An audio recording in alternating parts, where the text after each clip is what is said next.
Hasi gaitezke? Bai? Bai, hasi gaitezke? Bai? Horratzean, ondo? Bale. Bueno,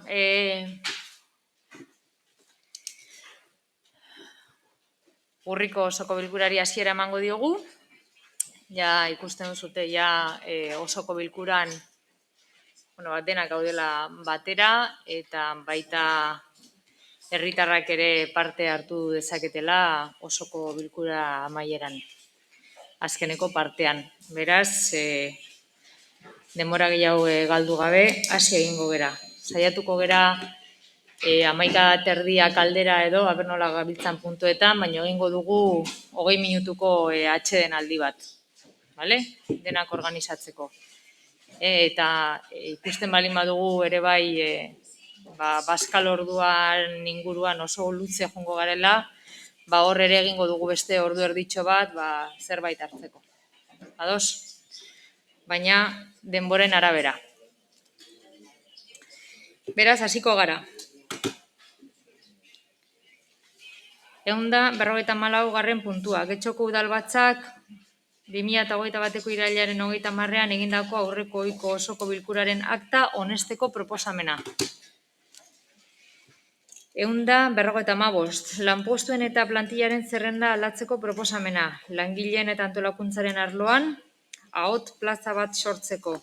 Eta gobernu irekiaren eta modernizazioaren arloan informatikako lizentziadun plaza bat sortzeko.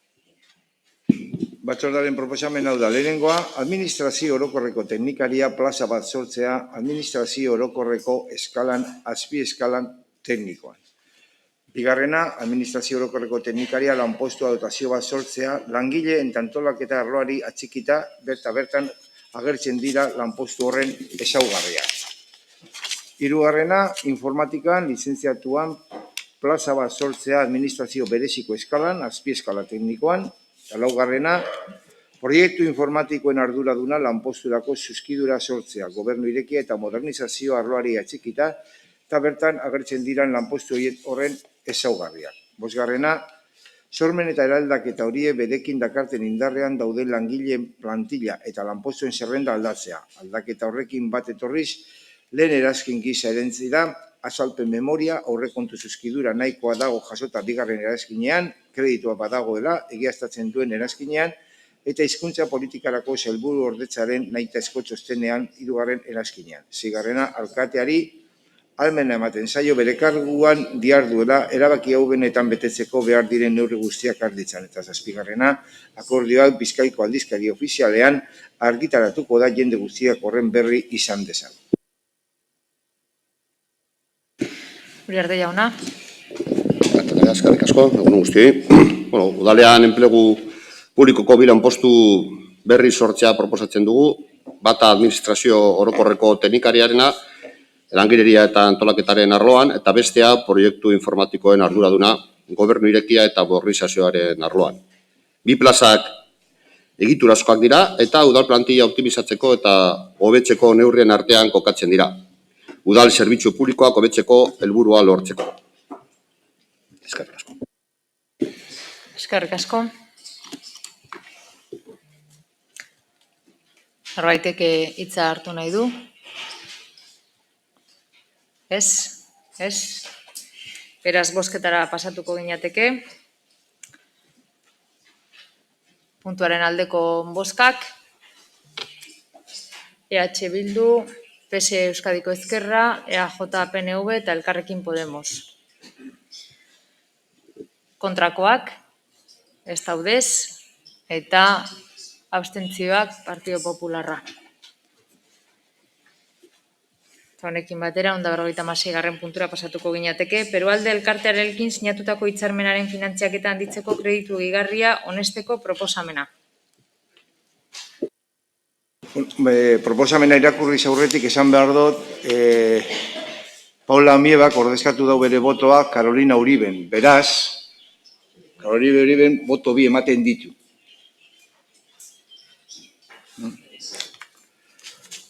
Puntu honen 156. puntuaren proposamena hau da. Honestea, gehigarrizko kreditua emateko espediente zenbakia 74.000 euro duela aurrekontu partida honei lotuta. Perualde elkarteari eta finanziazioa da diruzaintzako gerakina gazte orokorretarako dagoana.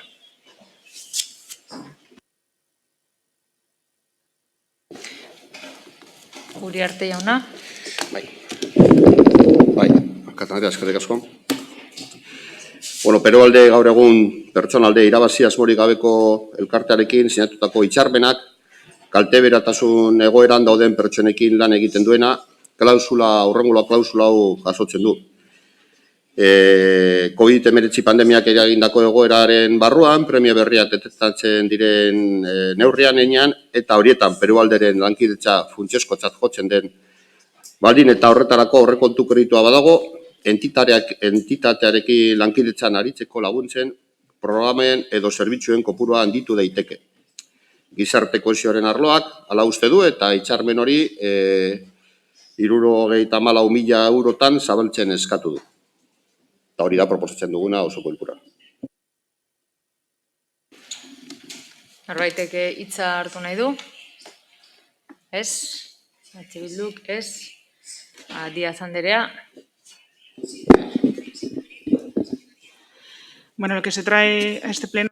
Gaur, osoko bilkura honetara ekartzen da kreditu gehigarri bat gaitzeko Perualde elkartearekiko hitzarmena handitzea. Izan ere, oso lan ona egiten du gizarte babesaren eremuan, gizarte bazterkeria egoeran dauden pertsonei laguntza emateko. Bageneukan hitzarmen bat, Perualderekin, errefusiatuekin lan egin du Perualdek eta getxoekin ezen esparruan erabaki da hori edatzea. Eta entitate honen erkidego potentziala indartu nahi izan dugu migratutako gazteekin lan egiteko. Hasiera batean, udaletik planteatu genuen garatzea programa bat arreta emateko, bazterkeria arriskuan dauden pertsonei laguntza emateko, Uribe Kosta mankomunitatearekin eta Perualdek getxoekin ezen esparruan hori egin nahi du eta garapenean Eusko Jaurlaritzak bat egin du eta finantzaketa handia eman du lehen urratsa programaren bidez. Horren bestez, proiektu hau eraikitzeak aukera eman digu proiektu globalago batean sartzea, erakunde mailakoa dena eta horrela gazteen gizarteratze premiak jorratuko ditugu enplegurako eta etxebizitzarako sarbidea hobetuz. Gainera, oso garrantzitsua da lankidetza ekonomikoa, baina horrez gain, gastuak murriztu dira ekintza honetarako getxoekin ezen barruan, eta gure helburua da gizarteratze ibilbideak sortzea. Eta zorro dekretuak espazio batzuk zehazten ditu bazterkeria arriskuan dauden pertsonentzat, baina pertsona hauek gazteen dituzten profil oso desberdinak dituzte, eta bere eskuartze premiak oso desberdinak dira. Gazteek normalizatutako harremanak behar dituzte harrera gizartearekin, eta ekintzarik onena espazio bat sortzea da, pertsona arteko harreman horiek errasteko, kasu honetan getxok, badauka gizarte egitura oso garrantzitsua, gero eta voluntario gehiagok lan egiten dute sarean, proiektu hauetan solidari app adibidez deritzonean, eta bestelako erkidego mailako proiektu batzuetan lan egiten dute beste pertsona batzuen premiak asetzeko, eta Romon sortuko da espazio hori elkarrizketarako laguntza emateko, etxebizitza bilatzeko, mentoretza emateko gizarte izaerakoa, eta gazteek aukera izango dute eremu desberdinetara hurbiltzeko eta hori finantzatu nahi da hitzarmena edatuz. Espazio bat sortuko da, esan bezala, eta bertan errastuko dira truke harremanak eta harrera gizarteak babesa emango die pertsona horiei eta Perualde konpromiso hartzen du, gutxienez, 8 urtez, ekintza hori egiten jarraitzeko. Mila esker. Eskerrik asko. Bai, Gijarrubia Anderea, zeurea txanda. Bai, egunon guztioi. Bueno, naiz eta ondo ikusten dugun, gustatuko litzaiguke aipamen bat egitea. Izan ere, gustatuko litzaiguke gizarte zerbitzu publiko integral baten oinarriak jartzen hasiko balitzu da lau. Izan ere, gaur egun udalak bermatu behar dituen gizarte zerbitzuen artean asko eta asko voluntariotzan oinarritzen dira. Horrek askotan ekar dezakeen prekarizazioa eta arrisku guztiekin. Bada, uste dugu egiturazko zerbitzu publikoaren oinarriak ezarri behar direla. Gutxietzi barik inondik inora voluntario askok eta askok egunero egiten duten lan eskerga. Horrek baina ez du justifikatzen inondik inora instituzioek beren egitekoei muzin egitea. beste batzuen bizkarrean haiei dagozkien zereginak jartzeko. Eskerrik asko. Partido Popularrak ez, eta guk ere. Ez, beraz, bozketara pasatuko gara. Proposamenaren aldeko bozkak. Aho batez. Atera da. Beraz, 157. puntura pasatuko ginateke. Proposamena, Getxoko udalaren eta Vivienda y Suelo de Euskadi S.A. Euskadiko etxebizitza eta lurra EA Bizesa, sozietate publikoaren artean sinatutako lankidetza hitzarmenaren luzapena, honesteko hitzarmena 24/2 Iturribarri 2 egikaritze unitatean alokoiruari babes publikoko etxebizitza sustatzeko egin zela. Batzordearen proposamena odino. Lehenengoa, Getxoko udalak eta Bisesak 2017ko azaroaren 17an sinatutako lankidetza hitzarmenaren luzapena onartzea.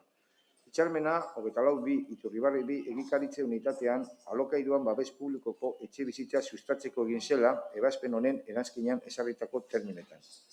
Bigarrena, ebazpen honen berri ematea Bisesari ondorio egokitarako, eta hirugarrena, udaleko kontu hartzailetzari eta diruzaintzari ebazpen hori jakin araziko zaio. Eta bertan jarraitzen duzu eranskina moduen zein da aldaketa. González jauna. Bai, egunon. 2017ko iraileko osoko bilkuran onetsi zen Getxoko udalaren eta Bisesaren arteko, Eusko Jaurlaritzaren arteko hitzarmena Iturribarri 2 egikaritzeko, unitate hori egikaritzeko azaroan sinatu zen hitzarmena, eta 4 urteko epea zuen, eta luzatu alzen 4 urtez. Bisesak eskatu du luzatzeko. Eskaera hori egin du martxoan, eta horregatik eskatzen diogu osoko bilkurari onartzeko. Gaur egun, lehenengo partzelako obrak egiten ari dira, eta aurreikusten da abenduan amaitzea 91 etxebizitza dira gizarte alokairuan eskainiko direnak, eta momentu honetan berrikusten ari dira erroldatze baldintzak hitzarmenean jasotakoak eskatzaientzat alegia. Eta gure helburua da baremazioa amaitzea eta horrela esleipena egitea eta itxarote zerrenda sortzea. Horren ondorioz, hala 4. partzelan egingo dira 50 etxebizitza baino gehiago araubide orokorrean, eta atzeratu dira obrak azterlan desberdinak egin behar izan dira, afekzio gune batean dagoelako, hidraulikoa kasu honetan, eta uholde arriskutik kanpo daudela egiaztatu behar izan da, eta jabari hidraulikoak zehaztu behar izan du hori 2022an amaituko dira obrak, eta irailean hasiko dira. Mila esker. Eskerrik asko. Hitza norbaitek hartu nahi du. Bai, menez, ez. Beraz, Bai, Jarrubi Anderea. Bueno, 2017ko iraian, udalbatza honetan gure posizioa azaldu genuen, eta bakarrik aipamen bat egin nahiko genuke oraingoan, izan ere kuriosoa egiten zaigu Iturribarrin dauden eraikita dauden etxe gehienak jada, dagoeneko eraikita dauden etxe gehienak libreak izatea, baina atzerapenekin ibiltzea babes sozialeko etxe bizitzekin. Luzapena eskatzen duzue, eta gure kasuan posizio bera mantenduko dugu, abstenitu egingo gara, baina kuriosoa da, edo behintzat, hausnarketarako ematen digu ere etxe bizitza politikari dagokionez. Nola etxe bizitza libre guztiak eraikiak edo ia bukatzear dauden honetan, oraindik ere etxe bizitza sozialen eraikitzean atzerapenak ditugun. Besterik gabe, politikaren adierazgarri argia ere izan daiteke hau. Jauna.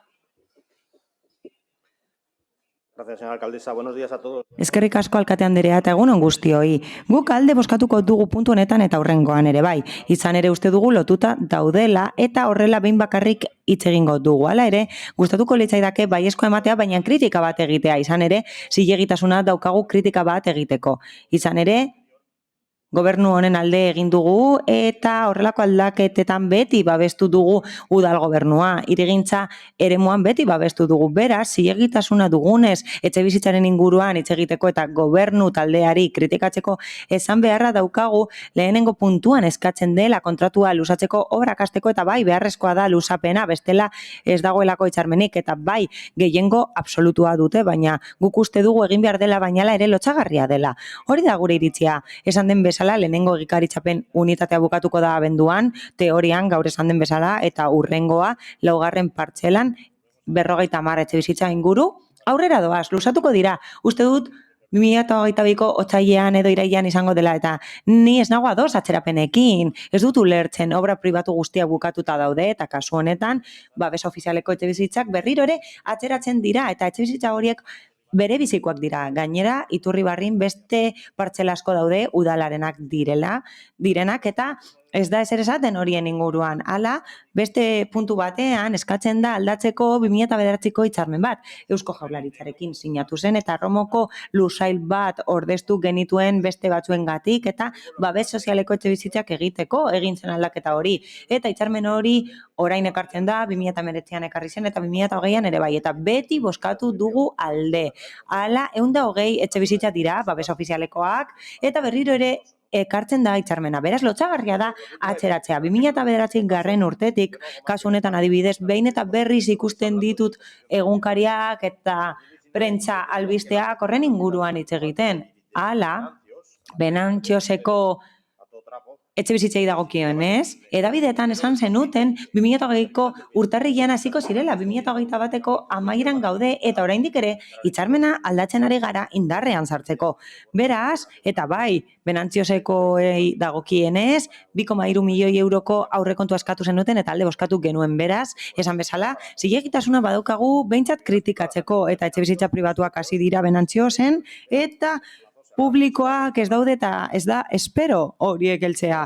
Epeak luzatzen direlako eta Sarriko Basora edo Maidaganera bagoaz eta bai gune horretaz ari gara orain momentu honetan eta Maidaganen gune hartu behar dugu kontuan, hor zegoen lurpeko pasabidea eta 74 etxebizitza aurreikusi ziren 2009an permutaren ondorioz. 2012an berriro ere etorri zineten zuek eta adostu zenuten Eusko Jaurlaritzarekin eraikitzea 61 etxebizitza gutxi gora bera, 63, 68 prentsa ohar bakoitzak kopuru bat adierazten duelako. Hala, gune hori urbanizatuko da, Iturrate bidea, oso gaizki dagoena, berdegune bat egingo da, eta aparkalekuak egingo dira. Hori guztia saldu zenuten komunikabideetan 2012 urtean gero hauteskundeak heldu ziren eta 2018an berriro ere jo zenuten hedabideetara, Getxoberri, Korreo, eta esan zenuten eraikiko zenituztela etxebizitzak berehala, hori esan zenuten, eta berehala hasiko zinetela esan zenuten. Hala 2022an gaude iaia eta ahaztu dituzu etxebizitza horiek. Hala ere, aldaketaren alde egingo dugu. Funtzean, azalduko duzuen bezala aldatuko delako erabilgarritasuna. Hala, erosketatik alokairura pasako da, eta ados gaudenez, alde bozkatuko dugu. Hala eta guztiz ere, egoera honetan, udalak ez ditu kontrolatzen babes ofizialeko etxebizitzak eta beste leku batean badaude aurreikusita etxebizitza horiek eta ez dakit zein den arazoa gobernu talde honekin desidia edo negligentzia eta zaigu bat ere gustatzen hormazan badaude batzuk onartuta, guk alde egin genuen labentatik eta Europa ikastetxeraino dagoen eremu horretan onartu egin zen etxebizitza proiektu bat 2018an eta oraindik ez da ezer egin, ez da plana onartu. Adibidez, Sarriko Bason 7-9 gunetan eraitzi egingo ziren etxeak VPO egiteko eta 28 egingo ziren zehazki. Eta zuek 2019ko azaroan aldaketa bat ekarri zenuten osoko bilkurara eta bai gehiengo absolutuarekin lortu zenuten eta partzela bat erabiliko zenuten Benantxosen eta horrek ez dauka zerikusirik gaur egungo honekin eta atzeratu da proiektua 2019tik gaur egun arte esaten zenuten espedientea 6 hilabete soilik atzeratuko zela, baina 2 urte pasa dira dagoeneko eta oraindik ere ez da onartu plana etxebizitzak eraikitzeko. Beraz, esan bezala, oso gaizki zaudete etxebizitzaren kontuan eta gaur aukera hau baliatu nahi nuen kritika hori egiteko naiz eta eraikitzailea den. Mila esker. Eta Uriarte jauna, zeure da txanda. Presidente Andrea, eskerrik asko. Bueno, nosotros también aprovecharemos... Guk baliatuko dugu hitzartze hau funtsean azaltzeko. Nahi dugu baliagarria izatea puntu honetan eta hurrengoan lotuta daudelako. Besterik gabe entzundakoa entzunda eta gure konpromisotik harago eta bai konpromisoa dugu argi dago sektore publikoaren alde egiten dugula eta etxebizitza publikoa aldesten dugula, irmoki gainera. Naiz eta batzuek kritikak egiten dituzten. Izan ere, administrazio publikoak bere lanak egiten ditu eta ezin da pribatuarekin alderatu, baina guk horretan sinesten dugu irmoki. Hala, bi erabaki proposamen ekartzen dira eta mozio bat onartu zen aurreko hilabetean eta horrek erakusten du konpromisoa dugula saiakera bat egiteko behintzat etxebizitzarako sarbide arazoa konpontzeko eta alokairuaren aldeko apustu irmoa egiten dugu. Horrela, pertsonek aukera izango dute etxebizitza bat eskuratzeko. Batez ere aukera bat eman nahi diegu etxebizitza bat erosteko arazorik handienak dituzten pertsonei. Hala, etxebizitza legea Euskadiko eskumena da eta oso aurreratua da lege hori. Eta alokairua defendatzen dute erakunde publikoek lege horren bidez, baina badaude beste araubide batzuk etxebizitzak erosteko eta eskuratzeko eta noski eskaria dago etxebizitzari dagokionez. Hala, gure etxebizitza plana edatuko da APO hasiera batean onesten denean eta gizarte alokairuko etxebizitzak, alokairu orokorreko etxebizitzak, erosketa etxebizitzak, tasatuak, libreak, cohousing eta etxebizitza mota guztiak egongo dira. Hala, gehitu ahalko dira bestelako etxebizitza mota batzuk, zuzkidura bizitokiak eta gure helburua beti izango da Getxoko herritarren eskariari erantzutea. Mila esker. Eskerrik asko. Beraz,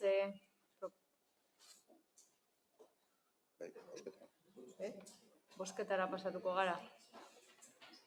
Bai.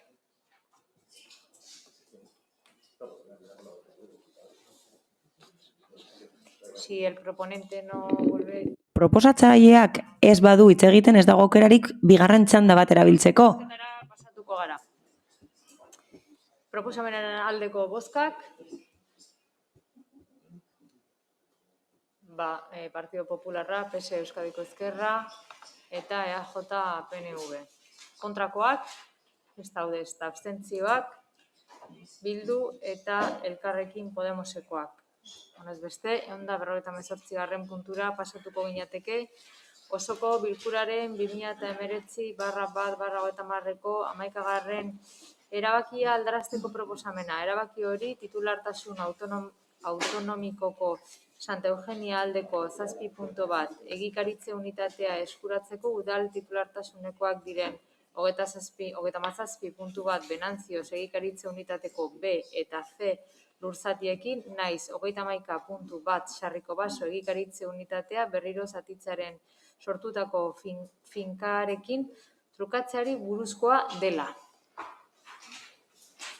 Batzordaren proposamen hau da, lehenengoa aldatzea osoko bilkuraren 2019ko urtarrileko 30ko akordioaren xedapen atalaren 3. zatia. Hala, honela geratuko idatzita. 3. trukea esandako 2009ko azaroaren opiko konpromiso akordioan esandako baldintzetan egingo da. Sinaturikoa, Getxoko udala eta Eusko Jaurlaritzaren artean babes ofizialeko etxe bizitzak sustatzeko 37.1 Benantzioz egikaritze unitatean naiz 31.1 Sarriko Baso egikaritze unitatean eta ekipamendu publikoa sustatzeko Santa Eugenia eremuko 7.1 egikaritze unitatean eta baldintza hauetan ere. Konpromisoen akordio horren sede diren gaur egungo udal lursailetan eraikiko diren etxe bizitzen araubidea alokairuko araubide orokorra izango da. 37.1 Benantzioz eta Sarriko Baso egikaritze unitatean. Aipatutako bi lursatietako etxe bizitzen alokairuko araubideak iraupen irankorrak izango du. Getxon urtebetez erroldatuta egon direnei edo azken 5 urteetan gutxienez 3 urtez jarraituetan erroldatuta egon diren Getxoko herritarrei zuzenduta egongo dira etxe bizitzak. Getxoko udala Eusko Jaurlaritzarekin elkarlanean arituko da baldintza hori betetzen dela egiaztatzeko. Euskadiko etxe bizitzaren 2015 legearen 6.3 artikuluan zein aipatutako konpromiso akordioan jasotako elkarlanaren esparruan emango ditu udalak bere lursailak. Bigarrena, 2021ko martxoaren 11an sinatutako trukateketaren eskritura publikoan jasotzen diren akordioaren gainerakoak ez dira aldatuko. Hirugarrena, ahalmena ematea alkatetzari erabaki hau gauzatze aldera beharrezkoak diren xedapen guztiak eman ditzan. Era berean, 2021ko martxoaren 11an notarioaren aurrean sinatutako trukatze eskrituraren aldaketa sinatu ahalko du. Laugarrena, ebazpen hau udaleko hirigintza, kontu hartzailetza eta diruzaintzari jakinaraztea. Hogeigarrena, ebazpen hau ingurumen lurralde plangintza eta etxebizitza sailari jakinaraztea.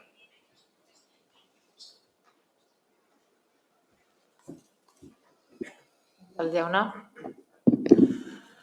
Bueno, en el pleno 2019... 2019ko osoko bilkuran permuta hori, truke hori onartu zen. Eusko Jaurlaritzaren lursailak dira, Santa Eugeniakoak, eta udal lursail batzuekin trukatu ziren horiek.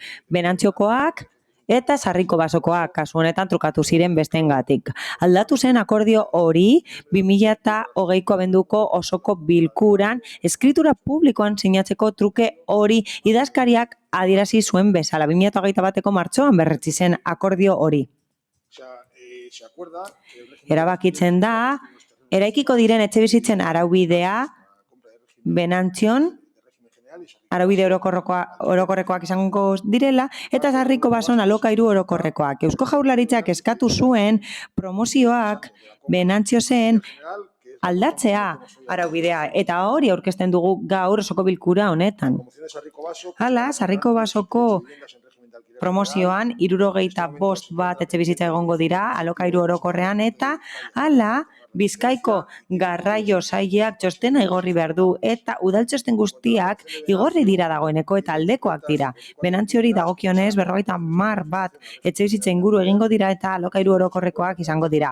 Momentu honetan oinarrizko proiektua idazten ari da, eta egia da ekarpen batzuk egin dituztela etxebizitza eta beste sail batzuek, eta asko ikasi da pandemian zehar, espazio librei buruz, terrazei buruz, eta hori guztiak gehitu da. Besterik gabe, mila esker zuen arretagatik. Eskerrik asko. Bai, Uribe de la Espriella, zeure atzera. Egunon, muy brevemente, nosotros en este punto compartiendo las críticas... Azkar, bueno, gu bat gatoz, Bilduk eta Alderdi Popularrak egindako kritiketin, eta kontutan izan da, etxebizitza kontuak batez ere asko eskatzen dituela getxostarrak, esan beharra dut puntu honen harira, aldaketa hau interesgarria iruditzen zaigula, alokairu soziala beti defendatu izan dugulako elkarrekin getxon, udalbatzan gaudenetik, eta beraz puntu honen aldeko bota emango dugu, eta orain zergatik azalduko dugu. Badakigu atzerapenak daudela, eta ez dugu uste zuzena denik daukagun etxebizitza politikak, baina aitorpena eman behar zaio alokairu sozialari gauzak ondo egiten direnan batez ere. Bai, aio jauna. Sí, muchas gracias. Eskerrik asko, gure partetik proposamenaren aldeko botoa emango dugu, izan ere aldaketa honek hobekuntza dakar aurrekoarekin alderatuta. Aurreko osoko bilkuran esan zen akordio hau hitzarmena aldatu nahi zela, alokairu iraunkorreko araubidea ezartzeko Sarriko Baso inguruan, eta kasu honetan araubide hori zabaltzen da Benantzio ingurura baita ere. Beraz, beste batzuetan esan izan dugun bezalaxe, guk ere alokairuan izan nahi ditugu etxebizitzak, eta beraz aldeko boto emango dugu.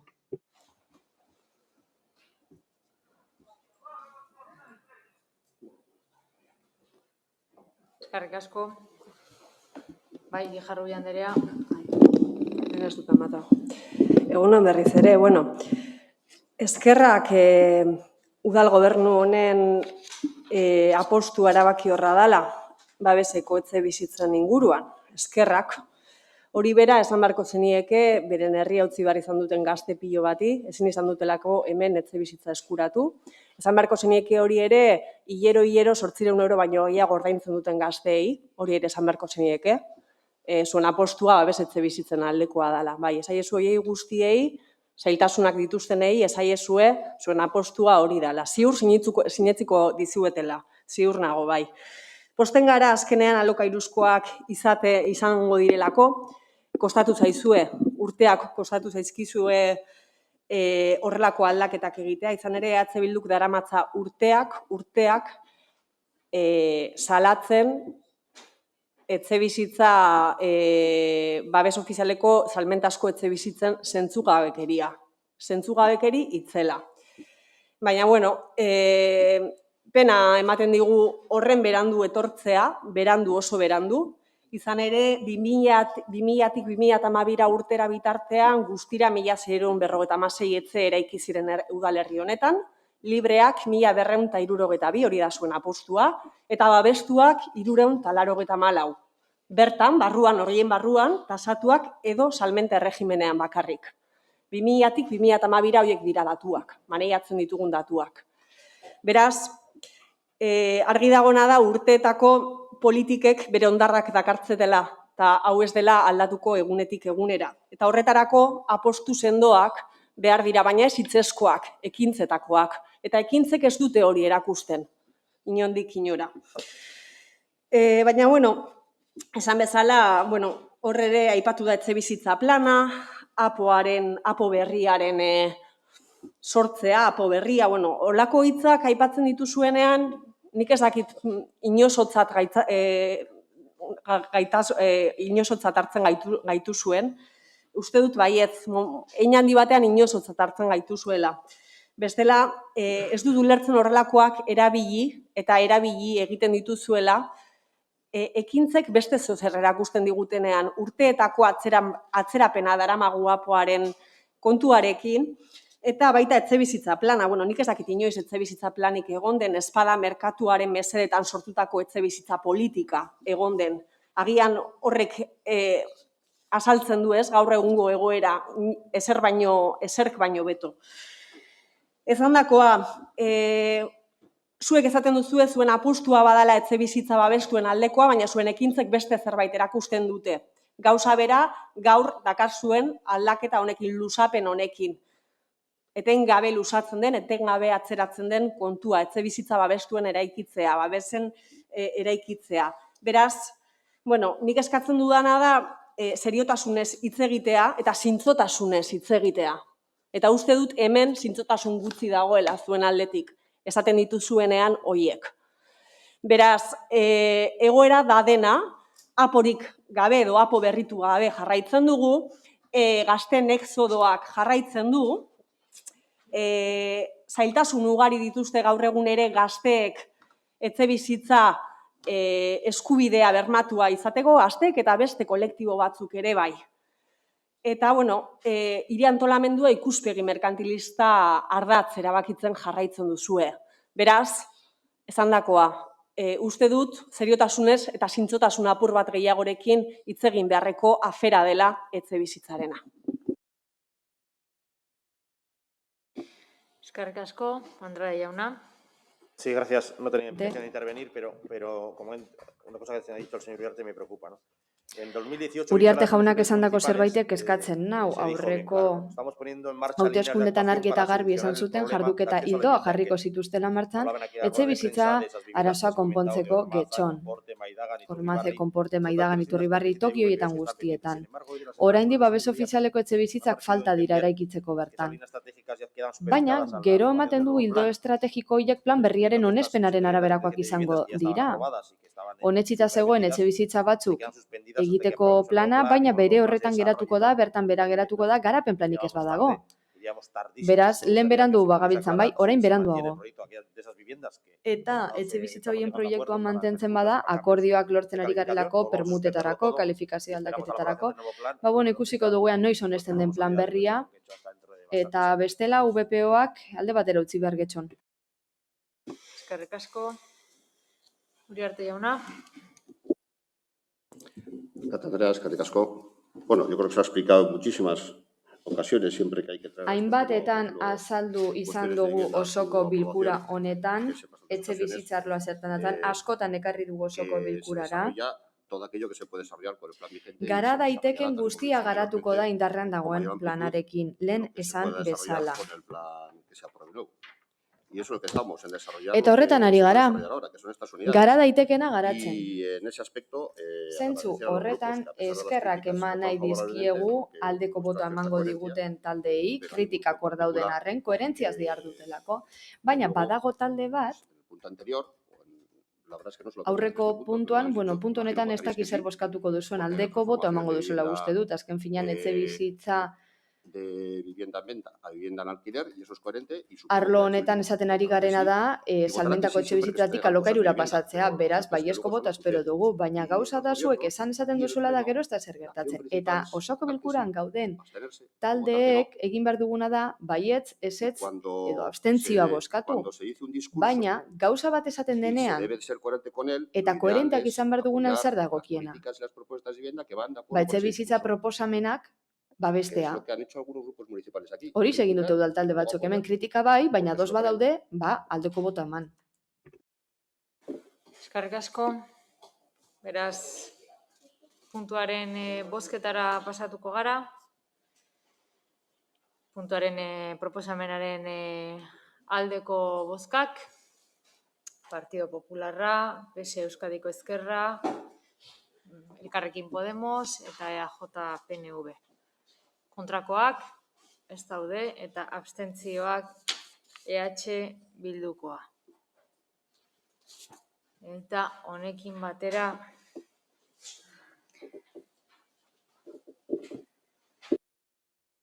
udal organoen kontrolera pasatuko gera, baina hemen premiazko mozio bat daukagu, ezta? Idazkari jauna? Bai, premiazko mozio bat dago, EH Bilduk aurkeztuta. Dana daukazute tekstua. Danak daukazute mozioa.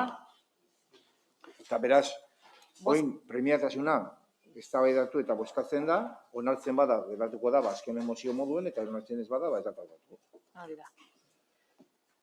Beraz, eztabaidara pasatuko gera, lehendabizi. Premiatasunari buruzko eztabaida, Bai, premiazkotasuna eztabaida, baina gainera eztabaida nahiko erraz jarri, hemen baten batek esanez gauzak egiten direnean eta esaten direnean gero ekintzek gauza horiek islatu dituztela, eta horretara goaz, ezta? Duela hilabete batzuk pandemiak eraginen da, hainbat erabaki hartu genituen alderdi guztien parte hartzeaz, eta oraingoan erabaki horiek atzera botain dira alde bakartasun osoz. Alde bakartasun osoz, eta batzutan pentsatu dezakegu baitare erderaz esaten dana con nocturnidad y alevosía.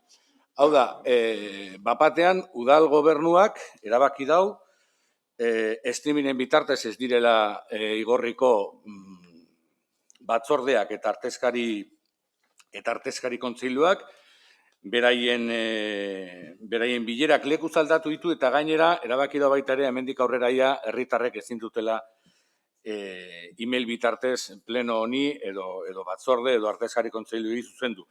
Eta hori erabaki dau eta hori gainontzeko talde hori esan digu prentzabarro baten bitartez astelen honetan. Hori izan da udal gobernuaren parte hartze maila.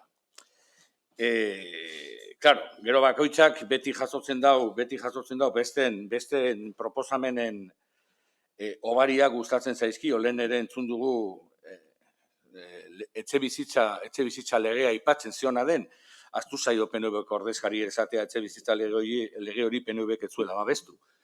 Baina kasu honetan PNVk egin duena eta PSren laguntzarekin egin duena da alde bakartasunez erabaki bat hartu, erabaki hori eragiten die herritarren parte hartzeari, era kaskar batean, eta erabaki hori astelen honetan hartu denez, ez PP-rekin, ez Podemosekin, gu dakigunaz, eta ez gurekin, kontatu gabe, are gehiago, prentzao arraia publikatuta zegoenean, barkamena eskatzera etorri omen da PNVko bozeramalea. Barkemen hori askotan entzun dugu, baina gauza berdin ditzen dugu, beraz, premiazkotasuna hortan datza.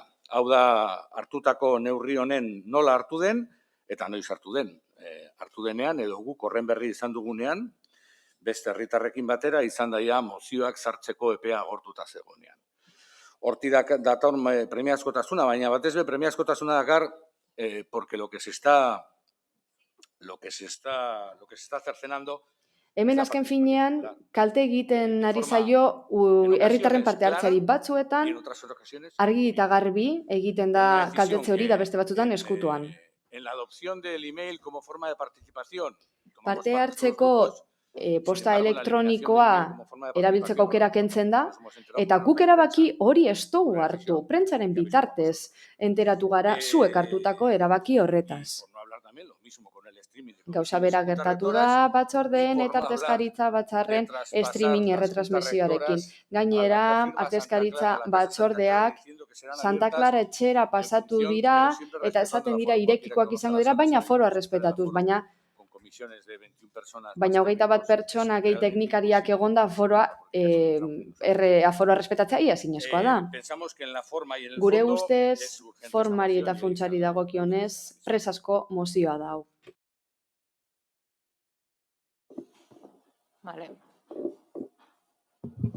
Mila esker, bueno, antes que nada queremos agradecer a EH Bildu. Lehenik eta behin eskerrik asko EH Bildu taldeari premiaz aurkeztearren mozio hau, gure udal taldetik uste dugu herritarren parte hartzea osoko bilkuretan, batzordetan eta artezkaritza batzordetan oro har mantentzeko hartutako erabakiak egokiak izan ziren, albiste ona izan ziren, eta guk oro har uste dugu pandemiaren, konfinamenduaren eta guztionen ostean ikasi egin behar dugula eta hobeto atera behar garela gure burua, hobetuta. Eta horrek esan nahi du parte hartzea ere bultzatu behar dela streaming bidez eta beste neurri batzuen bitartez. Neurri positiboa zen da, gainera gure gobernantza ereduan sartzen da. Guk gobernantza eredu hori nahi dugu udalerri honetarako. Horregatik guk ere eskagera bat erregistratu dugu batzorderako, momentu honetan bertan hitz egiteko honen inguruan, eta espero dugu eztabaida hau egitea, premia hau onartzea, eta guk esan nahi dugun bakarra da, gardentasunean ez egitea atzera, nahi dugu olako tresnak erabiltzen jarraitzea positiboak izan direlako, pozik haude gaur publikoa daukagulako hemen bertan, baina badakigu parte hartzea handiago izango dela streaminga mantentzen badugu artezkaritza batzordetan. Andrea jauna. Bueno, nosotros bastante grave nos parece ya que Guri oso larria iruditzen zaigu zenbait udal taldek Bizkaitik, erregionaletik edo Madrildik datozen mozioa baino ez ekartzea ona, ez dituzte getxoko gauzen inguruko mozioak ekartzen. Larria iruditzen zaigu. Gainera, Alderdi Popularra jakinda egin prentzaurreko eskaini zuela, batzordean galdera bat egingo zuela esan da, eta gure proposamena kopiatzea, hori bai bedela alperra izatea. Madriletik ere datorren hau, bertan egiten duten bezala, azken finean kopiatzea benetan lotxagarria da. Batzorde telematiko batean honetzik genuen neurri haue guztiak hartzea, eta uste dugu batzorde horren bezperan, urrengo batzordaren bezperan, esan dezakegula, hitz egin dezakegula honen inguruan, beraz, orduan ze hitz egingo dugu. Eskerrik asko, bozketara pasatuko gara, premiazko bozka beraz, bai? Galdera bat, ni proposatzaile bezala ezin dut erantzun? Proposatzaile bezala ezin dut erantzun? Premiazkotasunaren eztabaidan?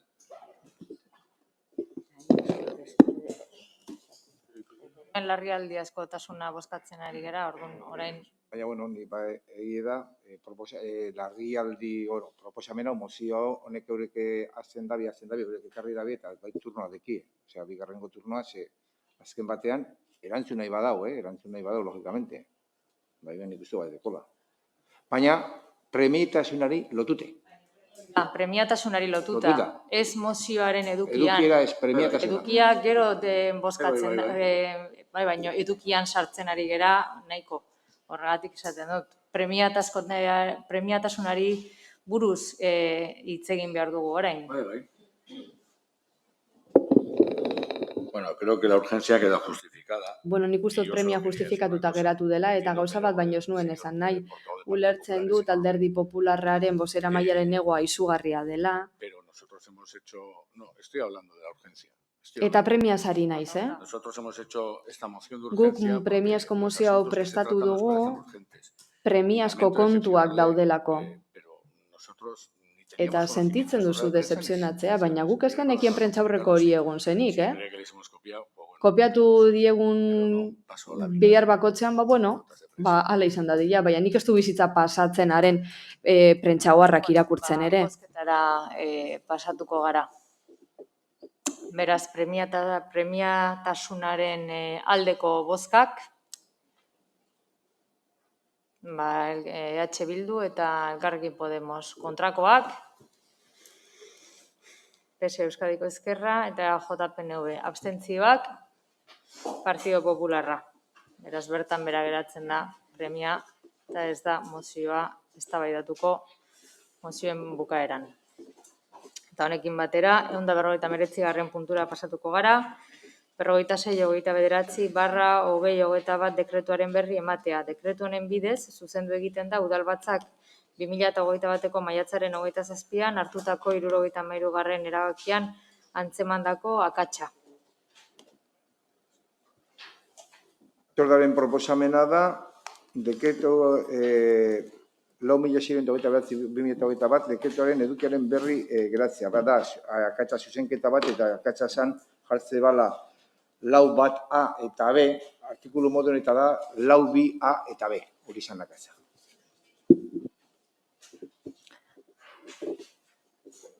Honekin 160. puntura pasatuko gineateke.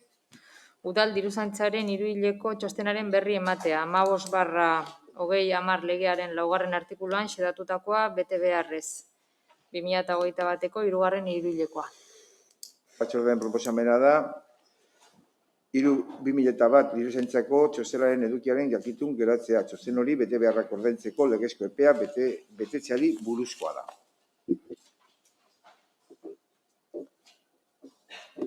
Honekin batera, 161. puntura pasatuko gara, hainbat ebazpen berri ematea, aurrekontuak igarrizko kredituz baliatuta aldarazi.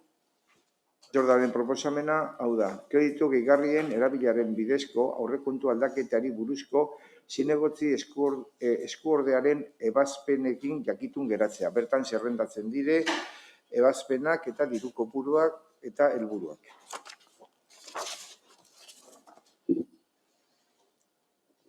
Honekin batera, 162. puntura pasatuko gara. Kreditu gaitzen bidez egindako aurrekontu aldaratzeko hainbat ebazpenen berri ematea. Batzordearen proposamena da, kreditu gaikuntza erabilaren bidezko aurrekontu aldaketari buruzko zinegotzi eskuordearen ebazpenarekin jakitun geratzea. Ebazpen bakarra da, 2005-2021 zenbakiduna, 56.754 euroko zenbatekoarekin 2021-07 kredituak gehitzea. Euskaldeko lehiakortasuna bultzatzeko 2021ko programa.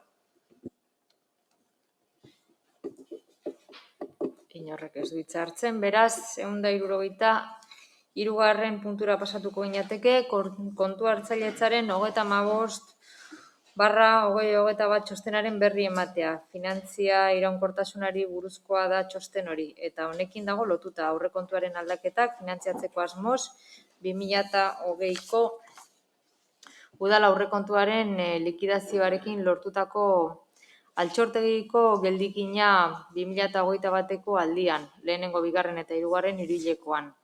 Gastu orokorretarako erabiltzea.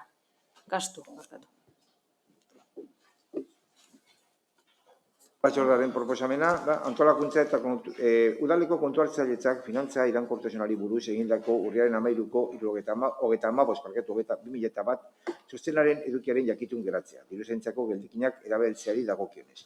2021an aurrekontuko aldaketa finantzatzeko. 2015-2021 txosten hori Bizkaiko Foru Aldundian finantza tutoretzari dagokionez eskuduna den sailari igortzea, osoko bilkuraren akta eta euskal izan daiteken gainerako dokumentazioekin batera.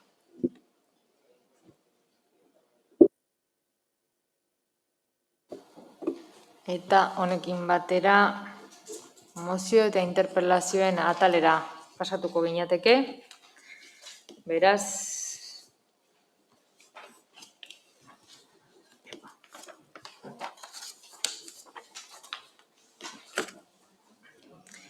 164. puntua. PP alderdik udal taldeak aurkeztutako mozioa. Aparkalekua eraikitzea areetan. Bai, Andrea jauna. Sí, gracias, señora alcaldesa. Eskerrik asko, alkate Andrea. La última encuesta de Aparkaleku eraikitzea areetan, Getxoko udalak argitaratutako herritarren azken inkestak ezartzen du Getxotarren kezka nagusia 74%arena aparkaleku falta dela. Herritarren ardura nagusia hori bada ere ikus dezakegu EAJtik eta PSEtik berriki egindako jakinarazpenek diotela aurreikusten dutela aurki gutxienez 100 aparkaleku kentzea Are eta Romo inguruan. Zehazki hurrengoak kendu nahi dituzte. 25 aparkaleku gutxiago Sugatzarte mesedetako kale inguruan, 55 plaza gutxiago kale nagusiaren zati batean oinezkoentzako bihurtzeko lanen ondorioz, 25 plaza gutxiago Romoko Sarajevo aparkalekuan. Gobernuak beste behin erantzungor egin dio gure familien arazoari, baita bere mugikortasun jasangarriko plan propiori ere, eta biztan denez, Alderdi Popularretik behin eta berriz egin ditugun eskarei. Manuel Gaintzako aparkaleku eraikitzeko PPren eta EAJren arteko akordioaren emaitza onari esker, berretxe egiten dugu Are eta Romon beste aparkaleku bat eraikitzeko beharra eta hala eskatzen dugu. Gure ustez ezin dugu jarraitu aparkalekuak kentzen ibilgailuen jabei konponbide bat eman gabe. Zalantzari gabe etorkizuneko Romoko belaunaldi arteko zentroaren obrak aprobetxatu ahalko lirateke lurpeko aparkaleku bat eraikitzeko edo bestela, gure alderdi jada aurkeztutako proiektua aprobetxatu kale nagusiaren hasieran 91 plazako aparkaleku bat egiten datzana. Aukerak asko dira borondatea baino ez da behar. Beraz, guk hauze akordio proposamena aurkezten dugu. Lehenengoa beharrezko izapideak abiatzeko areetan aparkaleku bat diseinatu, proiektatu eta eraikitzeko, eta bigarrenik mozio honen berri emantea udal komunikabidetan. Esan bezala, kezkatuta gaude aparkaleku faltagatik eta ez gure alderdia bakarrik. Herritarren gogobetetze maila nortzeko inkestetan ere hala ikus dezakegu aparkaleku falta dago. Gainera, oraintsu gobernu talde aurkezten ari den proiektuetan ikus dezakegu, Sugazarteko obren kasuan esate baterako, eta zuek egin nahi duzuen bidegorri infame horren kasuan ere, ia 25 aparkaleku kenduko direla Las Mercedes inguruan, Eleza inguruan hain zuzen ere, eta Sugatzarte amaiera partean ere bai. Horrez gain, zuek ia eskutuan Aretako estazio plazan aparkalekuak kentzen saiatu zarete, proiektu aurkeztu zenuten, eta zuek oso letra txikiarekin jarri zenuten oinezkoentzako bihurtu nahi duzuela kale nagusia neurri batean behintzat, baina hori ez zenuten herriarekin kontsultatu. Estazio plazaren diseinuarekin ari zinetenean aprobetxatzen ezaketen aukera jendeari galdetzeko zer uste zuten kalearen zati hori oinezkoentzako egokitzaren inguruan eta aparkalekuak kentzaren inguruan.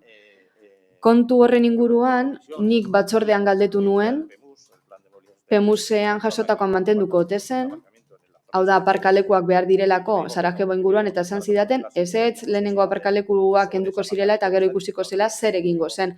Baina PEMUSa onetsi zuen gobernu talde honek eta diseinua hor dago, beraz kezkatuta nago. Bestalde estazio geltoki plazaren diseinuan ikus dezakegu, horixe dela berde gehien duen eremua, aparkaleku berde gehien, eta 3. eredua sari gara, 25 aparkaleku Sarajevo inguruan.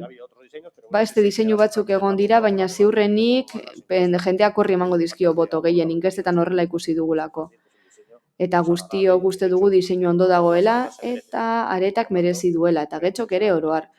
Berez uste dugu hori izango dela behin betiko diseinua, baina aparkalekon kontuak eskatzen gaitu kendu egingo direlako. Mozioan esan bezala, gobernu talde honen akordioa, gure eta soeren artekoa, lortu genuen algortan egindako birmoldaketaren arira, aurreko legegintzaldian, Manuel Gaintza parkinerako adostasuna lortu genuen, lehen esan bezala, Sarriko baso inguruan babes ofizialeko etxebizitzak egiteko aukera falta izan zitzaigun, baina, oroar akordio ona izan zen, alderdi nahikotxo batu ginen, algorta berurbanizatzeko eta bizia emateko algorta erdigunari, bizikalitatean irabazi dute bertako pertsonek, Manuel Gaintza aparkalekuari esker batez ere, ostegunetan pila bat jende egoten da bertan pintxopotagatik, eta horretarako asko erabiltzen da aparkalekua. Beraz, jada goizetan ez da arazoa bertan guztiek aurkitzen dutelako aparkatzeko lekua. Eta nik uste dut horixe dela azken finean egin beharrekoa, ezta? Guztion artean edo gutxienez, gehiengoaren bitartez, eta hori diot gehiengo absolutua daukazuelako zuek eta nahi duzuna egin dezakezuela, baina mozio honen bitartez esan nahi dizuet gu akordioetara heltzeko prest gaudela, hirigintzako diseinua egiteko guztio batera, Romo eta Areta inguruan. Aparkalekuak behar ditugu eta ez dakigu zergatik ez duzuen obrak egiteko aukera hori aprobetxatu nahi, aparkalekua ere egiteko lurpean, zulo handiagoa egitea baino ez da. Arazo teknikoak egon daitezke, baina lurpeko aparkalekua egin daiteke aukera aprobetxatuz. Izan ere, Sarajevo parkea lurrazalean dagoena, hortxe dago, izan ere lurpean ezin zen egin, eta ematen du, Geltoki plazaren kasuan ere lurrazalean gainazalean ezin dela egin. Beste aukera batzuk bilatu behar ditugu. Kale Nagusirako proposamena ere aurkeztu genuen, Korreos inguruko plazan aparkalekoa jartzeko, Kale Nagusirako sarreran, peatonalizatuko den ingurua baino aurreratxeago, eta hori aparkalekuak ere jarriko balira, semi-peatonalizazio hori onartuko genukeen. Hortxe izan ere, aparkalekua egin daiteke, baina Romo irteeran egongo da leku gehiago, seguruenik. Eta hortxe egongo da aparkalekuak egiteko aukera. Eta hori eskatzen dugu azken fina mozio honetan. Kontutan hartzea aparkaleku behar izana, eta guztiok lan egin beharko dugu azken finean, aparkaleku hori lortzeko. Zuek egiten ez baduzue, badakizu hor egongo garela aparkalekua eskatzen eta eskatzen egunero. Eskerrik asko.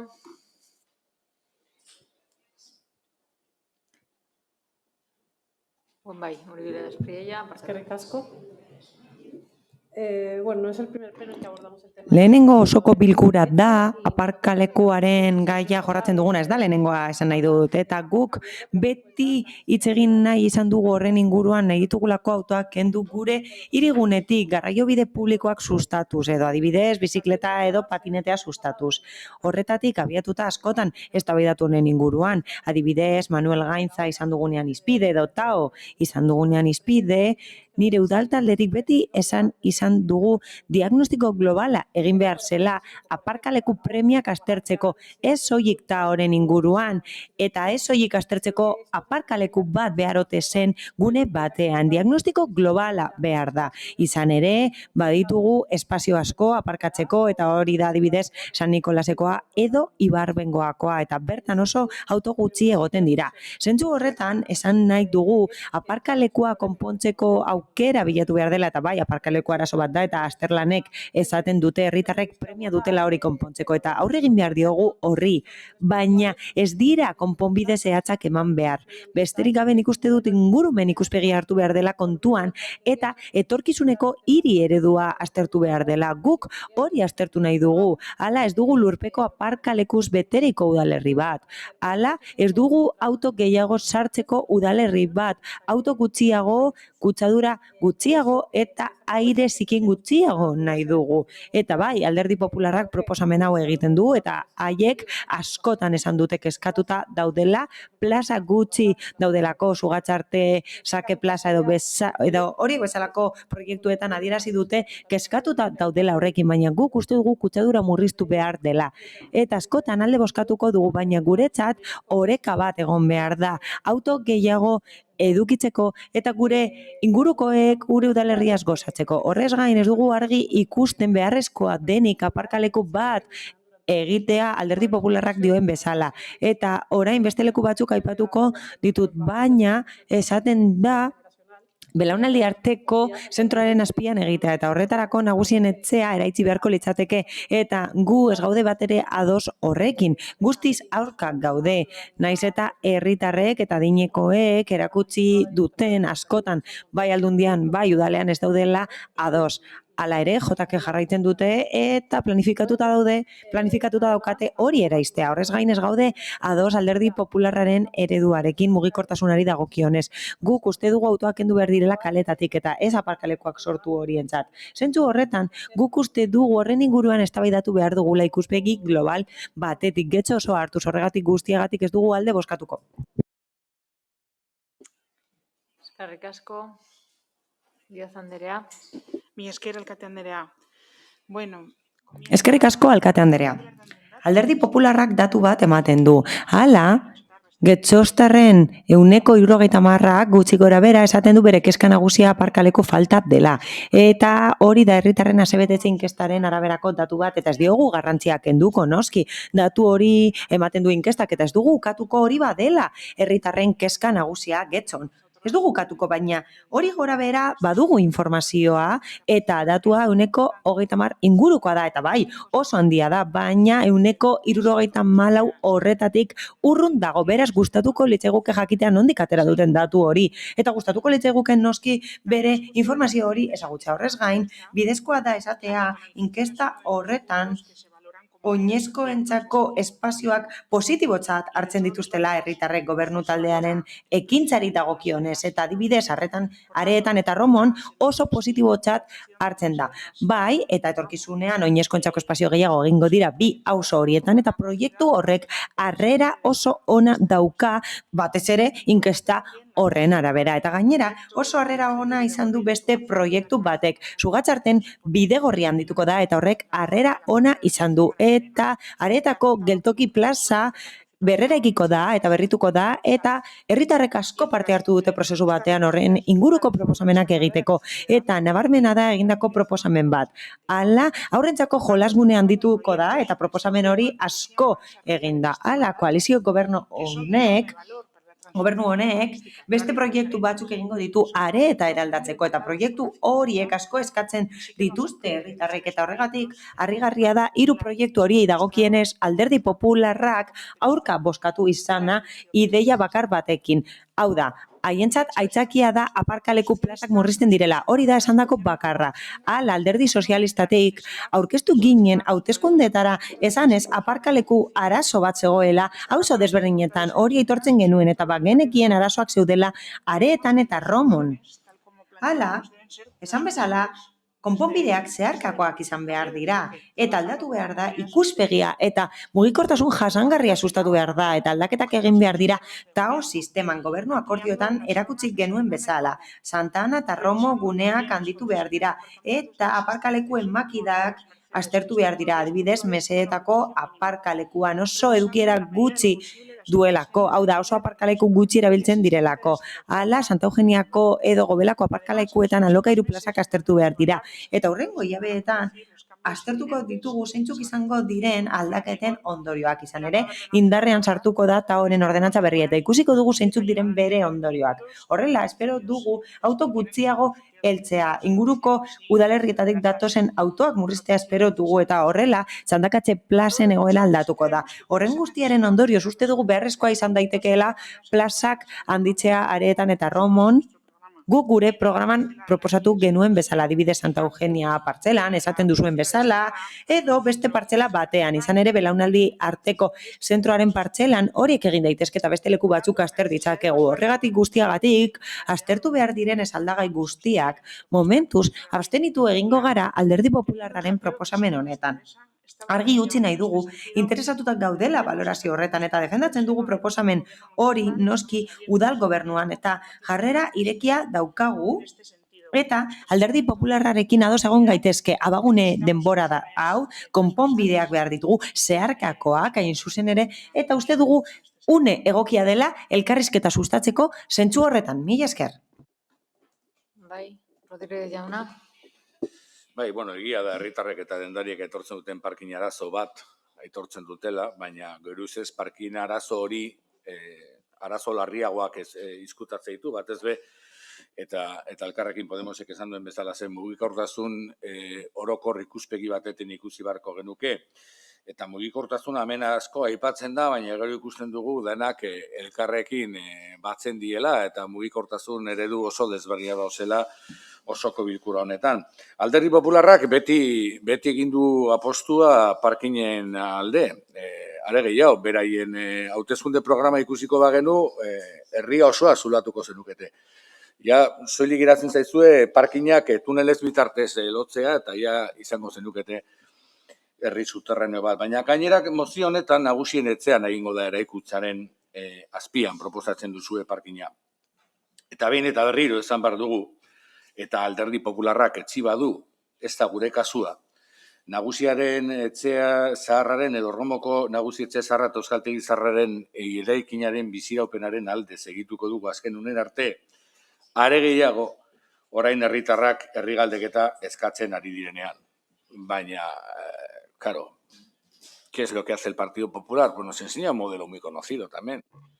Baina zer egiten du Alderdi Popularrak? Zer egingo dugu aparkaleku arazoa konpontzeko areetan? Beste arazo bat sortu Romon. Oso ondo dagoenez beste arazo bat gehituko diogu Romori. Eta ez da kasualidadea, Romora joatea aparkalekua eta trafikoaren arazoa bertan fokuratzea. Hala, beste trafiko arazo bat sortu nahi da Romon eta horrela askatuko da areetako gunea. Batzuek bizitza hobea izango dute horrela eta beste askok kea irentziko dute eta gauzak horrela dira. Ez dugu katuko Romon aparkaleku bat behar dela, baina ez hor, ez erdigunean baizik eta kanpoaldean institutuaren ondoan, biribilgunearen ondoan, hortik, hau da, ez dugu nahi autoa sartzea Romora eta gero galdetzen diogu geure buruari. Norbaitek areetan aparkatu nahi badu, benetan uste dugu Romora joango dela aparkatzera, aparkaleku bat badago, batzuetan ez dira joaten mesedetako parkinera. Beraz, benetan sinesten dugu hori, bertara joango direla. Hala, guri iruditzen zaigu ez dela sinetsgarria eta ez dutela hori egingo, zaila da hori sinestea, baina obrak aprobetxatu nahi badira eta sulatu nahi bada, herria sugatzarten adibidez badago gune oso ona bertan egiteko, lurpean egiteko eta areetatik hurbilago dago Romokoa baino. Aparkatzeko arazo badago, baina aparkatzeko arazo horri beste irtenbide batzuk eman behar zaizkiola eta ez parkina. Gainera, kontuan hartu behar dugu beste aukera badagoela. Ibarbengoan leku soberan dago aparkatzeko eta gero metroa oso merke ateatzen da aretara joateko.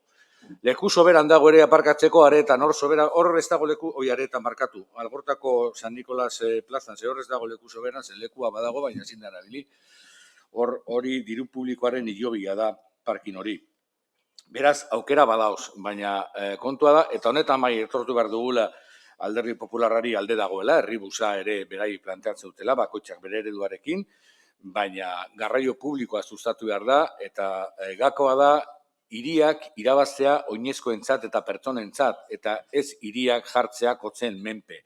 Hori da oraindik batzuk ulertu ez duzuena, eta horretan segitzen duzuena.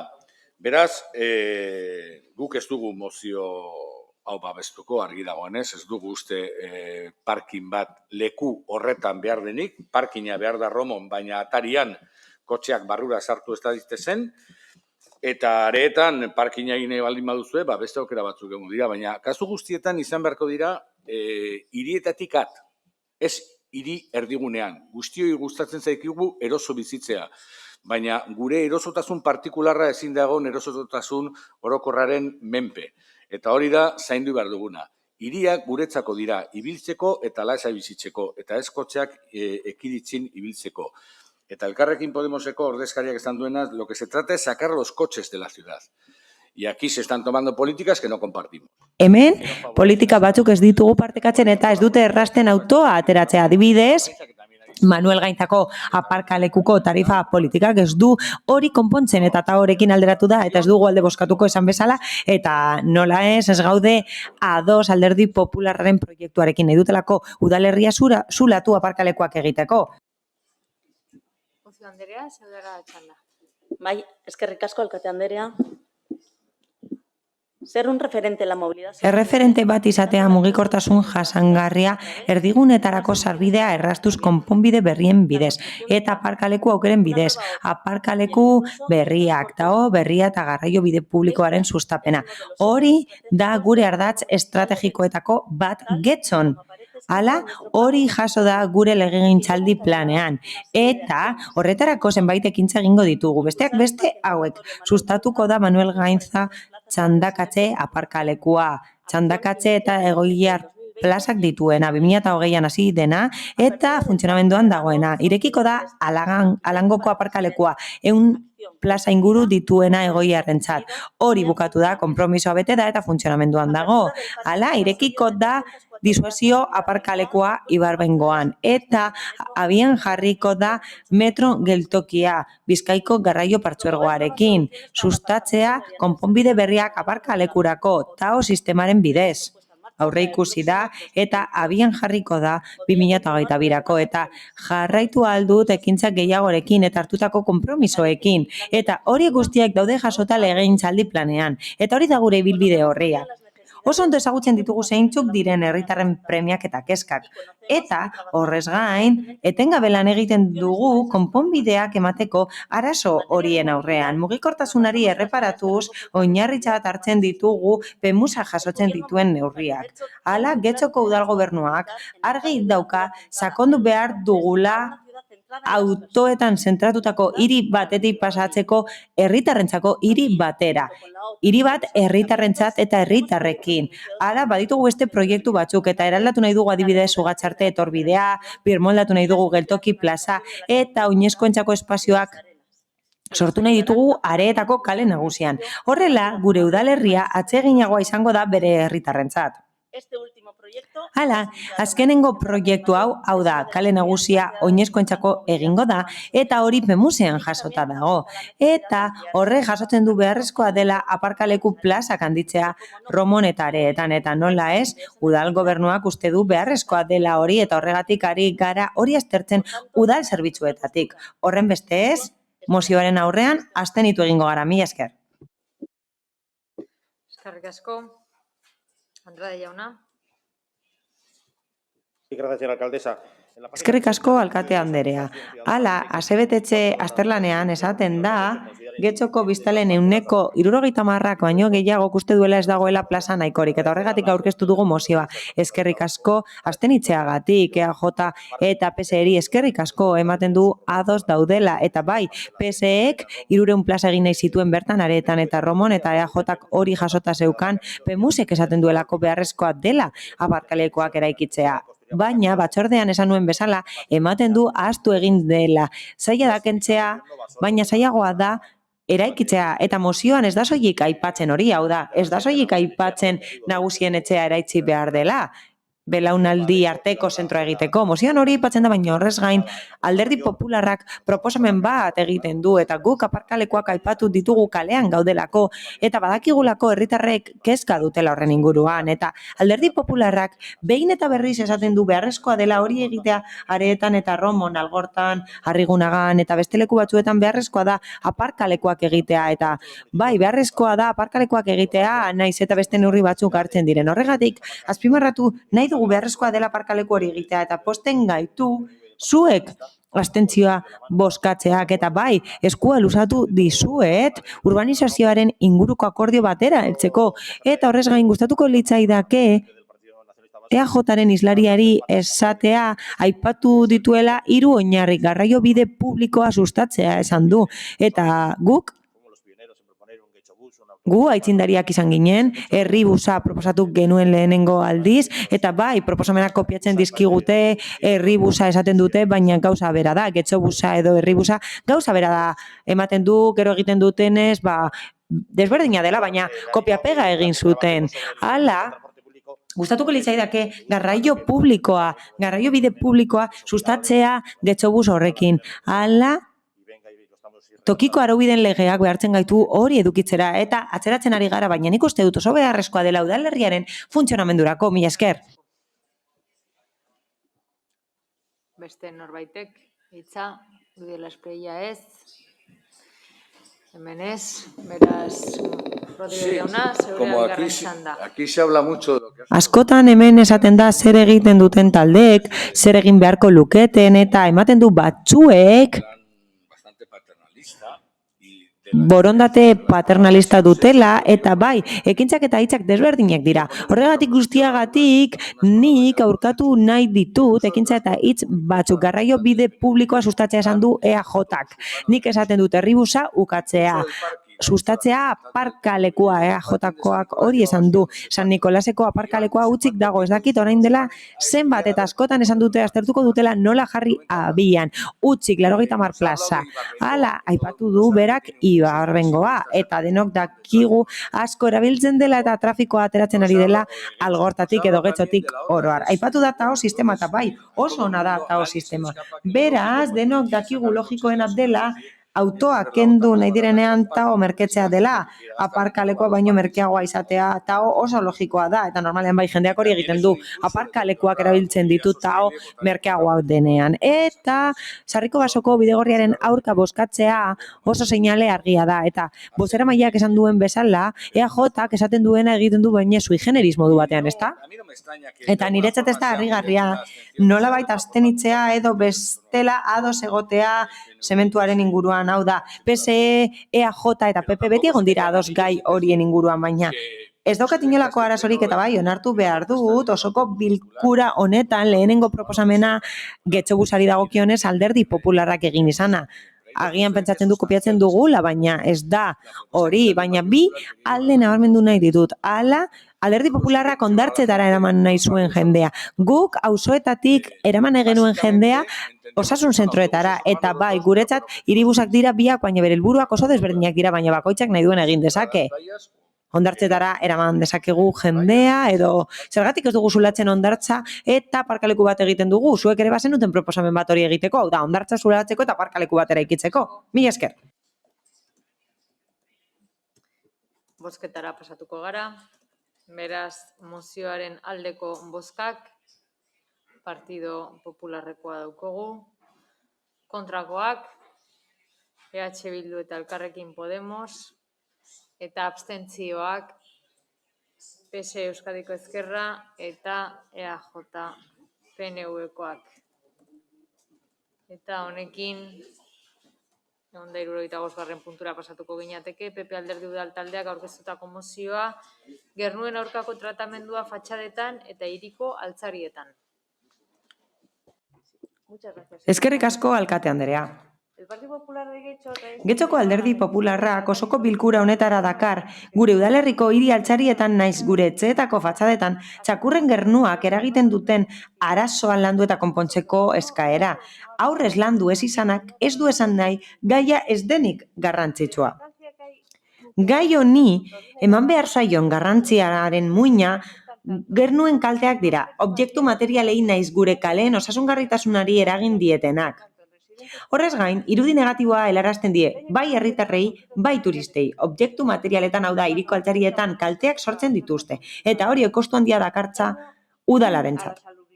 Osasungarritasunari lotutako kalteak izan ohi dira, bereziki udako hilabeteetan arnastu ezinezko hatza sortzen baitute. Eragin turistikoari dagokionez, inori ez zaio gustatzen udalerri zikin bat bizitatzea, eta dei efektua ez da gertatzen. Asmoa ez da inolaz ere txakurren aurkako sentimenduak eragitea, kontrakoa baizik, jokabide natural horiek pertsonengan sor ditzaketen eragozpenak murriztea. Kezak asko dira, eta etxaberei kalterik egin gabe arazo hau konpontzeko landutako udal proposamenak gutxi edo bat ere ez. Orain arte bilatutako konponbideak ez dira gomendagarriak izan, toxikoak zirelako. Esaterako fatxaden izkina batzuetan ikus daiteken sufre hautsaren kasuan. Beste batzuk aldiz ez dute eraginkortasunik izan, limoi zuku kontzentratua adibidez.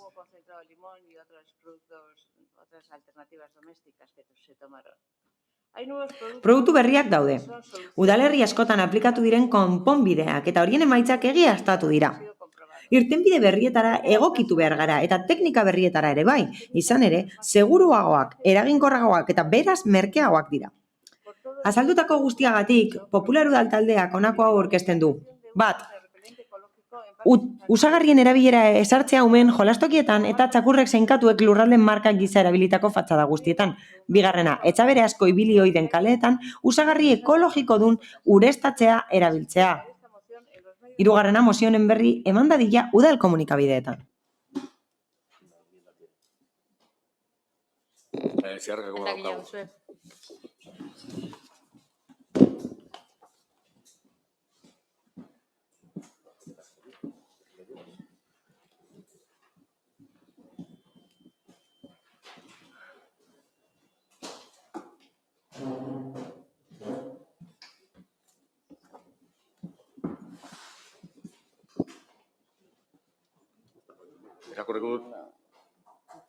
Irakurri zazu.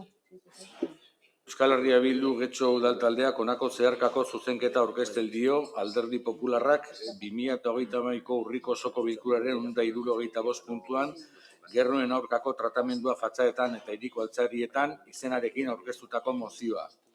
Onartzeko puntuetan 2 puntu gehitu nahi ditugu. Gernuaren eraginak pairatzen dituzten herriko dendarien parte hartzea ezinbestekoa da prozesu honetan, eta udalak gutxienez produktua doan eskainiko die euren dendetako bazterretan botatzeko. Komunikazio kanpaina bat egitea maskoten jabeek ur botila bat eramateko gainean eta euren maskota gernua egiten dutenean ura botatzeko usain txarra ekidituz.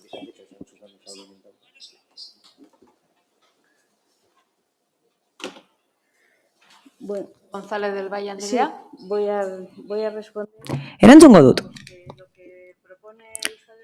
Euskal Herria Bilduk proposatzen duena da saltzaileek parte hartzea. Eta nik uste dut hori gehituta dagoela zerbitzu horretan. Hala, enpresa bat kontratatuko da garbiketa egiteko. Eta kaleak garbitzen dutenek hori egiten dute. Beraz, ez dakit zergatik inplikatu behar diren horretan. Horrez gain, behartzen ditu jabeak ur botilak eramatera momentu horretan jasotzeko eta zait ondo iruditzen, gauza bera errepikatuko dut. Garbiketa enpresak egin behar du hori eta garbiketa enpresak langilei eman behar dizkie baliabide guztiak, beharrezkoak direnak udalerriak garbi egon dadin. Ez dute langileek berez egin behar, baizik eta enpresak eta udalak hori bermatu behar du enpresaren bidez. Bai.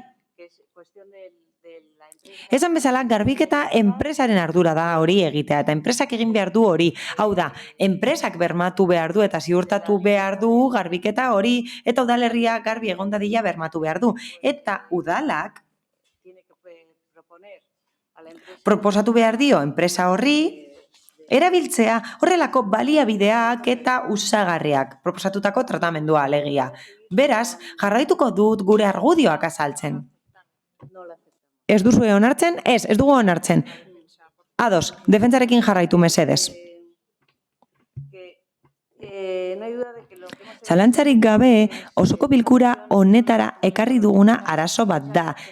Gogaikagarria dena herritarrentzat eta garrantzitsua da kontuan hartzea denontzat eragozpen bat dela eta askotan komentatzen dugu auzokideekin, ezagunekin eta maiz aipatzen dugu gai hau. Izan ere, kontuan hartuta, txakurazko daudela, 8.000 zeuden 2018an eta udalak ez du betetzen animaliak babesteko legearen artikulu bat. Izan ere, udalen ardura da gaitzea lorategi eta parke publikoetan espazioak seinaleztatuta egongo direnak txakurrak paseatzeko. Eta adibidez, egon behar dira bibikanez deritzonak. Eta ezin dugu ahaztu txakurrek eta batez ere arrek bere lurraldeak markatzen dituztela. Askotan leku berberetan egiten dituzte. Jabeek leku berberetan paseatzen dituzte txakurrak eta horren beste eskale batzuetan usaina jasan ezina da. Adibidez, Uribitarte kalea daukagu eta kalea bai txikia da, baina hori gora behera naskagarria da bere egoera eta beti usaintzen du. Leihoarekin mugakidea da, baina udalak bere garbiek eta hasten du. Horrez gain altzariak babestu behar ditugu, hiri altzariak alegia, gureak direlako eta horiek izan daitezke jolastokien alfombrak babesa direnak aurrentzat, eta bai, alfombra garbiak nahi ditugu, eta ez dugu nahi infekzio guneak izatea, baina horrez gain, gustatuko litzaiguke neurriak hartzea, eta txakurren osasuna arriskuan ez jartzea. Izan ere, txakurrak ere zaindu behar ditugu, eta honekin, adibidez, esan nahi dut, sufrea jartzen zela batzuetan izkinetan, eta adibidez, hori mihizta dezakete txakurrek eta gaixotasunak izan ditzakete horregatik. Horregatik guztiagatik uste dugu beharrezkoa dela usagarriak erabiltzea parkeetan, hiri altzarietan eta kaleetan. Usagarri ekologikoak, konponbide horiek etxekoak dira eta ez dute kalterik eragiten. Hala, Alderdi Popularrak esan nahi du usagarri ekologikoek ez dutela ingurumena kutsatzen edo kaltetzen, eta hori bai gertatzen da beste produktu batzuekin, adibidez lixibarekin, asko erabiltzen dena. Horregatik guztiagatik espero dugu proposamen hau onartzea alderdi politiko guztiek. Izan ere, onartzekotan, gustatuko litzaiguke funtzionamenduan jartzea osagarri ekologikoen erabilera ahalik eta lasterren eta kasoi batean ez geratzea, mozioen kasoian ez geratzea, askotan mozioak onartzen direlako eta ez direlako praktikan jartzen, mila esker. Uribe Lasprilla Andrea, zeure txanda. Eskerrik asko, bueno, antes de comentar... Eskerrik asko, hasi aurretik besterik gabe gustatuko litzaidake esatea oso desatsegina izan dela akusazio batzuk entzutea. Izan ere, garbiketa enpresaren aipamenak egin dira eta ematen du garbiketa kontuen aipamenak edo haiek direla errudunak eta haiek dira saiakera gehienak egiten dituztenak garbi egon dadin udalerria. Beraz, politikak kritika ditzakegu, baina ez langileak. Eta bai, mozioa jasotzerakoan asko aztertu behar izan dut gaia. Bitxia izan delako eta gustatu izan zait EH Bilduren emendakina, niretzat zentzudunagoa zelako eskari honetan, eta Alderdi Popularraren mozioari dagokionez niretzat egokia izan daiteke usagarriak erabiltzea parkeetan kontserbatzeko, baina gero aipatzen da ureztatzea etxabereak egoten dira kale guztietan, eta bai, etxabere asko daude biztanleko getxon, biztanle bakoitzeko, beraz ezakit zeintzuk diren kale horiek, etxabere gehiago dauden kaleak, hemen zorionez berdegune gehiago ditugu, eta bai, parke gehiago behar ditugu txakurrentzat eta aizialdirako gune gehiago, baina berdegune asko daude, eta horregatik beti ez da hori gertatzen fatxadeta, baina badago oso puntu garrantzitsu bat aipatu nahi dudana. Hain zuzen ere emozio honetan badago zerbait atzean, niri eroso sentiarazten ez nauena. Hala, erantzukizuna dute jabeek. Etxabereek jabeek badute bere ardura.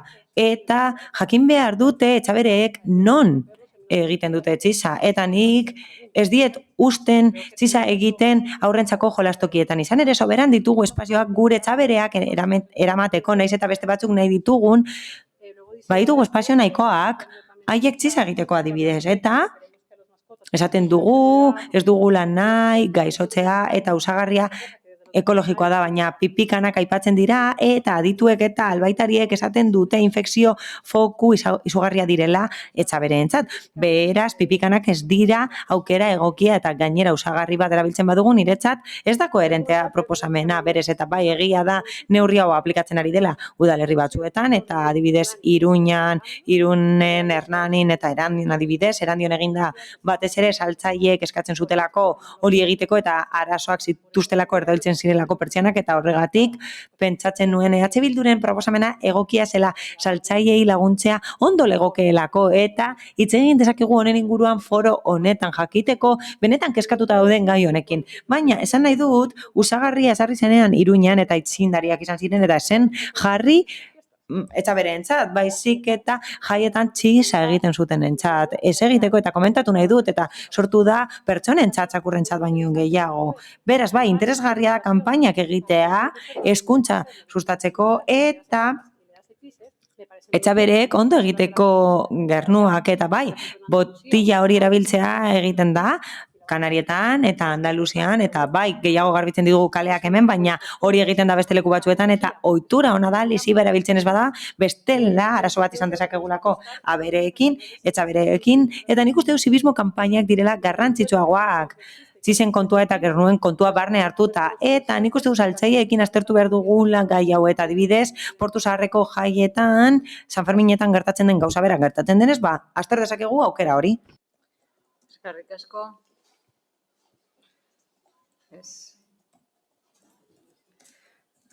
Bai, Rodríguez jauna. Bueno, la verdad es que cuando vimos la moción del Partido Popular... Egia esan, Alderdi Popularraren mozioa ikusi genuenean, ideia on asmo honekoa iruditu zitzaigun, baina pentsatu genuen zerbait falta zitzaiola. Hala, hitz egiten aritu ginen veterinarioekin eta hemen gauza da, txakurren eta hien jabeen ohiturak aldatzea. Zer esaten dute veterinarioek? Zuk eremu bat garbitu arren txakurrak bertan txiz egiten jarraituko duela. Konstantziaz jardun beharra dago eta horregatik aurkeztu genuen gure emendakinetako bat. Orain badut zalantza bat, ez dakit, ez dudan ulertu zergatik. ezetsi den edo behar badaztute ulertu gure emendakinean jartzen zuena? Baina bueno, gure proposamenetako bat zen, gehien sufritzen duena eta pegatinak daude herritik, merkatariak dira. Batzuetan, txakurrek portaletan, atarietan, eskinetan, den sarreratan egiten dute txisa. Beraz, kasu honetan, ohitura aldaketa honetan eragile aktibo gisa tratatzea ondo dago haiei laguntzea. Baina, ez dakit alderdi popularrak zer ulertu duen gure proposamenean. Beste aukerak kezkatu nau gehien. Elkarrekin Podemoseko ordezkariak esan bezala, garbitzaileak, udal garbitzaileak, ez daude hor guk egin nahi ez dugun guztia egiteko eta gu zikinkeriatan ibiltzeko eta gero gure kakada nahiek batzeko. Ez, haien lana egin behar dute, baina norberak ere badu egin beharreko lana. Eta txakur bat daukan pertsonari eskatzen zaion bezala kakak batzeko, eska diezaiokegu aldi berean arduraz jarduteko eta txisarekin ere kontuz ibiltzeko herritarrak eskaltetzeko. Alderdi popularrak zer dio? Bueno, garbitzaileak ardura daitezela, horretarako daudelako. Ez dugu, ez gaude ados kontzeptu horrekin, guk ez dugu uste garbitzaileak horretarako daudenik. Edo udalak baliabideak bideratu behar dituenik, getxoztarrek nahi dutena egiteko. Eta harritu nau, txakurren txisaren inguruan aritzeak eta aurren parkeetan dauden alfombrez. Nik ulertzen dut txakurrak ezin direla aurparketako alfombretan egon, eta bestela zehatu beharko dira, isuna jarri beharko dira. Kasurik egiten ez badu, isun bikoitza. Horregatik asmo honeko proposamena dela iruditzen zaigu, baina osatu beharra zegoela, ez zegoela osorik. Ikusi behar dugulako txakurrek zer egiten duten, funtzioak nola funtzionatzen duten zerbitzuek, eta eraginkortasunez jardutea zerbitzu horietatik, ezta? Beraz, planteatuta dagoen moduan eskasa iruditzen zaigu, argudioek gainera ez dute egoera hobetu eta beraz momentuz abstenitu egingo gara. Asmona du mozioak bai, baina hau gehiago garatu behar da. Eskerrik asko, Arregi jauna. Egunon, eskerrik asko, alkaldea. Bueno, de entrada, después de Lehenik eta behin, la respuesta les vamos a trasladar, su moción es una zuek esandakoa entzun ostean hona hemen erantzuna. Ardura publiko eta pribatu ezari zarete. Zuek gaia erraztasunez, sinpletasunez planteatu duzue hori ez dator bat errealitatearekin. Izan ere gainerako taldek hitz egin dutenean ikusi dugu ohiturez ari garela, pertsonen erantzukizunaz, heziketaz ari garela, eta hori hasteko, azken finean. Gero diozue kexa asko eta erantzun gutxi daudela, bagoazen kesak aztertzera. Nik hemen abisuak eta kesak baino ez ditut aipatuko, horretarako zerbitzu berezia dugulako, badaukagu kontzeptu bat, txakurren kakak eta txisak atal horretara pasaden 2019an 653 kexatik 39 heldu zitzaizkigun, hurrengo urtean 30 eta aurten 11 kexa dira hori buruzkoak. Hau da, 6tik 2 jaitsi da gai honen inguruko kexa kopurua. Testuak irakurri ostean, txisei buruzko testuetan zentratuz gero, 2018an 100 zen, eta aurten 0,7 baino ez. Oroar, kexa kontatuta 0,7 txisei buruzkoa. Udaltzaingoaren memoriari erreparatuz gero, 12 kexa 2020an, 15 aurten. Hau ere datuak dira. Eta kontratarekin hitz egiten badugu, aurparkeak mantentzen zarotzen kontrata, ez dute arazorik hauteman, zorionez, gure herritarrek arduraz jokatzen dutelako gai honetan, eta beraz, ez daukagulako arazo hori. argi dako eremuren bat, kirola egiten diren eremuak, esate baterako hoietakoetan, urteko momentu batzuetan arazo egon daiteke, baina ez aurparketan. Eta zer egiten du garbiketa zerbitzuak? Fatxadeen garbiketa zerbitzua ez dago kontratatuta eta berez gure langileek ez dute hori egiten, ez dagoelako kontratatuta zerbitzu. Hori, fatxadak pribatuak dira eta espazio publikoak dira lurra eta higiezin udalerriko higiezinak. Beraz, kontutan izan zuen proposamena ez doala norabide horretan. Zuek eskatzen ari zarete, beste batzuen ardura gu gure gain hartzea beste pertsona batzuen utzikeriagatik. Garbiketa zerbitzuak zer egin ohi du horrelako espazio publikoetan? Kontutan izan, arazoak izaten dituzten tokiak hautemanda daudela, fregatu mekanikoak egiten du, baina lurrean, ez fatxadetan. Hala ere, produktu zehatzei dagokienez, gure langileek udalerri mailan produktu horiek aplikatzeko aukera aztertzen dute eta batez ere, bide publikoan dagoen materialeri nola eragiten dieten produktu hauek. Argi dagoen bezala, emaitzak ditugunean, horrelako produktuak ohiko garbiketa zerbitzura batuko dira, edo ez, baina toki publiko ez ari gara, gero egia da lankidetzak egon daitezkeela, garbiketa zerbitzua zaratago. Zuek ontzat eman duzuen metodonek abantaila ditu, baina desabantailak ere bai. Ez dut horretan sakonduko kontu teknikoa delako, baina zera esan behar dut. Eztabaida hau hemen izateak ez du zentzu askorik, azken finean egiten ari gara nola egin behar den zerbait, ez da horren inguruan eztabaidatzen. Baina nola horri ordez zer egin galderari erantzun behar digut. Horretarako baditugu profesionalak eta haiek esaten digutain zuzen ere nola gauza ditzakegun gure ideia eta proposamenak. Horregatik guztiagatik eta kontutan izan da honelako kontuetarako beste foro espezifiko bat dagoela eta ez dut aipatuko zein den, bestelako eztabaidarik ezartzeko, ezezko botoa emango diegu zuen proposamenei, uste dugulako ez dietela erantzuten gure udalerriko benetako arazoei eta gainera ez dira erantzun eraginkorra zue proposatutako problematikarako. Hori bai, etorkizunean zenbait kasutan teknikarik esan dekoaren arabera baliteke neurri hauek hartzea. Eskerrik asko. Sí. Bai, González del Valle. Sí, gracias, señora alcaldesa.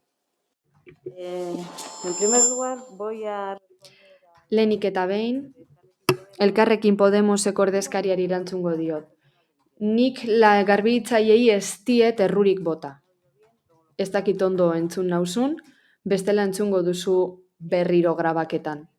Nik ez dut horrelakorik esan. Nik esan dudana da, udalak eman behar diola produktua enpresari. Hobeto esan da, nik hori ez dut esan.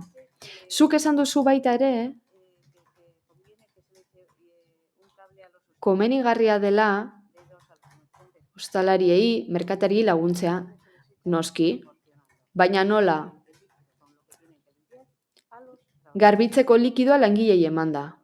Horrela. Aipatu duzu baita ere, urbotilen kasua Andaluzian ikusten dena. Bani Andaluziatik sarri ibili naiz eta ikusi dut urbotila asko jartzen direla, baina kausa da metodo horrek ez duela funtzionatu. Esan beharra dut baita ere, ez dela merkatarien lana espaloiak garbitzea. Eta nik errespetuz jarduten dut garbiketa enpresarekiko eta langilekiko. Esan beharra dut baita ere EAJaren ordezkariak kakaren inguruan esandakoaren arira, bani ez naizela horretaz ari. Zuek hainbat kanpaina abiarazi zenituzten, zakarrontzi batzu jarri zenituzten hilabetez, 2019an beste kanpaina bat, logo batekin, el que la caga la paga, errima polita, baina etzen beste munduko ezer izan, eta zuen emaitza onegirik izan. Eta oraindik ere udalerrian kexa nagusietako bat da. Bestalde, esan duzue etorkizunera begira ikusiko dela. Zergaitik ez dugu aurre hartzen. Eskerrik asko. Eskerrik asko. Uri Direspilla, zeure atxan da. Muy breve, porque como no hemos expuesto qué voto íbamos a hacer, pues para comentároslo. Si bien por la explicación que hemos obtenido aquí es como para votar en contra, porque no nos parece una buena explicación, pero vamos a votar abstención porque sí creemos que es un tema que podemos empezar a trabajar en misma línea, como ha dicho EH Bildu, y porque vemos que tiene un amplia margen de mejora, sobre todo hablando, por ejemplo... Batez ere, merkatariekin hitz egiten egon gara, edo ingurumen foroan, eta nik uste dut hasi behar garela foroietan planteatzen behar izan hauek eta agendan sartzen baita ere. Urbotilen kontua, bestalde, Alderdi Popularreko zinegotziari erantzuteko. Nik esan dut, jendeak daramala urboteia bat eta horrekin txisa garbitzen dutela, eta ez urbotila jartzen direla leku batzuetan txisa garbitzeko, argitzarren. Berriro diot, mozio honetatik gehien molestatu diguna izan dela, ardura ezaiela pertsonei ematen, pertsonena da erantzukizuna. Eta azken finean honek zer ekartzen zuen, erantzukizuna berriro ere garbitzaileei ematea edo produktu baten kontua dela esatea. Hala ere abstenituko gara kontu hau lantzen hasteko modu antolatuta koherentean. Eskerrik asko. Eskerrik asko.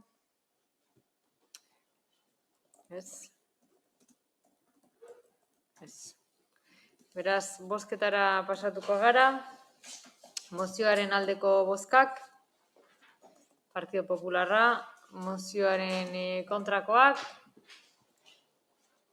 PSE, Euskadiko Ezkerra eta EAJ-PNV, eta abstentzioak EH Bildu eta Elkarrekin Podemos.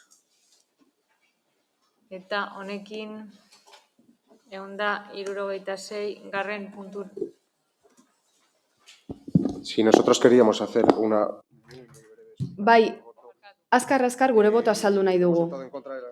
Kontrako boto eman dugu, batez ere uste dugulako zein material erabili behar den, nola, noiz, non, hori guztia erabakitzea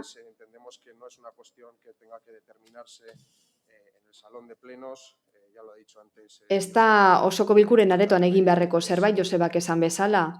Badaude foro espezifikoak horretarako, eta gainera gure ustez hau teknikoki landu beharra dago.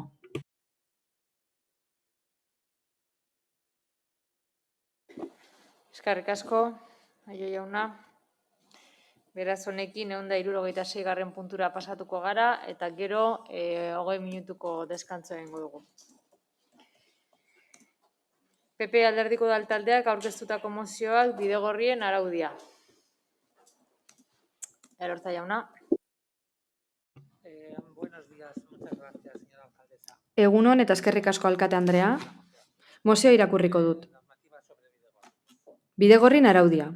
Udalerrian bidegorri berriak hartzaren ondorioz eta uste dugunez badirudiela herritarrek ez dituztela ezagutzen horiek erabiltzeko arauak, beharrezkoa da dauden arauei eta bidegorrien erabilera zuzenari buruzko informazio kanpaina bat egitea.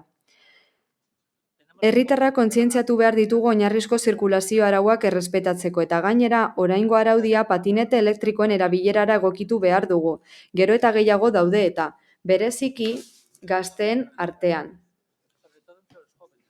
Hala, bizikleten, patinete elektrikoen naiz bidegorrien erabiltzaileek zeri jaramon egin behar dieten jakingo dute. Horregatik guztiagatik Popular Udaltaldeak honako erabaki proposamen hau aurkeztu du.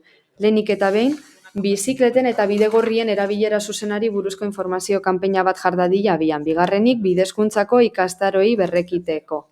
Hirugarrenik, bizikleten naiz bidegorrien erabileraren zehaztasuna jasoko dituen bideko araudi berria idazteko. Laugarrenik, mozio honen berri ematea udal hedabideetan. Municipales. Bueno, la verdad que el texto de la moción...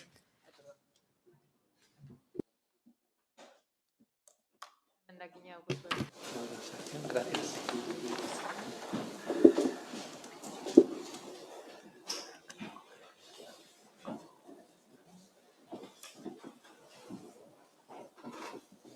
Aceptamos, ¿no? En lugar de 3 puntos, que es el tercero.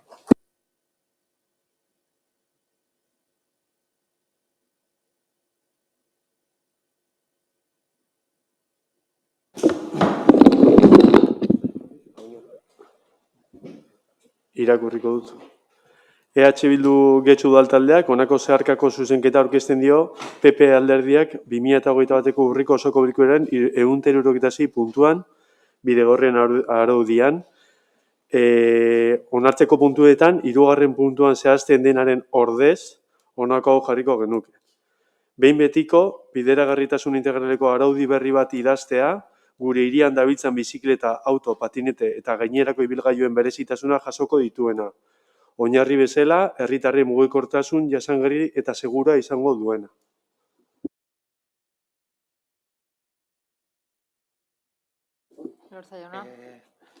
Gracias, aceptamos la moción. Onartzen dugu emendakina. Amaiera partean jartzen du jasangarria eta seguro izango dela herritarrentzat gaztelanian femeninoan, ciudadanos nahi dugu genero biak agertzea, baina bai onartzen dugu emendakina.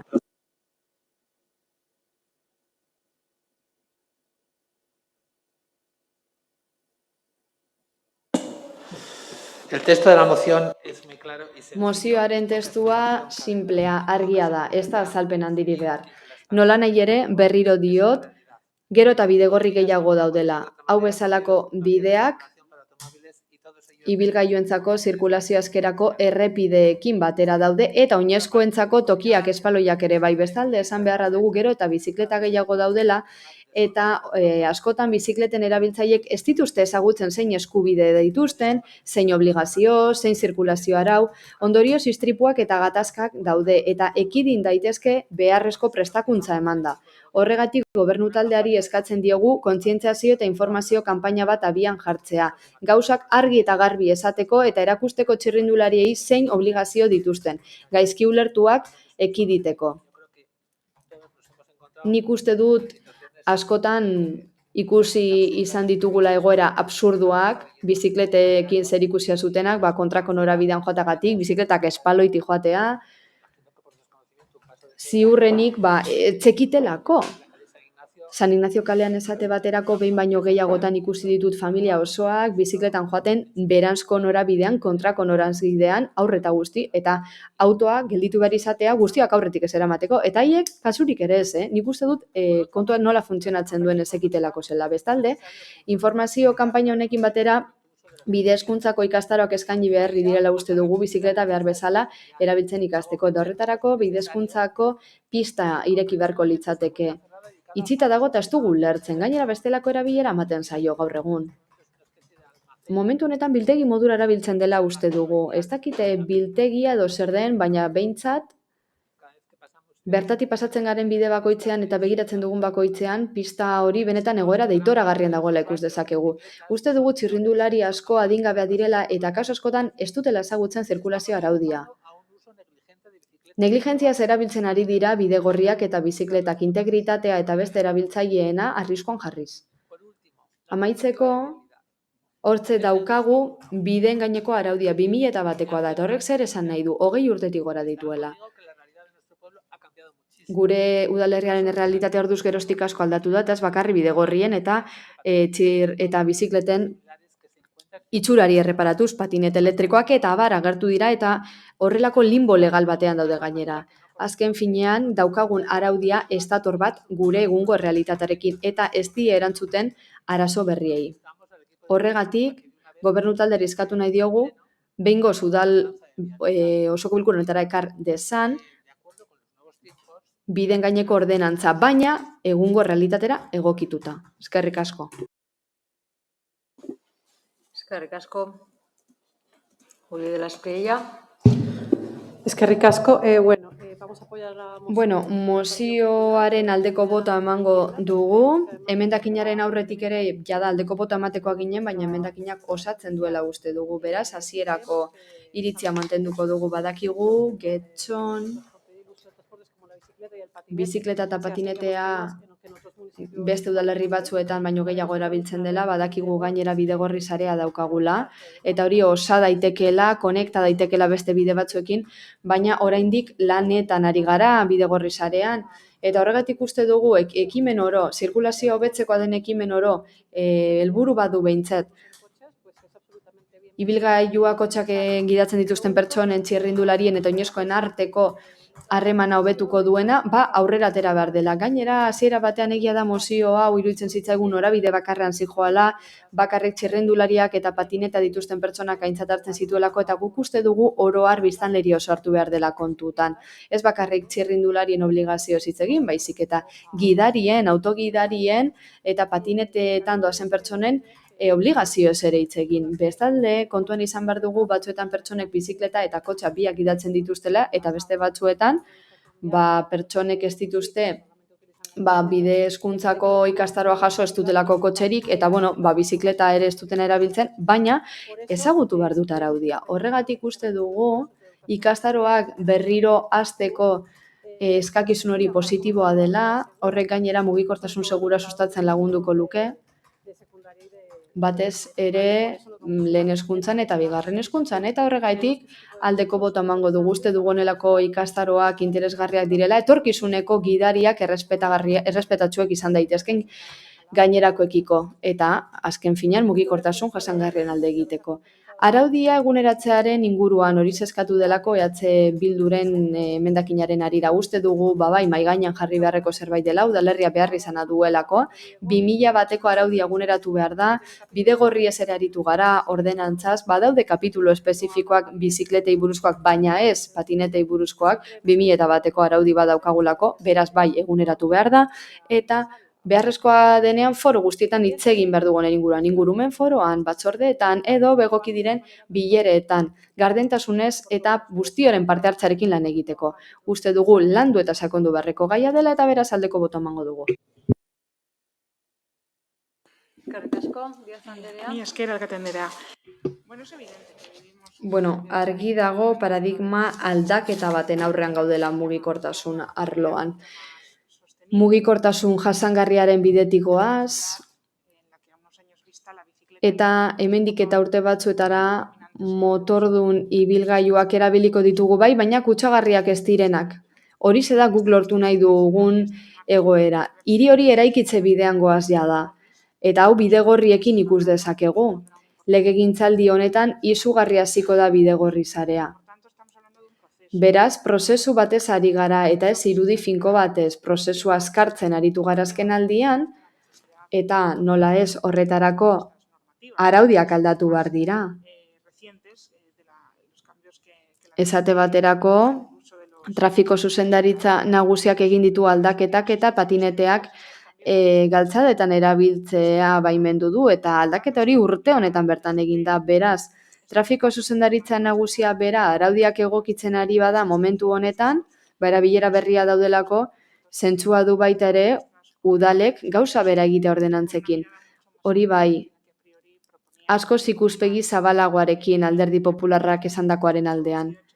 Eta Bilduk adierazi duena, pozgarria da, ikuspegi zabalagoa eskaintzen duelako, mugikortasun jasangarrirako bidean. Beraz, Bilduren emendakina proposamena hobetu du. Bidezkuntzako ikastaroi berrekiteko kontuarei dagokionez, Eusko Jaurlaritzaren eskumenekoa da, eta beraz, hark erabaki behar du horren inguruan. Eta udalei eskatzen badigu lankidetzan aritzeko, egoki diren ataletatik pozik erantzungo dugu eta pozik egingo dugu Eusko Jaurlaritzak eskatutakoa. Horregatik abstenitu behar gara proposamen honetan azkenik, zera eskatu nahi diogu Alderdi Popularrari. Mesedez egin esfortzua zuen testuetan hizkera inklusiboagoa erabili genero aldetik. Eskerrik asko, Bildosola jauna. Bai, transakzionalen inguruan gu puntu horretan aldaketa edo zehaztasun handiagoa sartzen dugu, uste dugulako mugikortasuna ezin direla diferentziatu bidegorrietatik, bidegorriak errepideetatik. Uste dugu analisi integralagoa behar dela, orokorragoa, izan behar duela ordenantza berri honek eta doena kontutan hartu behar duela. Uste dugu elkar bizitza ezinbestekoa dela mugikortasun jasangarri baterako bidean, eta beti ere kontuan hartuta biztanleen segurtasuna. Gero, esan beharra dago, Egia dela posten gaituela Alderdi Popularra bidegorriekin zerikusia daukan mozio bat aurkezten ikustea. Posten gaitu ere Alderdi Popularrak eskatuta ikustea bidegorrien erabilerarekin. Agian, litekeena da konturatu izana, herria mugitzeko aukera bidegorriak direla, eta ez dakit bate daki, bidegorrien aldeko kanpaina egiten hasiko dira, ez dakit. Posten gaitu ere, Alderdi Sozialistak ondo ikusi izana, guk sartutako aldaketa puntua, eta ondo ikusi izana, proposatzen genuena, eta ondo ikusi izana, bidegorrien ordenantza berri ateratzea, eta ondo ikusi izana dena hori, baina triste jartzen gaitu abstentziora jotzea, baina hori beste kontua da, edo betiko koherentzia hori izango da. Proposatzen dute, Alderdi Popularrak proposatzen du ere bide segurtasuneko ikastaroak berriro ezartzea.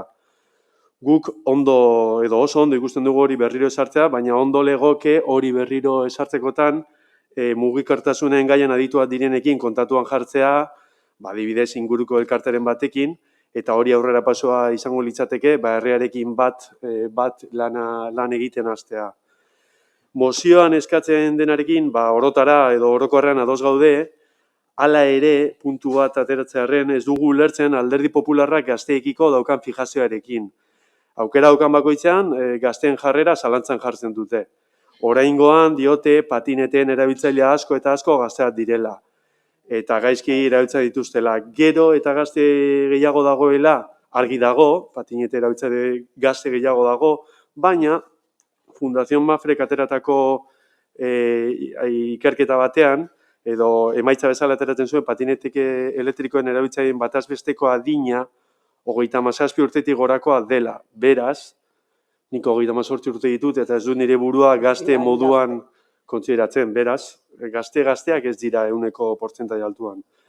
Hala ere, aurreko alde batera utzita, lehen esan bezala, planteatzen denaren orokortasunari kasu eginez, ez dugu begitzarrez ikusten mugikortasunaren integral inguruan araudi bat osatu edo araudi osatu bat sortzea.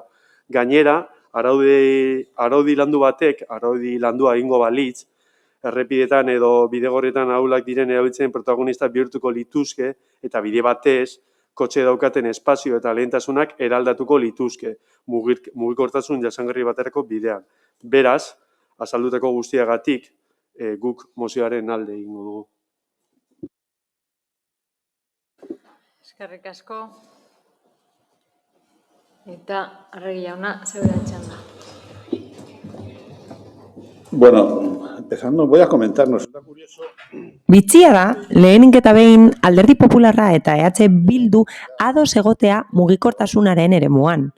Hala, nire eskarmentua kontuan hartuta eta izandako elkarrizketak ikusita, Elkarrekin Podemosek dioen bezala, Elkarrekin Podemosen eta EH Bilduren mugikortasun eredua eta Alderdi Popularrarena oso desberdina da, oso polita da esatea ordenantza bat egingo dugula edukiak aztertu gabe. Ziurazki, edukiak ez dira berberak izango, baina hori hitzaurre bat da besterik gabe Mikelek esandakoaren argira.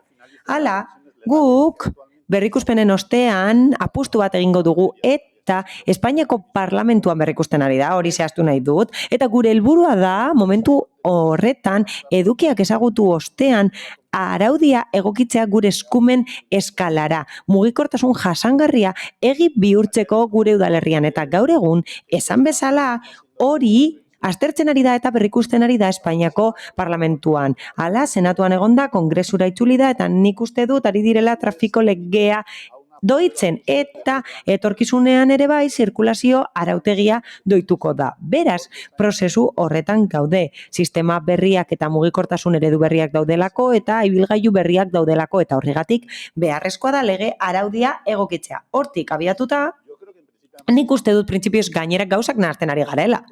Hala, ibilgailu kontzeptua eta ibilgailu horiek nondik zirkula dezaketen, ez da udal eskumena eta beste lege batzuek zehaztuko dute. Hala, partekatutako mugikortasun jasangarria berbera izan behar da, Getxon, Leioan, Erandion eta Bilbon. Berbera izan behar da. Eta bestela ez litzateke koherentea izango. Izan ere, hitz egiten ari gara horren inguruan eta metropoli mugikortasuna sustatu nahi dugu alokairu bizikleten bidez, adibidez. Eta hori da lehenengo gauza. Konpromisoa dugu ordenantza egokitzeko. Iaz aipatu genuen eta zeharkako bat aurkeztu genuen, baina zenuden onartu. Beste aukera batzuk nahiago zenituztelako eta guk jarraitzen dugu konpromiso horretan. Begibistakoa den bezala, kezka denok partekatzen dugu, eta nik uste dut edukiak desberdinak izango direla, eta orduan bakoitze bere iritzia eman beharko du, eta gure iritzi bat eman beharko dugu ere bai, udalerri edo osoko bilkura bezala.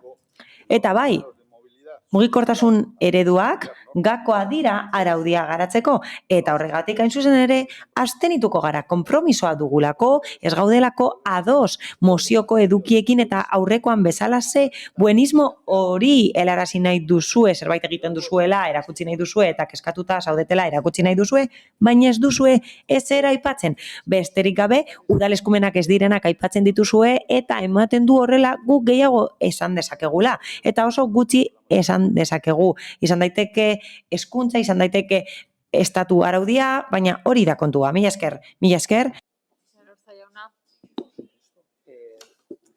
Gracias, señora alcaldesa. Bueno, agradecemos. Eskerrik asko, alkate anderea. Eskerrik asko alderdi batzuei aldeko botua emateagatik. Baina, ea nondik hasiko naizen. Ez dakit zeintzuk diren bide hezkuntza segurtasuneko edo bide segurtasuneko ikastaroak nork egin behar dituen udalak, Eusko Jaurlaritzak, baina guk bide hezkuntzako pista bat dugu, udal eskumenekoa eta jabetzakoa dena, eta ikastaroak udaltzaingoak egin zituen, ez dakit nork eskatuta, agian Eusko Jaurlaritzak eskatuta. Baina agian ez legoke arazorik Eusko Jaurlaritzarekin hitz egiteko, ikastaro horiek egiteko. Eta alderdi sozialistari dagokionez, nik hizkuntzaren Akademia Errealak esaten duenaren arabera hitz egiten dut. Real Akademiak esaten duenean bestela hitz egiteko, nik hitz egingo dut nahi duen bezala. Real Akademiak esan digu horrela hitz egiteko eta nik horrela hitz egiten dut. Bestelako zerbait esaten duenean hori egingo dut eta EH Bildukoei esan nahi diet eskerrik asko bere babesa emateagatik, baina zerbait esatea gustatuko litzaidake. Hala, 38 urterekin gaztea ez bazara, nik 57rekin ez dizut esango nola sentitzen naizen, baina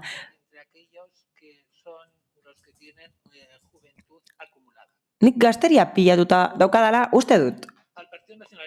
Alderdi nazionalistari zera esan nahi diot, badakit zain zaudetela. Hala, araudi batzuk egiten ari dira Espainiako estatuan, senatuan, baina, eta nik ez dakit oso ondo, baina kontua da araudia eginda dagoela Madrilen, Valentzian, Sevillan eta Zaragozan eta beste hiri askotan.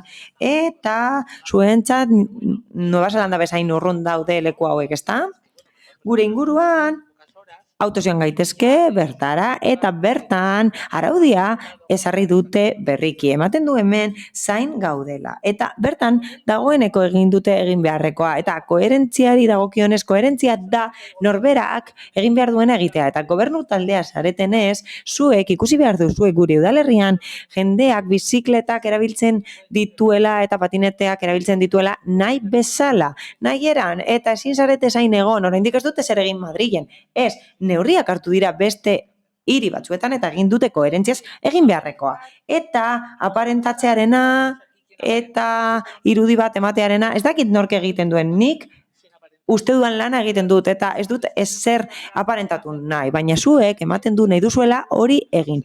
2001-etik zain gaude, araudi baten zain gaude, zuek hitzeman duzu egingo duzuela, baina ez duzu egin eta ezin duzu esan zain zaudetela. Madrilgo parlamentuan zerbait esango dutenaren zain zaudete, baina beste hiri batzuetan patineten eta bizikleten araudia ezarri dute, eta erabilera batzuk ezarri behar dira garraio bide hori dagokienez. Eta EH Bildukei ez diet esan, ez gaudela aurka, ez gaude aurka. Bukatuko dut. Baina guk uste dugu norberak nahi duen bezala garraiatu behar duela. Denok ez dugu aukerarik auto bat gidatzeko, bizikletaz joateko edo patinetez joateko. Eta azkenik ez ditugu kriminalizatzen gazteak, are gutxiago. Baina adingabe askok ez dute aukerarik izan autoa gidatzeko. Eta gidatzen dugunok badakizkigu zeintzuk diren trafiko arauak. Eta hauek ez dute denborarik izan oraindik autoeskola batera joateko? Bueno, muy brevemente. Laburki, begibistakoa da, hemen boskatzen ari garela mozio bat.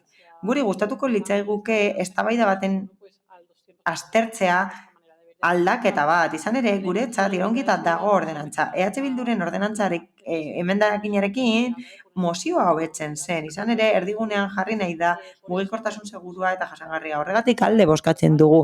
Argi dago eztabaida egiten dugunean dagozkigun foroetan desadostasunak izango ditugula Alderdi Popularrarekin. Nik uste dut denok dakigula hori, besterik gabe Sugatzarteko bidegorriaren eztabaidan hori gertatu zen, aparkalekuen eztabaidan ere bai, eta ez gaude ados mugikortasun ereduarekin, Alderdi Popularrarekin, kasu honetan, baina horrek ez du esan nahi indarrak batu ezin ditugunik ordenantza bat sortzeko. Horrez gain, esan nahi dut ados nagoela Alderdi Popularrak esandakoarekin. Zentzu batean ez gara zain egon behar gauza batzuk arautzeko. Adibidez, okerez banago, iaz, Gasteiz hasi zen aldaketak egiten patinete elektrikoarekin hutsune bat dagoelako legedian horren inguruan. Udalerri mailan eta horregatik ez zait gaizki iruditzen horrela lan egiten hastea. Hori esan nahi nuen, mila esker. Bai, Díaz Andrea. Sí, por contestar al... Alderdi Popularreko ordezkariari erantzun nahi diot. Hala, Eusko Jaurlaritzak egindako proiektuari dagokionez 2011 arte egikaritzen zen dirulaguntza baten bidez eta udaltzaingoak ez zituen ikastaroak ematen enpresa bat kontratatzen zen naiz eta udaltzainak egoten ziren enpresak ematen zuen prestakuntza hori. Hala, gogorarazi nahi dizut bide hezkuntza kurrikulumaren parte dela eta Eusko Jaurlaritzaren eskumena dela 2011tik itzi zen programa hori.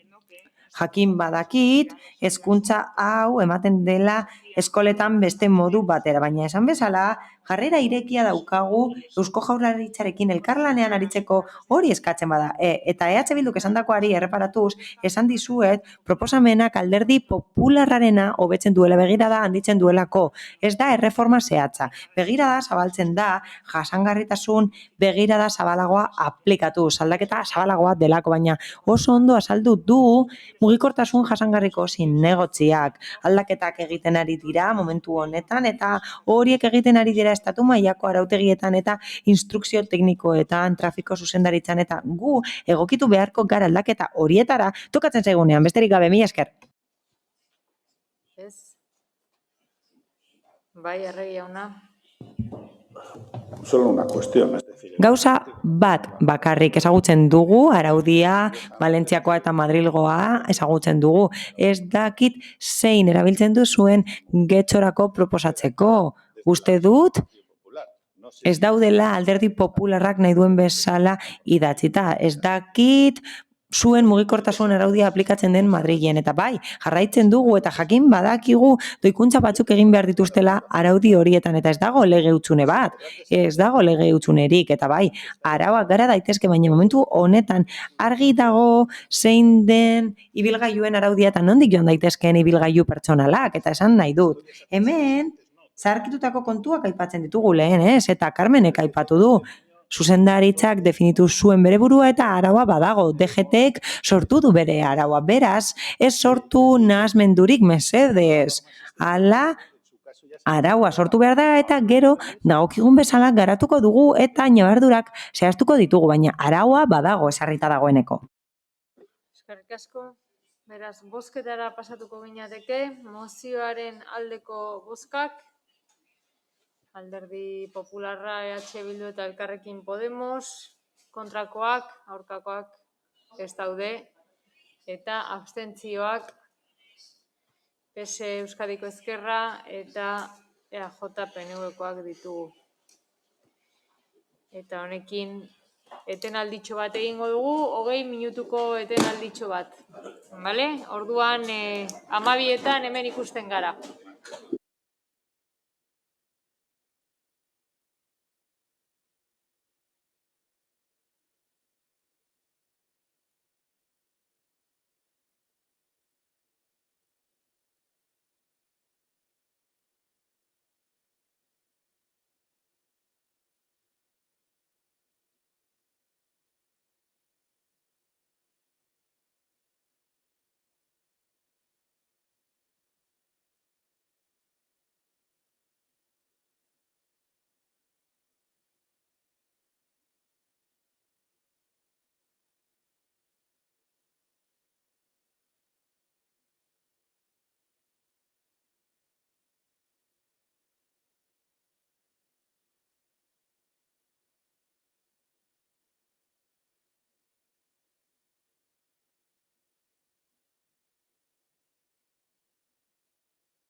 Bueno, hasiko gara. Espera, que meto la risa. No, oiturak hartu behar dira. Isauri. Hasiko gara.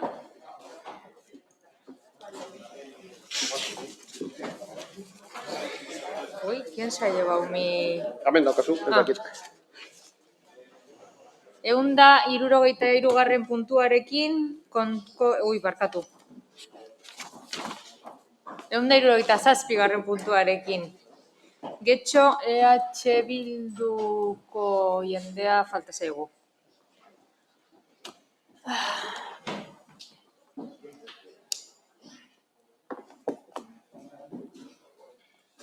Bai, getxo EH Bildu alderdiko udaltaldeak aurkeztutako mozioa aniztasun funtzionala duten pertsonentzako gizarteratze zerbitzua berriro martxan jartzea.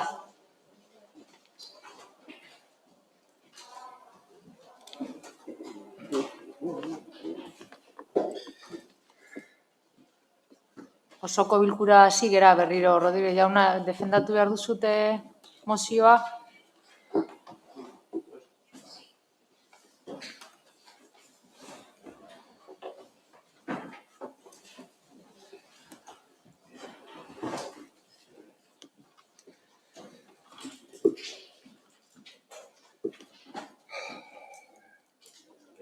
Bildosola jauna?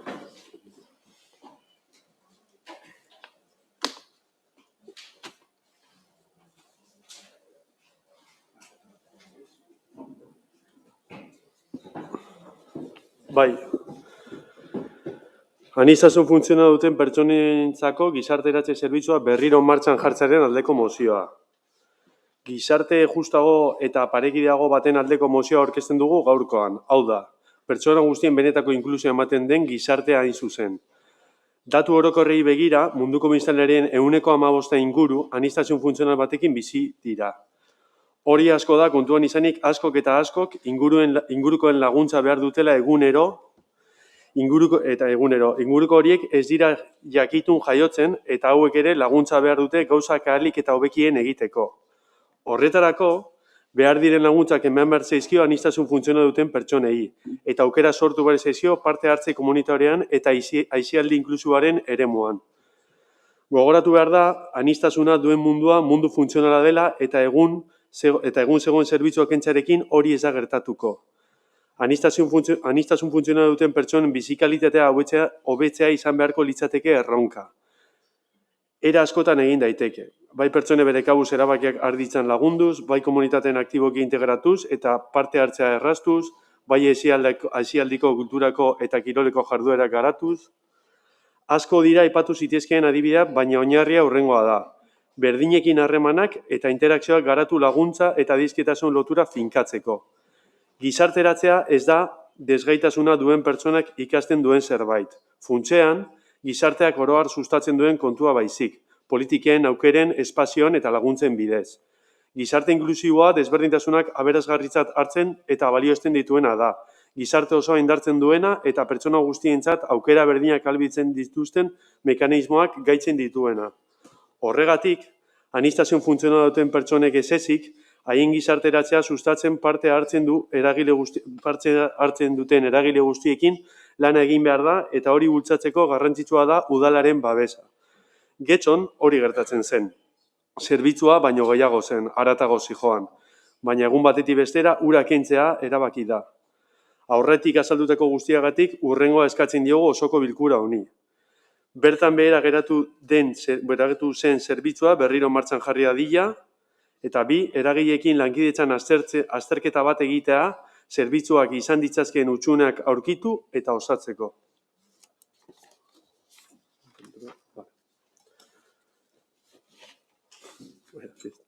Bueno, uste dut nahiko argi geratu dela mozioan eskatutakoa, aurreko asteko informazio batzordera gaia ekarri genuen eta badakigu zein izango den gaurko erantzuna. Eraldaketa bat egin dela eta hoberako izan dela, zerbitzu hobetu dela eta denak oso pozik daudela, bai familia, bai langileak, bai gobernua eta bai mundu osoa. Betiko leloaren betiko leloa. Baina atzean dagoena, hau da, eraldaketa berregituraketa edo dena delako honen atzean dagoena, askotan, gehiegitan oso maiz errepikatzen den kontua da. funtzionatzen duen zerbitzu bat kendu eta beste bat ezarri. Hau gobernu aldaketetan hezkuntza sailerekin gertatzen dena dirudi. Tú cambia algo para que parezca que haces algo. Argi geratzen da berriro nahikotasunera goazela, bai, nahikotasunera. Eta zer da nahikotasun hau? Zuen iritziz espedientea bete, baina kanpotik ikusita eta egoera ondo ezagututa, gauzak okertzea da. Tristea da gai honetan nahikotasunera jotzea.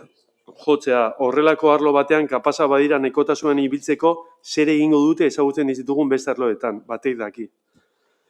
Hala ere, naiz eta asko errepikatu izana, gure ustez, hau ez da nahikotasunean ibiltzea edo maila minimo batera heltzearen kontua. Hau, zerbitzu publiko bat okertzearen aldeko mugimendua besterik ez da, ulertezina benetan.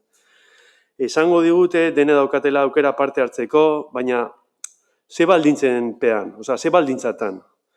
Aurreko astean, esan ziguten, afora markatzen duen baldintzetan hain zuzen. Eta hori, ez da behar den bezalako zerbitzu bat eskaintzea. Are gehiago, aurretik eskaintzen zena, hobea zela jakinda. Zerbitzua ezagutzen duen orok, badaki, hori bazela zerbitzu ezberdina eta ona, baina hauei ez zaie inporta, aurrera jarraitu dute zerbitzuak kentzen. Irtenbidea beste bat izan zitekeen, baina aurkako aldera jo dute aldaketa honekin. Esango digute ere, badagoela teknikari nahikoa zerbitzua eskaintzeko, baina ze zerbitzu emateko, teknikaria ze zerbitzu emango dute, orduan, zeri buruz gabiz orain. Eman beharko litzateken zerbitzu bati buruz, edo eta berauen imaginarioan sortu duten zerbitzuari buruz. Zein da helburua? Zein da horren helburua? Zein da aldaketaren helburua? Helburua bada teknikariak lanez gainezka jartzea eta zerbitzurik ez ematea, aurrera egingo duzue, baina argi esan dezatela, ez baitako inolako dudarik hori horrela dela eta. Eskerrik asko. Uribe Lastia, Andrea. Muchas gracias. Eskerrik asko, uste dugu gizarteratze zerbitzuak aniztasun funtzionaleko pertsonentzat helburu desberdinak dituztela, besteak beste pertsona hauen parte hartzea erraztea aisialdian eta erkidego jardueretan, besteak beste. Hala, kasu zehatz honetan, kenduko da zerbitzu bat eta 17 gazteei eragiten die, aniztasun funtzionala dute horiek, eta babesa behar dute pertsona horiek etengabe parte hartzeko eta aisialdian eta jardueretan parte hartzeko gazteria sailean. Eta uste dugu zerbitzu hau oso zerbitzu ona zela eta erabiltzaileek oso ondo ikusten zutela. Gainera, oso zerbitzu hurbila zela, eta oso garrantzitsua da hori horrelako pertsonekin lan egiterakoan, eta ez zegoen soberan guzti aurkakoa. Gizarteratzeari erreparatuz oso garrantzitsua da eskaintza baliostatzea eta norabide horretan lan egin beharko genuke, abanguardian egon beharko genuke eta ez mantentzea akatsa da gure ustez. Hala ere, espero dugu akats hori zuzentzeko aukera izatea oraindik ere. Elkarrekin Getxorentzat horrek islatzen du apustua egiten dela udal honetan. Beste gauza baten alde. Gero eta gehiago pilatzen dira zerbitzuak. Batez ere zaintzen eremuko zerbitzuak pilatzen dira eta kezkatuta gaude horrekin ordesten dira beste profesional batzuekin, beste zerbitzu batzuetako langileekin ordesten dira eta espezifikatu beharrean orain profesionalek atasa asko egin behar dituzte eta kezkatuta gaude zerbitzu espezifikoak kentzen direlako, oso baliostatutat daudenak eta oso garrantzituak direnak erabiltzaileentzat. Eta ez dugu eztabaidatu nahi hezitzaileen gaitasunei buruz, gizarte eskuartzeko edo gaztelekuko langileko dituzte gaitasun asko eta ordestu beharko dituzte lan horiek eta ez ditugu zalantzan jartzen bere gaitasunak.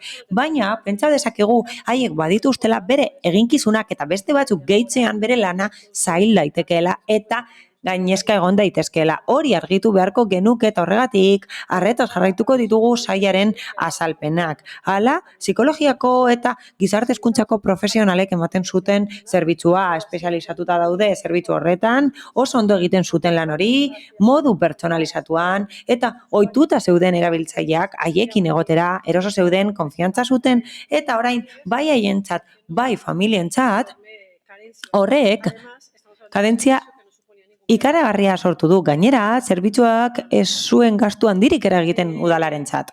Hala, gogorarazi nahi dugu abenduaren 3 ospatzen dela aniztasun funtzionala duten pertsonen nazioarteko eguna. Horregatik oso ondo datorkigu gogoraraztea beharrezkoa dela aisialdia, denontzako aisialdia, eta giza eskubide guztiak bermatu behar zaizkiela pertsona guztiei, kasu honetan aniztasun funtzionala duten pertsonei.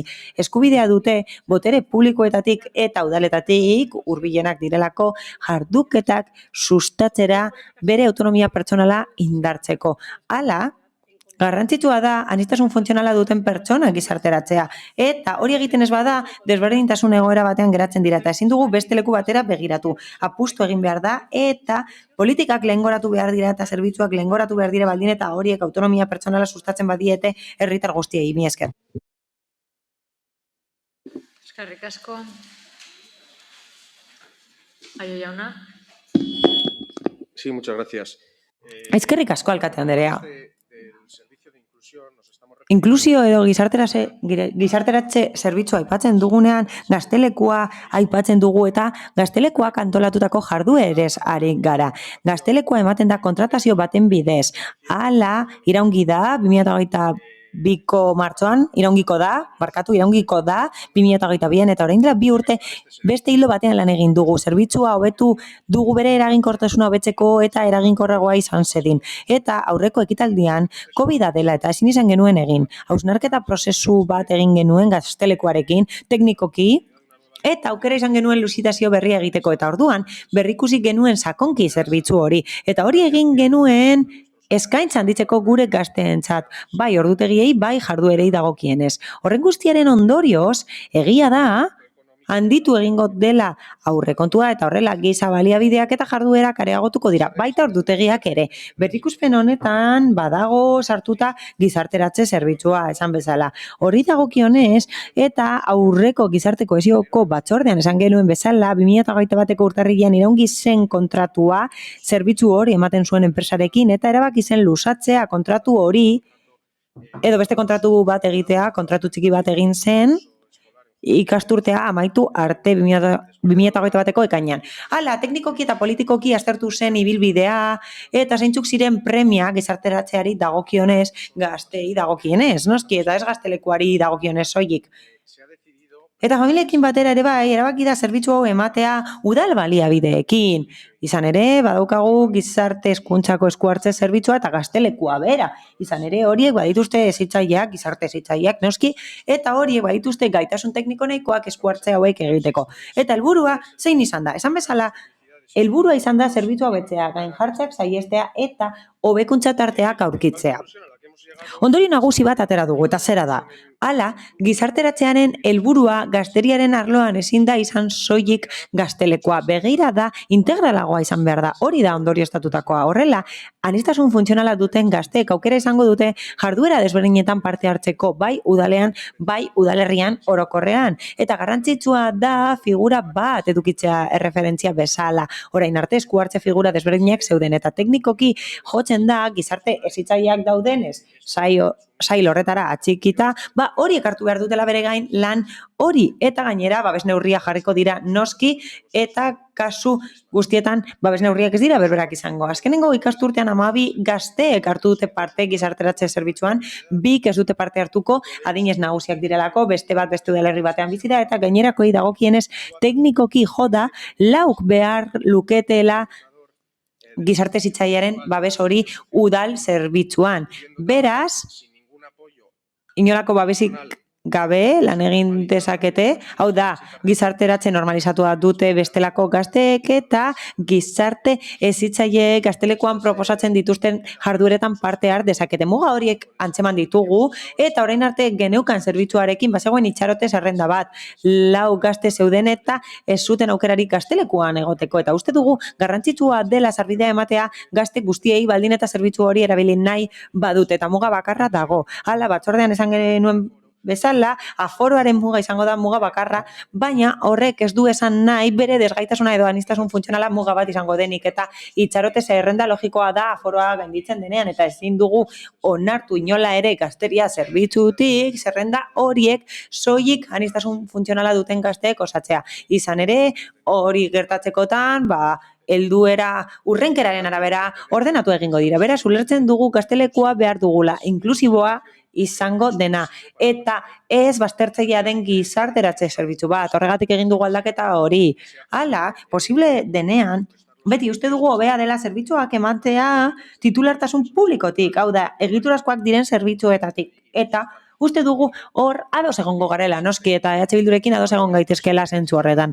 Une honetan idazten ari dira plegu berriak eta bertan jasotzen da beren beregi gaztelekua zerbitzu inklusiboa izan behar dela. Kontuan hartuta arduradunak diren profesionalak gizarte hezitzaileak izango direla. Bere eskumenen artean egongo da gaitasuna mekanismoak sortzeko pertsona guztiak gizarteratzeko eta hori egingo da gizarte hezkuntza jardueraren bidez. Hala, antzematen bada premia handiagoa dagoela eta gizarte bazterkeria arriskua dutela gazteek badugu gizarte hezitzaile bat gizarte eta hezkuntza esku hartzeko sailean. Eta gizarte zerbitzuen bidez esku hartzen du pertsona horrek familiarekin batera edo eskola zentroarekin batera. Eta hori esartzen du zorro dekretuak. Eta erabiltzaileek laguntza behar badute, laguntza instrumentala, aniztasun funtzionala badute, gizarte hezitzailea ez da arduraduna kasu honetan laguntza emateko, baina enpresa esleipendunak baliabideak izan beharko ditu giza baliabideak kasu honetan premia horri aurre egiteko.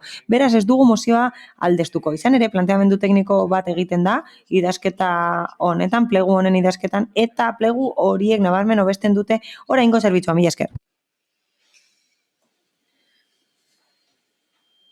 Bai, Torria Lekerika, zeurea da hitza. Muchas gracias. Eskerrik asko alkate anderea, eta egun on guztioi. Begibistakoa den bezala, gaia nahiko sentibera da. Kasu honetan, aniztasun funtzionala duten pertsonez ari gara. Gazteek aniztasun funtzionala dute eta horien inguruan mintzatzen ari gara. Hala, batzordean, gizarte kohesioko batzordean, gobernu taldeak azalpenak eman zituen eta gaur ere bai, eta azalpen batzuek logika dute. Azalpen batzuk logikoak dira, hau da, gazte batzuk kanpoan geratzen ziren, eta ulergarria da kasu horretan aldaketaren bat egitea. Eta ados gaude irizpide horrekin, EH Bildurekin, hala, bigarren puntuan esaten dute aztertu behar dela egoera urritasunak osatzeko, eta bai, urritasun bat zen, eta ematen du, aiok esandakoari jarraiki azterketa hori egin dutela dagoeneko, eta beste kontu bat da informazioa ez dugula jaso, eta gaur jaso dugula informazio bakarra, eta guk uste dugu, zentzu horretan, eta gainera kritika bat egingo dugu zentzu honetan, geldo jardun du gobernu taldeak kasu honetan eta kritikatu nahi dugu hori. Alderdi sozialistak esan bezala, bere garaian esleipen bat egin zen, izapideak hasi ziren, esleitu zen, otsailaren 5ean, 2019an kasu honetan, eta urtebeterako zen, eta beste urtebeteko luzapena egin ahal zen, 2021an bukatuko zen, eta gero aukera eman zen, horrez gain beste luzapen bat egiteko ikasturtea amaitu arte, alderdi sozialistak esan bezala, baina erabaki hori bazuten, plegua egin behar zuten aurretik, eta beti aipatzen dira aparkalekuak, bai. Berdin jorratzen duzue gai hori, berdin jarduten duzue aparkalekuekin. Hau da, atzera, zoazte ez da, atzean, zaudete, atzeratuta jarduten duzue, eta plegua behar bazen, logikoena da plegua dagoeneko egotea. Ematen du orain, zerbitzua ez dela estaltzen, ez dela ematen. Eta komeni litzateke, eta bai, Gonzalo azalpenak eman ditu, eta plegua idazten ari da orain, baina lehenago idatzi behar zen, edo idatzi eta egon beharko litzateke dagoeneko. Eta mozioari dagokionez, zerbitzu bat eten da eta berriro abiarazteko eskatzen dute, baina ez dute azaldu zertaz ari diren. Gaur egun berriro ere hasteko zaila da, izan ere enpresa esleipendunak ezin du egin, dagoeneko epe guztiak iraungi direlako. Beraz, teorian, beste izapide bat egin beharko litzateke izapidetzeko, eta esleitzeko kasu honetan, eta bai, arrazonamenduaren parte ulertzen dugu, udal gobernuaren arrazoi batzuk ulertzen ditugu, eta ados gaude EH Bildurekin, guk ere badugu, kezka oposizioak erakutsi du kezka duela, proposatzaileek eta Elkarrekin Podemosek esan dute kezka dutela, eta ados egon gaitezke, eta tamalgarria da, pleguak idatzi behar badira, ez dakit zergatik ez diren lehenago idatzi, mila esker. Eskerrik asko. Uriarte jauna. Kate Andrea, eskerrik asko. Pertsona guztien benetako inklusioa ematen den gizartea, hori da EH Bilduk aldarrikatzen dauen ideia mozio honen aurkezpenean. Erabat ados gaude, getxon inklusio politika zeharka garatzen da. Ikuspegi hori udal zerbitzu arruntetan txertatuz. Gaztelekuan bereizita garatzen zen, ez behar baizan ondo integratua zerbitzu arruntean. Baina, gaur egun, ezarritako hobekuntzarekin Gaztelekuko langileek garatzen dute eta behar bezala prestatuta eta oinarrizko premisa integratzaile bat betez. Hau da, inklusioa eta ikuspegi inklusioa normalizatzea. Eskerrik asko.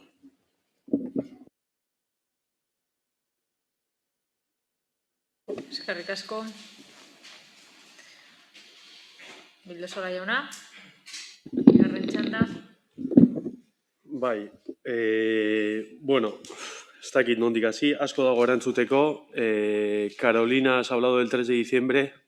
No, Carolina, abenduaren 3 saritu zara, lasai atzo herriko igogailu guztietako argiak eta kirolportukak piztu zituzten eta hiperaktibitate nahasmenduari omenaldia egiteko. Ez naiz hartuko erantzun guztiek egiten, deni erantzuten, saiatuko naiz adibidea bat jartzen, ea ulertzen duzuen hemen zer gertatu den, aldaketarekin zer gertatu den. Saiatuko naiz. Adibidea erraza da.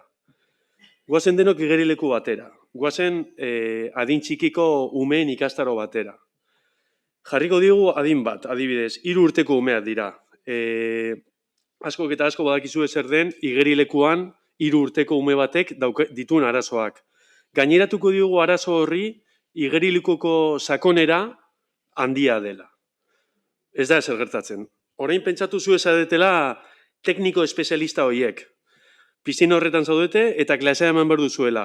Ez aidezue zenbaki bat. Zenbat pertsona izan ditzazkezuen zuren ardurapean pizina horretan. Zenbat ume izango zen dituzketen klase horretan zuek emateko. Ze egoeratan emango zenuke zerbitzu hori ondo eta umeen segurtasuna bermatzen. Bale, orain hori pentsatzen zaudetela, gaineratu iezazue klase horri aniztasun funtzionala duen ikasle bat. Gauza, zaildu egiten da, eta arazoa daude, ez? Bueno, orain zein izango litzateke erantzuna. Nola bermatzen duzue gauzak ondo ateratzea? Nola lortuko duzue ume horrek eta besteek, ez bakarrik horrek eta besteek, aurrera egitea, ikastaro ikastea eta era seguruan ikastaro hori jasotzea. Badakizu erantzuna. Kasu honetan, teknikariekin hitz egin, tekniko espezialista horrekin hitz egin, eta jartzen diozue, apoio bat, 2, 3 edo 10.000 behar direnak. Bale, ba, imaginatu, orain arte, igerik eta zerbitzu hori horrela eman dela. Baina, momentu batean, goitik esaten dizuetela, eraldaketa berri bat dagoela, eta eraldaketa horrekin erabakitzen dela ikastaro hori beste batera antolatzea. Hau da, zegoen errefortzuko irakasle hori, kentzea. Zer gertatu litzateke horrekin. Segurtasuna eta irakaspena bere hutsean geratuko litzatekela, eta orain aforoarekin sartu barko zinatekela, eta klasea beste erara emango litzatekela. Bale, adibidea jarrita, orain inklusio zerbitzua egin gertatu dena, berdina da. Hau da, kendu duzue, ondo funtzionatzen zuen zerbitzu bat. Hitz egin didazue, apostua, eta bai horreko astean esan zenaten, apostua publikotasunetik egitea zela, eskertuko genuke hori horrela izatea, porque ez da izango. Porque adibidez gaztelekoak ematen dituen zerbitzu asko eta asko, ez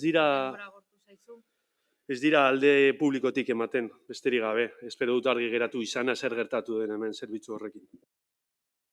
Eskerrik asko. Uribe de la Espilla, Andrea. Gracias, muy brevemente. Bueno, eskerrik asko, labur. Eskerrik asko Gazteri arloko zinegotziari azalpenengatik. Azalpenak onak edo txarrak izan daitezke bai, baina nik uste dut ez dugula hori baloratu behar. Gauza da, eredu desberdina ditugula arretaren inguruan, norberak bere eredua, eta baliteke ados ez egotea, baina zerbitzu hori kentzea guretzat murrizketa da. Orain, esan digute Gazteria arlotik eskaintza berritu nahi dela, baliabide ekonomiko gehiago bideratu, ikuskapenak egin, eta bueno, behar izan batzuekin ados gaude, Baina gauza da nik ez dakit ebaluazio hau zein prozesutan dagoen edo zein momentu honetan. Suposatzen dut muga ekonomikoaz eta baliabidez aurrekontuen negoziazioan arituko garela, baina nik uste dut bestelako apostu bat egin behar dugula gazteen inklusiorako, eta ez dakit horretan ari diren edo zertan ari diren. Guk eskatu nahi duguna da, eskaera gisa mesedez, oposizioko talde guztiek hitz egiteko eta negoziatzeko aukera izatea. Harrera planarekin egin den bezalaxe edo taoaren kontuarekin egin den bezalaxe. Nik ez dudan ez argi ikusten pauso hau eman den edo ez edo prozesuan dagoen, hori gogoraraztea baino ez, guk ere parte hartu nahi dugula prozesu honetan. Eskerrik asko. Aio jauna. Sí, bueno, comenzando por aclarar la cuestión. Lehenik eta behin, kontratuzko alderdiak argitu nahi ditut eta alderdi popularretik esandakoaren harira. Alde batetik, zerbitzu horren kontratazioa zegoen, urtarrilean bukatu zen, eta luzatu egin zen kontratu txiki baten bitartez uztailera arte, eta beste alde batetik gaztelekuko zerbitzua daukagu indarrean dagoena. Baina 2022ko martxoan bukatzen da kontratua eta plegu berriak aterako ditugu. Esan bezala, aurrekontu zuzkidura handiagoarekin. Horixe litzateke eman beharreko azalpena. Momentuz, inklusio zerbitzuaren erabiltzaileak artatzen ari dira hezitzaile profesionalak, hori Gaztelekuan, eta beste zerbitzu sozioedukatibo batzuetako profesionalak ere bai. Berriro diot, hori orain. Datorren urteko martxoan kontratu bukatzen denean ere halaxe izango da, baina diru aldetik hobekuntzak egongo dira, eta hori pleguetan ikusiko da. Oraindik pleguan lantzen ari gara, baina momentua iristen denean zuekin partekatuko ditugu pleguak. Bestalde, EH Bildu jarritako azalpenaren adibidearen harira zera esan nahi dut. Adibide hutsa dela badakigu, baina nik uste dut oso ikuspegi murriztailea da erakusten duzuela adibide horrekin. Aniztasun funtzionala duten gazte guztiek ez dituzte behar izan berdinak. Aniztasun funtzionala izateak ez du esan nahi zu laguntzeko pertsona bat ondoan izan behar duzula etengabe. Kasu bakoitza mundua da. Nola nahi ere berriro diot. Laguntza hori behar duen pertsonari emango diogu orain ere. Zein da desberdintasuna? Azpikontratatutako enpresa baten bitartez egin ordez, udalak aurretik zeuzkan zerbitzuen bitartez emango da laguntza. Integrazio sozioedukatiborako zerbitzuaren eta gaztelekuaren bitartez. Diru gehiago bideratuko dugu hoietara eta horrez gain profesionalak daude zerbitzu bietan. Profesional horiek behar bezala prestatuta daude, gizarte zitzaileak dira eta prestatuta daude aniztasun funtzionala duten pertsonak artatzeko. Gainera, zorroko dekretu bidez ere obligazioa da. Eskerrik asko. Beraz, bozketara pasatuko gara. Mozioaren aldeko bozkak. EH Bildu eta Elkarrekin Podemos mozioaren kontrako bozkak. PS Euskadiko Ezkerra eta EAJ-PNV. Abstentzioak Partido Popularra. Eta honekin batera 168. puntura pasatuko ginateke. Getxo EH Bildu alderdiko udal taldeak aurkeztutako mozioa Kristobal Kolon kalearen izena aldetzea.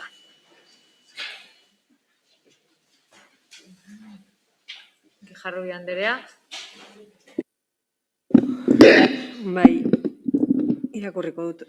Urriaren 12. harira gure herriko gazte batzuek Kristobal Kolon izena duen kalearen plaka kendu zuten. Mezua argia zen, ez dugu onartzen gure kaletan Espainiar kolonialismo sarraski eta herri eta kulturan zapalkuntzaren ikurrik. Guk bat egiten dugu mezu horrekin. Urte asko dire Latinoamerikako herrialdetan Kristobal Kolonen estatuak erasotzen, eraisten eta bertoko gobernuek kentzen dituztela. Urriaren 12ak Amerikan izaera anitza dauka, gero eta ohikoagoa izanik Kolonen eguna. Izatetik herri indigenen eta bertoko kultura eta historiaren aldarrikapen eguna izatera. Urriaren 7ko 18/1987 legearen arabera, hemen hispanitatearen eguna edo Espainiako egun nazionala ospatzen da. Lege hau esartzen arrazoia honakoa izanik. Urriaren 12ak efemeriade historikoa simbolizatzen du. zeinetan Espainiak guraniztasun kultural eta politikotik abiatuta estatua eraikitzeko prozesu bat amaitzear dagoela eta Espainiako erresumak monarkia beren sartzeak Europako mugetatik haragoko hizkuntza eta kultura proiekzioaren aldi bat hasten duen. Beste hitz batzuetan, imperialismoa eta kolonizazioa, zapalkuntza eta sarraskia, dominazioa eta bortza. 529 urte dira, Espainiako inperioak Hego Ameriketako etnizidioa abiatu zuela.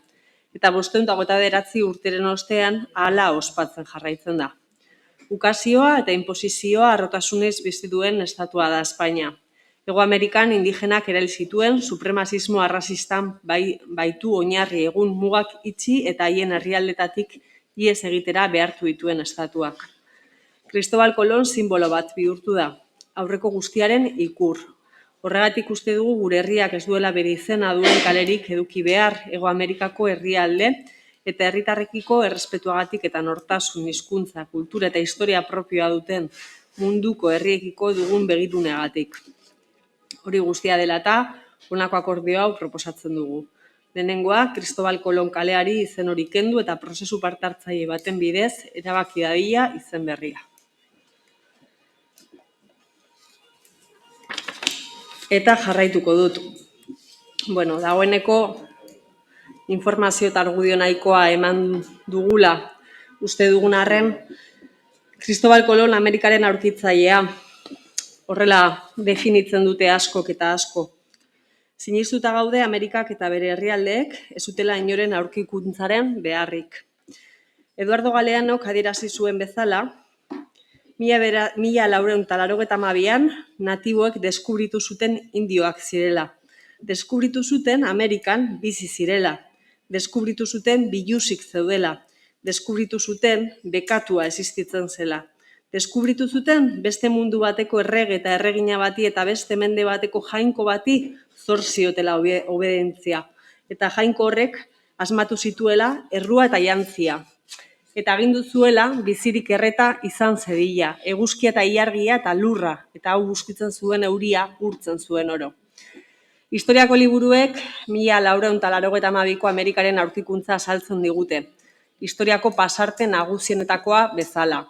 Baina aipatu gabe bertan gertatutako menderatze, dominazio, esplotazio eta violentzia. Hori guztia omititzen da, omititzen dute historiako liburuek. Eta honek herrialde indigenengan suposatu zuen guztia, klaro. Erlijio katolikoaren indarrezko inposizioa, arraza jerarkia, milioika pertsonen sarraskia, baliabide naturalen ustiaketa, lurren eta herrialde indigenen kulturaren espolioa. Cristobal Colón heroi bezala irudikatua izan da urteetan, mendetan zehar, baina mozioan aipatu dugun bezala, herrialde hauek pairatu zuten kolonizazioaren ondorioz zor diegun errespetu eta begirune gutxi eta txikitik abiatuta uste dugu ikur bihurtu den pertsona honen izena gure kaletatik ezabatua izan beharko litzatekeela. Eta bukatu nahiko nuke ere Eduardo Galeanoren beste esaldi batekin, esaten zuena, etorri ziren, haiek zuten Biblia eta guk geneukan lurra, eta esan ziguten itzi begiak, eta egin ezazu otoitz. Eta begiak ireki genituenean, haiek zeukaten lurra eta guk geneukan Biblia.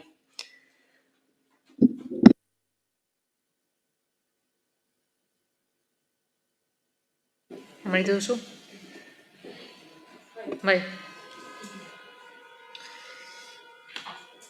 Uribe Laspi Andrea. Gracias. Aquí permitirme que igual me voy a poner un poco en lo personal, porque esto además me interpela directamente. Ni migratzailea naizenez hitz egin behar dut. Niretzat ez da bat ere erosoa Cristobal Colón izena edo Francisco Pizarro edo Hernán Cortés izena daramatzaten kaleak ikustea. Zuei ez ere zaizu gustatzen Franco izena duen kalerik ikustea edo horrelako simbolorik ikustea udalerritako kaleetan edo estatuko kaleetan, niri gauza bera. Hala ere zera komentatu nahi dut. Inbazioak ez dira ospatzen, genozidioak, etnozidioak ez dira ospatzen, sekuestroa eta esklabotza ere ez. Zer egin behar dugu? Aitortu.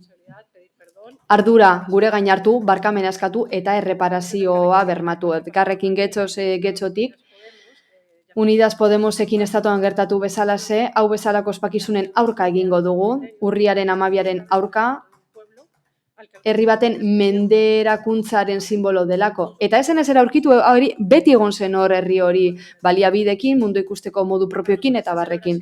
Guretzat, ospakizun hau eta omanaldi hau kolonen exaltazioarekin, konkistatzaile direla diote bai, baina ez dezagun ahaztu Imperio Espainiarrak Europako beste imperioetako batekin, biztanleria aborigenen 90% hil zuela Amerikan. Kontuan izan baita ere, kultur ondarearen 60% baino gehiago desagerrarazi zutela hizkuntza indigenak barne. Aukera aprobetxatu nahi dut, migratzaileen kolektiboi ahotsa emateko. Urriaren 12an adierazpen batzuk egin zituztelako. Poder Migranteko nire lagunek esate baterako azaldu zuten, gesto hauek ez direla iraganeko gauza. Esango diguzu gero osoko bilkuran, iraganeko gauza dela eta horre superatu behar dugula, baina iraganean gertatutako gauza batzuen ondorioz gertatzen ari dira orain gauza batzuk. Kontutan izan behar dugu urriaren 12 aldarrikapen kolonialista dela, ñabardura frankistekin gainera, bigarrenik konkistatzaileek askatasuna, zibilizazioa eta progresoa ez zuten eraman. Sarraskia eta eriotza baino ez. Zibilizazioaz eta aurrerapenaz ari garenean, anikilamendu sistematikoa zerari gara, kulturarena eta jendearena. Gainera, kolonizazioa ez da iraganeko gauza. Ondorioak gaur egun ere pairatzen ditugulako. Orduan hasi zen, separazio bat, pertsonen artekoa.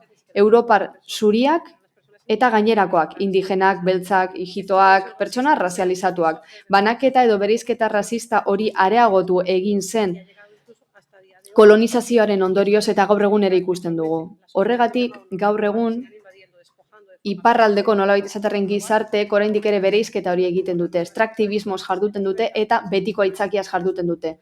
Progresoa, zibilizazioa eta bar. Gainera, badaukagu atzerritarren legea, hegoaldetik emigratzen dugun pertsona guztiak mende hartzen gaituena eta hori indar kolonialen menderakuntzaren adibide da. Espainiako estatuak ere gorputzak esplotatzen jarraituko du, kasu honetan zuriak ez direnenak. Beraz, ados eta bai, kale horren izen aldatu nahi dugu. Eskerrik asko, Díaz Anderea. Mi esker, alkate. Bueno, el que EH Bildu entendemos que pretende con esta... Bueno, ulertzen dugu EH Bilduk zer lortu nahi duen, baina ikuspegi murriztaiez jarduten du. EH Bildu kolonialismoaz jardu nahi badu, hitz egin dezakegu horren inguruan, kolonialismo oso garrantzitsua delako, eta pertsonaia historikoen izena kaletatik entzia zaratago doa, eta ezin diegu erru guztia pertsonaia historiko hoiei bota. Ezin dugu historia aldatu, ezin dugu 5 urte gertatako aldatu, baina neokolonialismoa bai alda dezakegu, Karolinak esan bezala, hortxe dagoelako. Kolonialismoak genozidioa ekarri zuen, etnizidioa, izugarria ganera. Gaur egun, neokolonialismoak oraindik ere kulturak batzuk beste batzuen gainetik inposatzen ditu, gauza bera hizkuntzekin eta erlijioekin. Eta hala, pertsona batzuk gaientzen dira beste batzuen gainetik. Mahai gainean jarri beharrekoa zera da. 5 mende igaro diren arren, botere harremanak mantendu egin dira, perpetuatu egin dira historian zehar. Narratibe kontatzen dituzten historiek eragina dute gure bizitzako esperientzian eta bestearenganako ikuspegia murrizten digute. Beraz, kontu ez da historia nola kontatzen diguten bakarri baizik eta zer egiten dugun historia horrekin. Esan dugu ezin dugu aldatu orain 5 urte gertatutakoa, baina bai alda dezakegu oraingoa. 18/1987 legeak gure aberastasuna du hizpide, aberastasun kulturala, zibilizazioen aliantza, eta horrek guztiontzat duen esanahia. Estatu libre guztientzat, Latinoamerika kontutan hartunda. Guretzat, zer da urriaren 12? Batzen gaituena aldarrikatzeko modua, eta ez dugu etnizidio hori defendatzen egun horretan, Karolinak esan duenaren kontran. Etnozidioak ez dira ospatzen. Gure beharra da, erreparazioz jardutea eta aliantzak sortzea. Gure pentsamendu postkoloniala lotuta egon behar da egungo paradigma interkulturalaren garapenarekin. Gure ustez horixe da garrantzitsua. Gauza ez da ekintza sinpleak egite aldarrikapen sinpleak, horrek ez dakarrelako eraldaketa. EH Bildu proposatzen digun berrikuspen historikoa zilegiago litzateke Elkano kalearen izena aldatzeko eskatuko baligut esate baterako, baina zueri hispanitatearen inguruko guztia molestatzen zaituenez, ez dugu mozioa babestuko. Eskerrik asko, Díaz Anderea, Elorza jauna.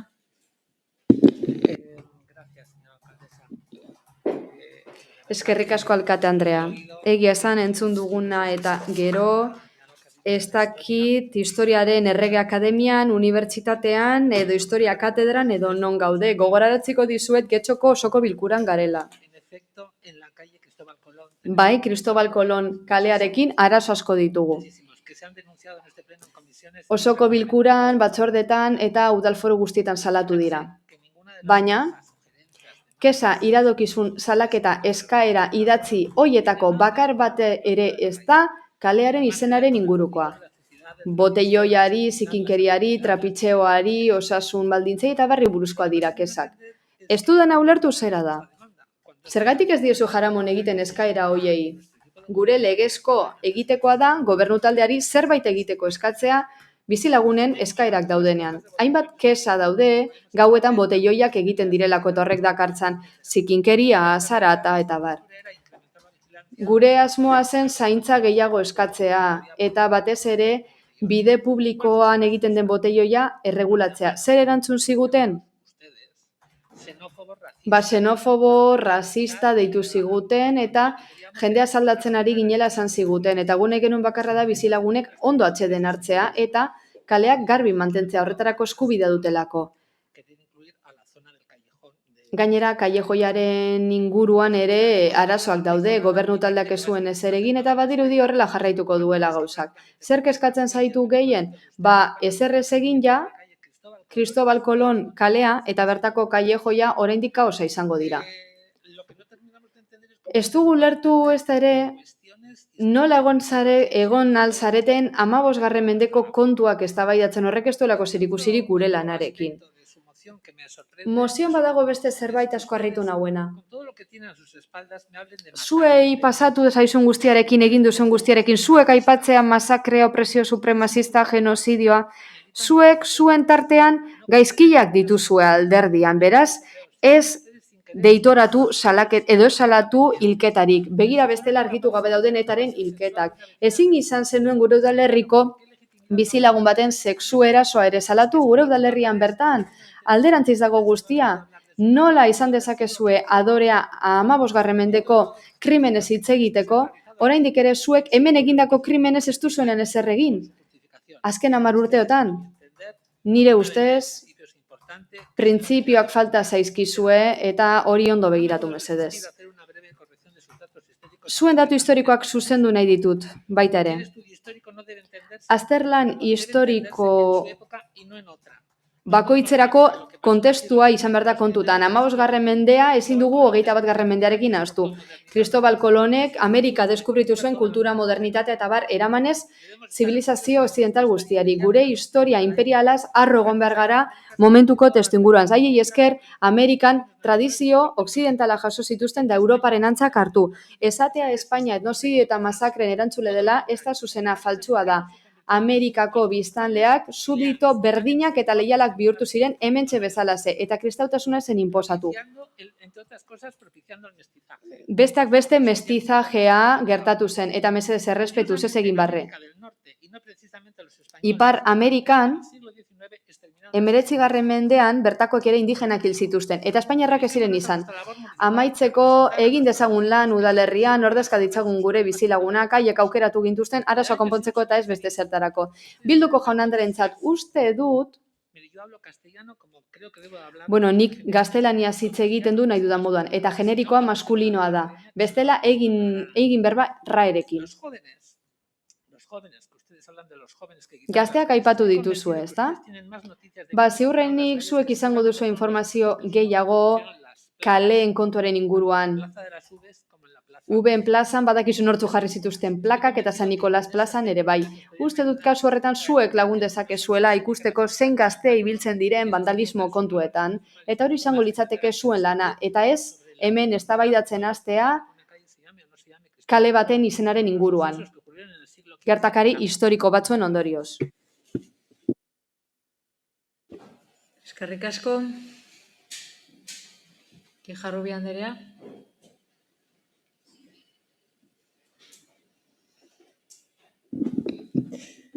Bueno, hasiko gara. Lehenik eta behin, historiaren irakurketa egiten dugunean, eta hemen gauza asko daude zateko, ez dakit denbora emango didan hau guztia, oneri guztiari erantzuteko, baina lehenik eta behin planteatzen duzue PSOEtik ikuspegi redukzionista dela honakoa. Inondik inora, nola nahi duzue zuek aipatutako erreparazio hori egitea, ez baditugu onartzen historian gertatutakoak, eta ez badugu historiaren irakurketa kritikoa egiten. Uste dut hori dela bidea erreparazioa egiteko, eta ez dut uste hori inondik inora redukzionista denik. Askoz ere sakonagoa da, eta ikuspegi eta ertz asko dauzka horre guztiak. Aitzakiak somatzen ditugu diskurtso horretan, aitzakiak, eta uste dugu dela historiari nolabait musin egiteko, edo gertatutakoari musin egiteko bide bat, estrategia bat. Ez dugu konpartitzen beraz argumentazio horiek eta ikuspegi horiek. Bestetik, erantzun behar diot, nola esan modu zuzen eta egoki batean. Oso mingarria, gezurrezkoa, hein handi batean, eta esango nuke,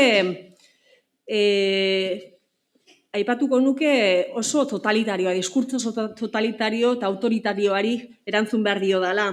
Elortza jaunak aipatutako horreri. Hasten da gezurrekin. Inondik inora, lehenik eta behin gustatuko litzaidake erretiratzea, EH Bilduk, ez zuela eraso matxista bat salatu ez zuela esaten duzue, eta nahiko nuke hori erretiratzea hori gezurra da. Guk eraso matxista eta genero eraso guztiak salatzen ditugu. Kontua da, badaudela modu ezberdinak horiek salatzeko. Beste gauza bat da, bat egitea, zenbait diskurtzoekin. Baina, gustatuko litzaidake mesedez hori erretiratzea, ahalik eta lasterren. Bestetik, uste dugu indar simbolikoa eta garrantzitsua dela, iruditegiak, ideologiak sortzerako orduan. Eta ari gara hitz egiten, etnozidio bat, genozidio baten arduradun baten inguruan. Badakigu berea ez dela erantzukizun osoa, eta badaudela beste batzuk, eta beharko ginateke kaleko izen guztiak berrikusten, baina gauza batek ez du besteak entzen inondik inora.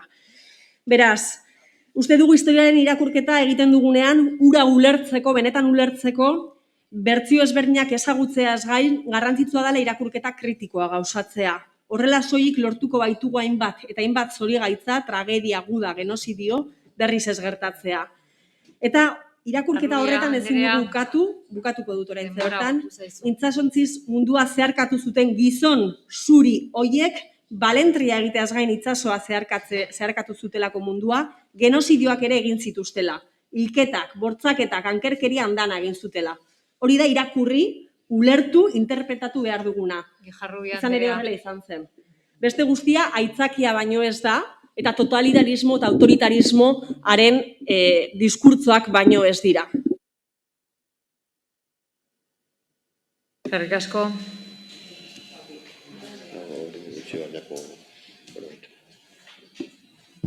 Muy breve. Yo entiendo que sea difícil y que es escueza. Labur. Badakit zaila dela eta mingarria dela horrelako europarrek egindakoa berrikustea. Badakit mingarria izan daitekeela, baina gustatuko litzaidake esperientzia txarrarekin ez geratzea, eta ez geratzea alderdi popularraren hitzekin. Hala, jarrerak desberdinak dira, baina hitzaldi desberdinak entzun ditugu, aztertzearen alde, erreparatzearen alde izan ere, ikusi behar du oso garrantzitsua izan dela kolonizazioa herri askoren memorian eta bizitzan.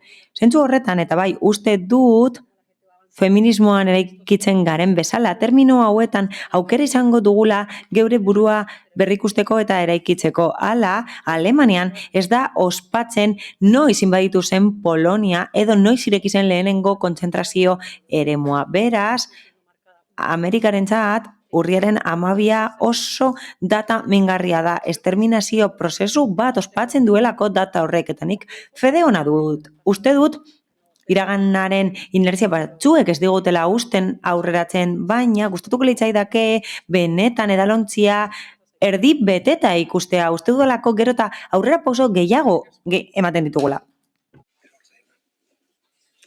Elorza jauna. Bueno, yo les vuelvo a recordar que estamos... Gogoraraziko dizuet, Getxoko udaletxean gaudela, udal osoko bilkuran, Getxon arazo asko daudela, gogorarazi nahi dizuet. Guk gara hautetsiak, eta guk konpondu behar ditugu Getxostarren arazoak, eta ez dugu eztabaidatu behar zer gertatu zen 15. mendean, ez dagokigu guri, beste pertsona batzuei baizik, Gijarrubia Anderea, besterik gabe gertatutakoa esango dut. Ala, bozeramaileen batzordean zerbait gertatu zen, ala, jazarpen sexista bat, eraso sexista bat jorratu zen gure udalerrian gertatutakoa, eta Mikel Bildosola bozeramailea bertan zegoen eta esan zuen ezuela gaitzesten eta ezuela sinatu nahi denok sinatutako kondena, eta kontua ez da ez duzuela hori gaitzesten. Ala, gure alderdiko pertsona batzuen erasoak esenituzten gaitzetzi, eta ez etorri buenismoekin, esatozte beti gaitzestera, eta ez duzue gaitzesten, beraz ez esan beti gaitzesten duzuela, mila esker. Pasatuko gara, bozketara pasatuko gara. Baina niri buruz hitz egin du, nik zeo zer esan nuela, ez nuela esan, edo zer esan nuen azaldu beharra dago hemen. Por alusiones, ha hecho alusión a mi persona. Aipatu nau. Alusioak hemen egoten dira, pertsona baino gehiago, zuk bozeramaile bezala sinanan, ez? Beraz, guazen bozketara orain pasatzea, eta aurrera jarraituko dugu. Baina Beraz, araudian ez du hori jartzen? Nik ulertzen dut, zure pertsona bozeramaile bezala zegoela hor.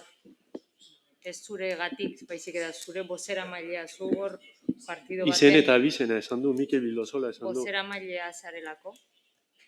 Eta gero aktan, geratzen da horrela, no? Beraz, bozketara pasatuko gara. Mozioaren aldeko bozkak,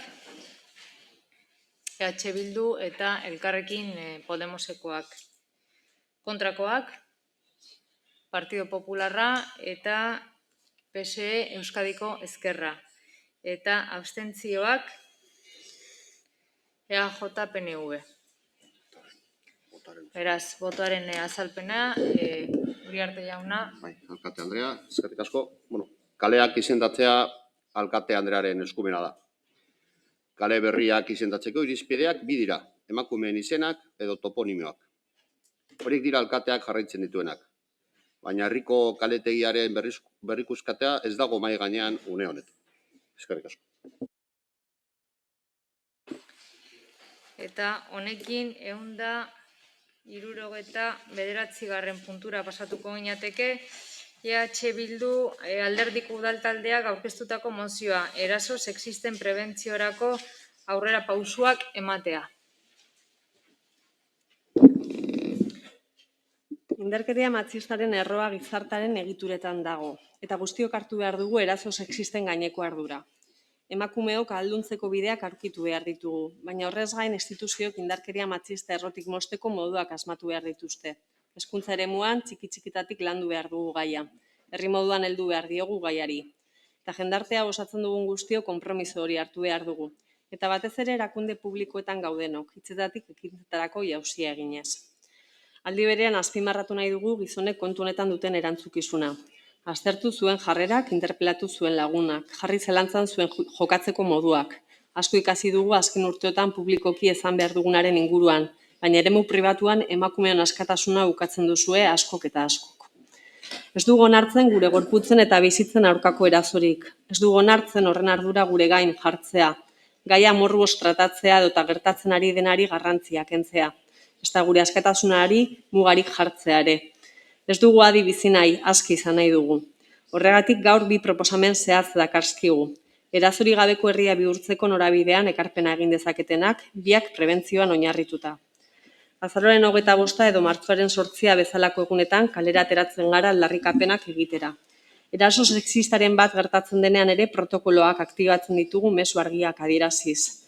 Gaurko proposamena aldarri horiek modu permanentean gure udalerriko sarreretan egotea da.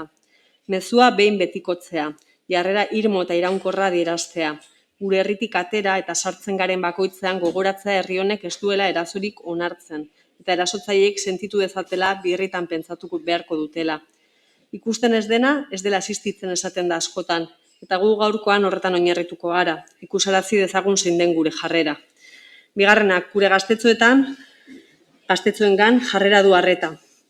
Ikastetxe eta institutoetan eduki asko eta asko barnenatzen dituzte, baina kurrikulum eskutua deitzen denak bere biziko garrantzia hartzen du. Kurrikulum eskutua kurrikulum formalak esplizitatu edo zehatz adierazten ez dituen alderdi inplizituen multzoa da. Jarrera, balio, ohitura eta sinesmenak txertatzen dituena ikasleengan. Beste modu batean esan da, kurrikulum morala da. Kurrikulum eskutuaren alderdietako batek generoarekin du zerikusia, eta ikasleengan sexuen arteko desberdintasunak bultzatzen ditu. Horri aurre egiteko eskolatik bertatik lan egin behar da. Horregatik gai honen garrantziaz jabetuta, udalaren eta herriko zentroen arteko elkarlana bultzatu nahi dugu. Bien artean egitasmo hauek aurrera eramateko. Duela urte batzuk, 2 urtez, Asiak Algortako neska gazte feministen taldea, San Nikolaz, Eizerrota eta Getxo baten ibili zen feminismoaren oinarriak azaltzeko tailer batzuk antolatzen. Jarrai dezagun eredu hori eta inplikatu gaitezen gure herriko gazteen hezkuntzan. Azaroaren 25 laster helduko da, eta berriro zabalduko ditugu mezuak. Bozeramaile batzordean adierazpen bat edo beste onartuko da, eta horrela beste urte batez gure kontzientzia arinduko dugu. Az gaitezen konpromiso zehatzak hartzen. Hau guztia dela eta honako akordio proposamena egiten diogu Getxoko osoko bilkurari. Herriko sarreretan Getxon ez dugu eraso sexistarik onartzen leloa duten kartela jarriko dira. Herriko ikastetxeekin jarriko gara harremanetan gai honekiko egiten duten lanketa ezagutzeko eta feminismo tailerrak emateko proposamen eskaria egingo diegu. Behar dituzten baliabide material, pertsonal eta teknikoak erabiliz. Momentu bat, emendakin badaukate aurkezteko.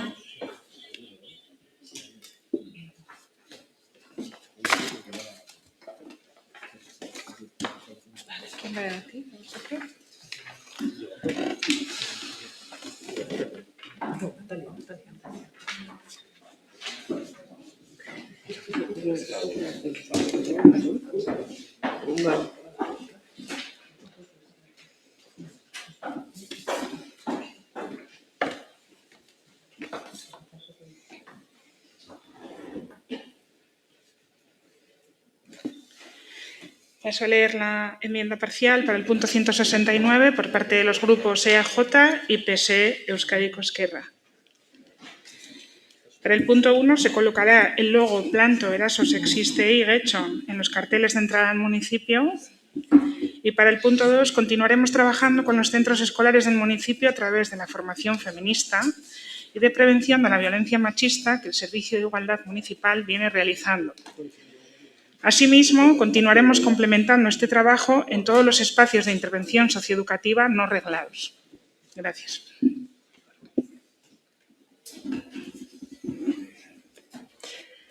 Negatik, azkenean... Claro, es que...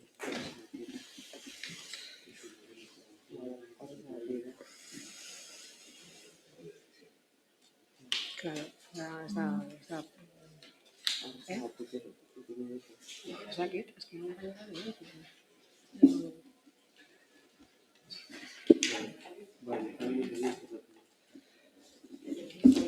Bai, onartuko dugu. Bai, onartuko dugu. Onartzen duzue.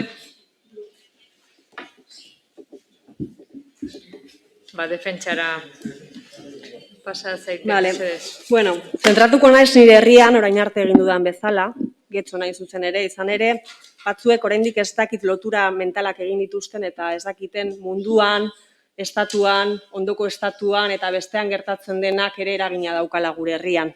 Ez dakit, agian unibertsitatera itzuli edo beste nonbaitera joan beharko lirateke horretan sakontzeko eta loturak ere egiteko. Bueno, esan bezala, orain Euskal Herrira noa, bai? Euskal Herria da errealidade soziopolitiko, soziokulturala, eta horrek ere bertan gertatzen denak ere eragina daukalako getzon, bai? Argi daukagu? Bai? Bale, ederto. Euskal Herrian 2003-tik 112 emakume eta 11 ume izan dira eraiak. Eta urtero, urte berriarekin, kontadore krudela 0an jartzen dugu. Emakunderen txostenaren arabera, Hego Euskal Herrian iaz, 7.151 zalaketa egon ziren. Eta 2021ean datuek gora egin dute. Bestalde Euskal Herriko Unibertsitateak nabarmentzen du erasotzaileetako asko gizon gazteak direla. Eta 10 gizonetatik 3 30 urte baino gutxiago dituztela. Eta gehiago zehazten du. Esanez, erasotzaile guztien 3,78 adingabeak direla. Egindako makroinkesteak dionez, 2 emakumetatik batek indarkeria matxista pairatu du. Lanez gainezka bizitzaren duintasunarekin, galdu naiz, barkatu momentutxu baten, baina paper... hemen.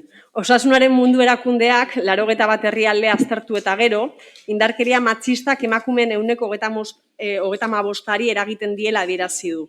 Mundu mailako erakundeak indarkeria matxista mundu osoko izurritea dela esan du. Barómetro Juventud y Género 2021, Ideas, Representaciones, Experiencias en una Realidad Compleja ikerketak, 15-29 urte bitarteko gaztei galdetu dien nola hautematen duten genero ezberdintasuna eta ea berdintasunaren aldeko borrokaren premian sinisten duten. Ikerketak zenbait datu kezkagarria adierazten ditu. Esate baterako mutilen 20%ak uste du genero indarkeria ez dela existitzen. Asmakizun ideologiko bat dela, duela 4 urte baino 2 aldiz gehiago. 100 horretan uste dut batzuk ere sartu beharko liratekela. Hemen dauden batzuk esan nahi dut. Datu hauek ikusita benetan kezkatuta gaude eta ekintzetara pasatzeko momentua dela uste dugu. Mozio honetan aurkezten dugunak ez ditu zuzenean geldituko herrian eragiten diren eraso sexistak, hori badakigu. Horretarako jendarteko esparru guztietatik lan sakona egin behar da. Komunikabideetatik, instituzioetatik, etxeetan, eta nola ez, gizonak behingoz konturatu behar dira, gizon zuriak, batez ere, gizon izate utzagatik jendarte eta sistema patriarkal honek zenbait privilegio ematen diela. Eta horiek askotan emakumeen kontrako indarkerian itzultzen direla. Horregatik, udal bezala egoera hau iraultzeko ditugun baliabide eta ahalegin guztiak jarri behar ditugula uste dugu. Mozioan planteatzen dugun puntuetako bat horretara doa. Gure gazteengan kontzientzia feminista piztera. Hain zuzen ere, zorionoz, hainbat ikastetxetan aspalditik honelako eskidetza tailerrak egin izan dira. Beraz, planteatzen duguna hau ez da batere berria. Proposatzen duguna da getxoko udala agenda aktibo izatea gure gazte jasotzen duten hezkuntzan. Hau da, ikastetxeekin kanpaina batzuez gain hartu eman zuzena eta iraunkorra izatea. Hau da, pertsona guztien parekidetasunerantz bideratuta egon dadin. Beraz, honako hau eskatzen dugu sustatu dezagun oraindik hezkidetza tailerrak ematen ez dituzten ikastetxetan zerbitzu hau ematea. Jar gaitezen zentroekin harremanetan eta eskaini ditzagun udalak eman ditzaken baliabide pertsonal, tekniko edota materialak. Mozioaren bigarren proposamenak kaleari eragiten dio, beste herri batzuetan egin bezala getxo eraso sexistari gabeko herri bezala irudikatu dezagun. Izan ere esaten dena eta azaltzen dena, gure buruetan, gure egunerokoan, gure jokaeran, jokabidean ere eragina dauka. Eta honek komunikatiboki eta modu iraunkorrean erasoenganako tolerantziarik ez edukitzea bultzatu dezakelakoan gaude. Eskerrik asko. Uribe Lesprilla Andrea. Eskerrik asko. 2021 urteak baldintzatuta egon dira pandemiagatik eta krisialdi ekonomikoak berriro ere agerrarazi ditu zeintzuk diren genero desberdintasunak. Izan ere sistemak ez ditu baldintza berberak eskaintzen emakumeentzat. Konfinamendua, mugimendu murrizketak eta hartutako neurrien ondorioak horrek guztiak indartu du indarkeria, areagotu du indarkeria. Hala, emakumeak itxita egon dira bere erasotzaileekin eta horrek zaurgarritasuna eta ziurgabetasuna eragin dizkie.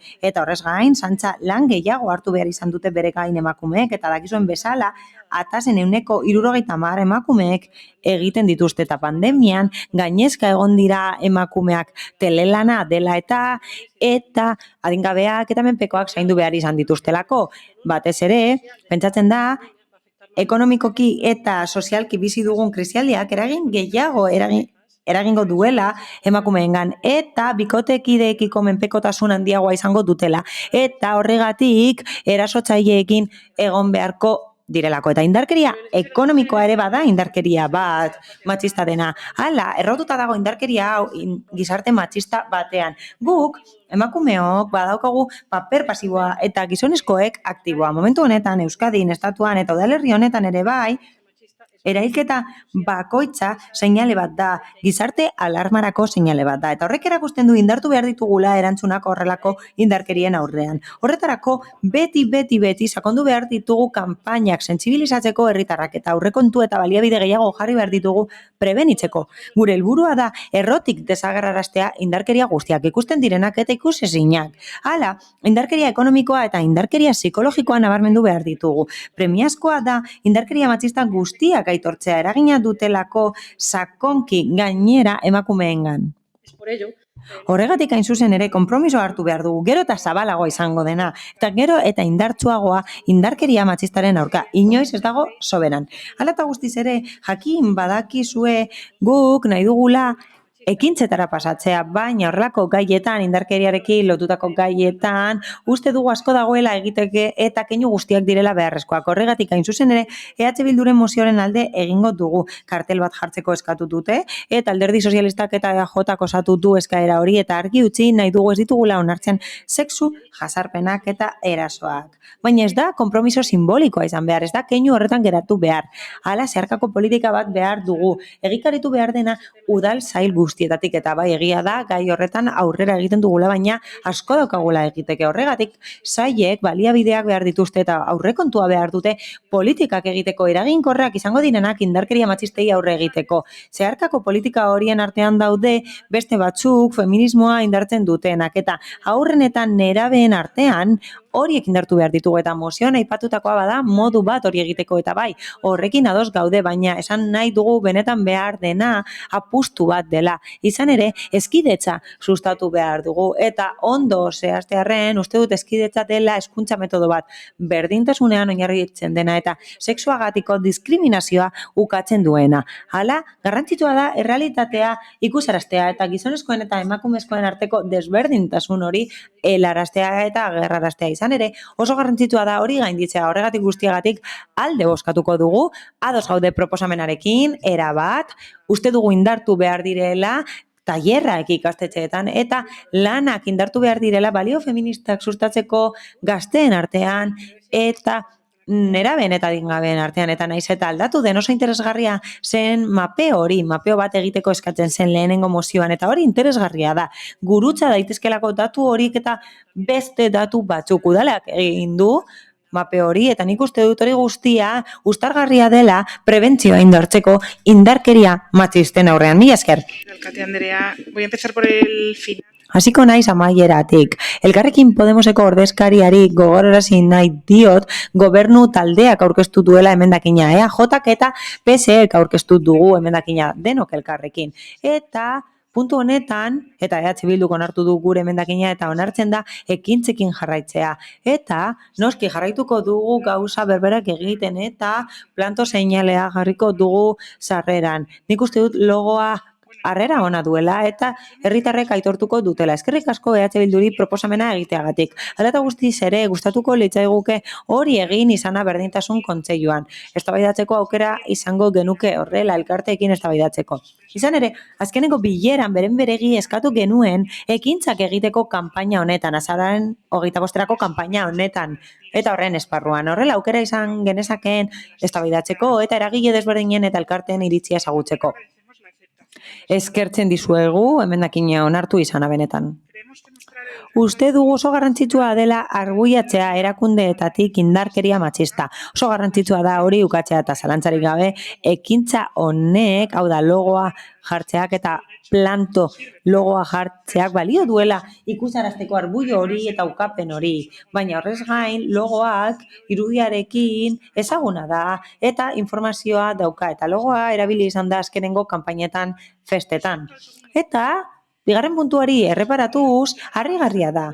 Izan ere proposamen hori egin dute, baina berdintasun zerbitzuaren prestakuntza eskaintza zabala da eta badaude prestakuntza batzuk ez daudena, baina azalduko dizuet. Badugu espazio formala, geletan egiten dena eta baditugu hezkuntza afektibo sexualeko tailerak eta indarkeria matxista prebenitzeko tailerrak eta eskola erkidegoko familientzat tailerrak egin ditugu azkenengo urteotan. Berdintasuna etxean hasten da bezalako ikastaroak egin ditugu, ipuin batzuk egin ditugu, aldatuz ikuspegia eta bar luze bat. Gainera, espazio esformalean lan egin dugu eskola ikasleekin bai gaztelekoan, beste entitate batzuekin elkarlanean diru laguntzekin eta proiektu asko egin ditugu. Hala, beldur barik proiektua edo Getxo Morea proiektua sustatu ditugu, hiri artearen bidez, adibidez, gaztelekoan, eta Efibias ekimenarekin, gaztelekoan bestelako ekimen batzuk egin ditugu, Kukupraka ludotekarekin, Scout taldeekin, Getxo Morea proiektua egin dugu, Getxo Morea Store, ikusentzunezko produkzioa sustatzeko, Euskal Scout taldeekin lan egin dugu, eta 2021 edatu dira ekintza hori, beste erakunde batzuekin eta eskola zentroekin eta gurasoen elkarteekin. Hala, badugu prestakuntza eskaintza bat, alduntze eskolan eskaintzen dena, esan beharra dago gaztei irekita dagoela, 16 urtetik gorakoentzat kasu honetan, eta horrez guztiaz gain, diru laguntzak ematen zaizkie berdintasun elkartei, eta horiek ere tailerrak ematen dituzte. Beraz, nik uste dut prestakuntza oso zabala dela arlo feministan. Horregatik ezin genuen bigarren puntua onartu zeharkakoa aurkeztu gabe zabala delako zentzu horretan egindako lana. Eta EH Bildutik eskatzen da etengabeko harremana edukitzeko zentroekin eta hori egin izan dugu azken urteotan. Eta uste dugu hori egiten jarraitu behar dugula. Haiek esan bezala oso urrun gaude, berdintasun helburuetatik oso urrun. Horregatik guztiagatik, onarpen honekin bat egingo dugu. Mila esker. Eskerrik asko. Bai, Arandi Andrea. Señora Arandui, cuando quiera, adelante. Alderdi Popularrean argi daukago hezkuntza udal eskumena ez dela Eusko Jaurlaritzarena da eta legedian jasota dago. Horregatik, mozio honetan jasota dagoena ez da gure udal eskumena eta denbora galtzea da horrelako gaiak ekartzea osoko bilkura honetara. Ezin dugu esku hartu eta denbora galtzen dugu deno, gure erantzuna argi izango da. Ez EH Bilduren proposamenari batez ere kontuan hartuta alderdi bakarra izan dela gaitzetsi ez duena azkenengo sexu erasoa. Hala, ezin dira gizonen jarrerak orokortu, denak izango balira bezala erasotzaileak. Mila esker. Eskerrik asko, Eguren Andrea. Eskerrik asko alkate Andrea eta egunon guztioi. Pues tal y como ya se ha explicado. Azaldu den bezala eta zeharkako emendakina aurkezterakoan azaldu den bezala, EAJ bezala eta gobernu taldean gaudenez, uste dugu egokiagoa dela zeharkako emendakinean proposatutako testua. Izan ere, azaldu den bezala, planto logoa irudi bat da, parte hartzailea izan zen modu batean landu egin zen emakumeen elkarteekin eta berdintasun kontseiluan adostu zen. Apurka, iruditerian sartu da. Getxostarren artean ezaguna da eta guk uste dugu irudi ona dela Getxorako sarrerako karteletan eta aldi berean gustatuko litzaidake azpimarratzea Carmenek esan duen bezala, udalak berdintasun zerbitzuaren bidez prestakuntza ematen duela. Bi tailer ematen ditu, bat lotuta dago harreman afektibo sexualekin eta bestea indarkeria prebenitzearekin dago lotuta. Eta hori egin nahi dugu eskola zentroetan eta egin dugu orain dela asko. Jakin bagenekien eta jakin badakigu berdintasun erreala eta eraginkorra lortzeko gizonezkoen eta emakumezkoen artean asko dagoela egiteke. Izan ere ezin dugu ahaztu berdintasunik esan oinarritzen dela indarkeria matxista. Eta oso garrantzitsua da genero ikuspegia txertatzea adin goiztiarretan, estereotipoak, ohiturak errutinak, desberdintasunak. Oso garrantzitsua da egungo gizartearen elementu horiek ezagutzea gure atazaren parte da. Horrela, hain zuzen ere, bere garaian hurbildu ginen lankidetzan zentroetara eta eskatu genien bere lankidetza eta kooperazioa. Hori eskatu genien bi proiektu hauetan, aipatutako proiektuetan, bere erantzuna zoragarria izan zen eta asko eskertu genuen hori bere garaian eta hortik aurrera tailerrak eman izan ditugu. Ez naiz gehiegi sartuko Carmenek azaldutako horretan, baina esan nahiko nuke prestakuntza ekintza horiek jaso zirela eta aurre ikusten direla. Horiek jasotzen dira 3. planean eta indarreko planean, hau da, 4. berdintasun planean. Gizonezkoen eta emakumezkoen berdintasuna sustatzeko plana da. Eta gaur egun, indarkeria matxistaren lakra badago gure gizartean eta ados gaude beharrezkoa dela prestakuntza ematea gai horretan. Horregatik hain zuzen ere jarraitzen dugu tailer horiek eskaintzen. Ez soilik bakarrik irakaskuntza zentroetan, baita ere beste eremu batzuetan. Hala, etorkizunera begira guk asmoa daukagu hori sustatzen jarraitzeko udal talde honetan alegia. Eta bai, erabat ados gaude mozioarekin. Eta onartu denez guk proposatutako zeharkako emendakina eta uste dugunez hobeto islatzen dela Getxoko errealitatea, mozioaren alde bozkatuko dugu. Mila esker. Eskerrik asko.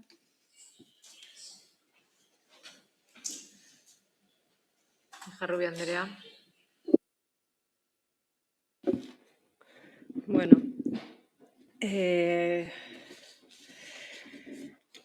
besterik gabe, aipatzea onartu egin dugula, lehenengo puntua bere osotasunean, nahiz eta aldaketa batzuk egon, baina azkenean helburua bera da, beraz onartzen dugu. Bigarrenaren kasuan, uste dugu garrantzitsua dela bermatzea horrelako esku hartzeak egongo direla edo badaudela, ezta?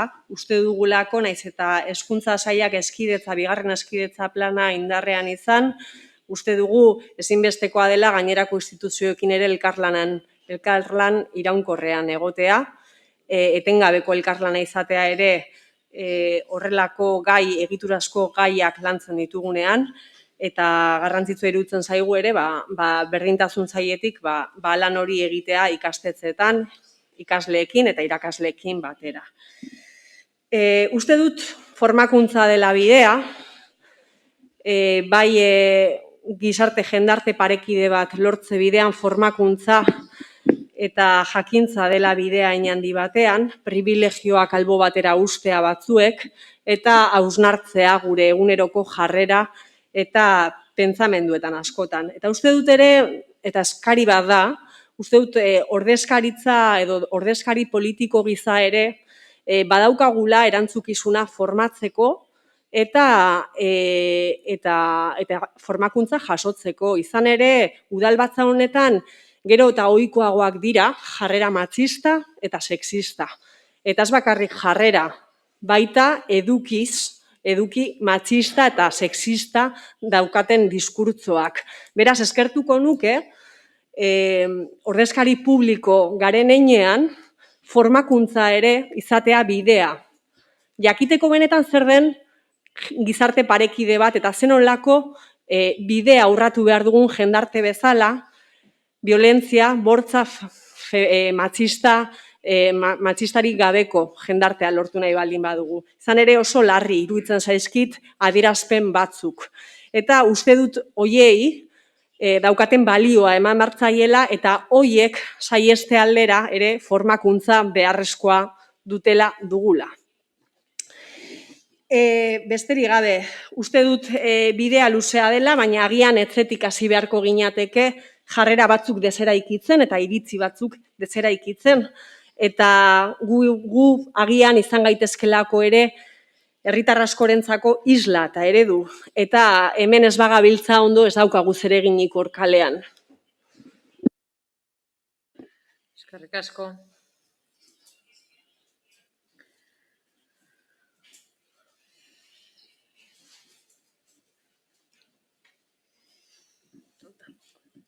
Bozketara pasatuko ginateke. Beraz, mozioaren aldeko bozkak. PSE Euskadiko Ezkerra, EAJ, PNV, EH Bildu eta Elkarrekin Podemosekoak ditugu. Kontrakoak, aurkakoak, Partido Popularra. Eta honekin 170. puntura pasatuko ginateke Elkarrekin Podemos udal taldeak aurkeztutako mozioa bizi testamentua sustatzea. Hori bedezki, Andrea. Mila esker. Eutanasiaren legearen onarpenarekin lortutako garaipenaren ondoren, duintasunez hiltzeko eskubidearen alde hainbat elkartek egindako ahalegin eta borrokandiaren ondoren, erakunde guztietatik urratsak eman behar ditugu eskubide hori nahi duen edozein pertsonak baliatu dezan.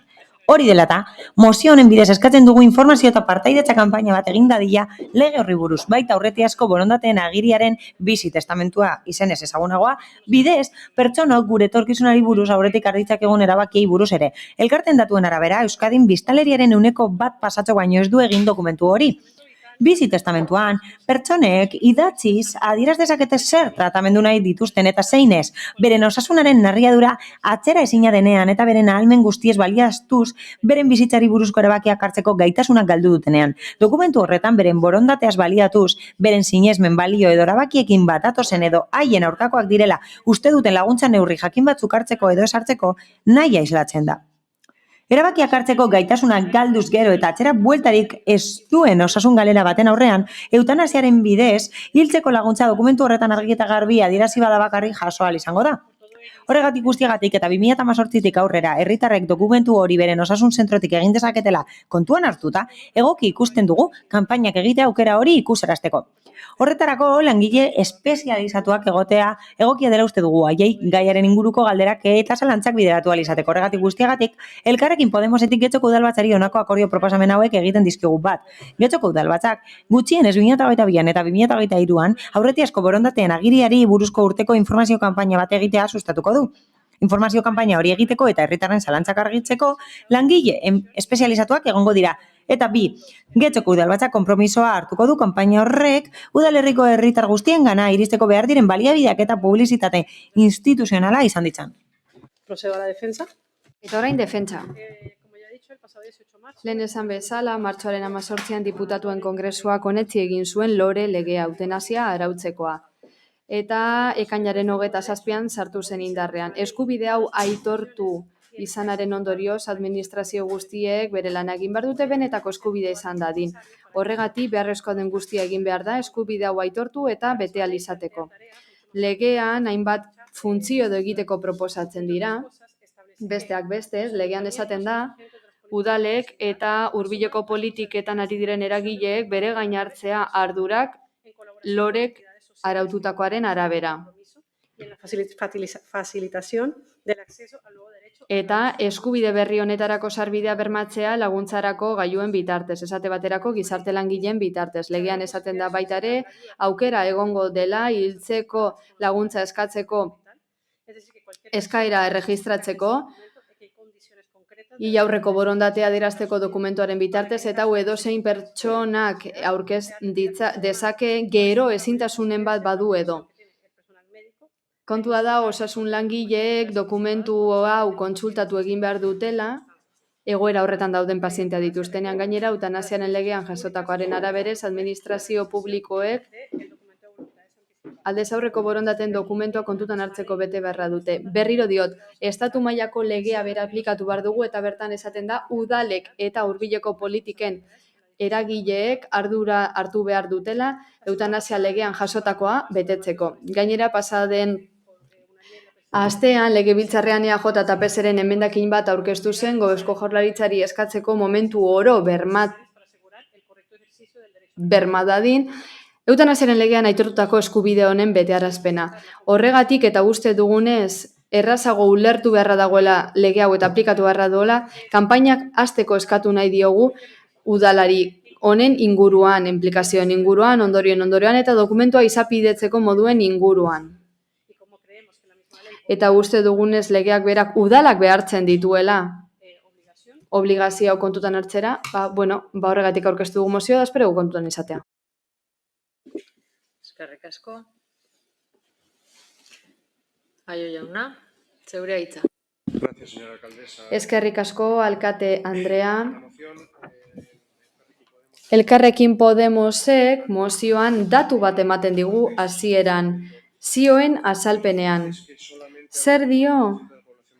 Euskadiko biztanleriaren 1%ak baino ez duela bizi testamentua egin. Gaurko egunean Euskadi da bigarren autonomia erkidegoa kopuruei erreparatuz, gero Nafarroaren ostetik.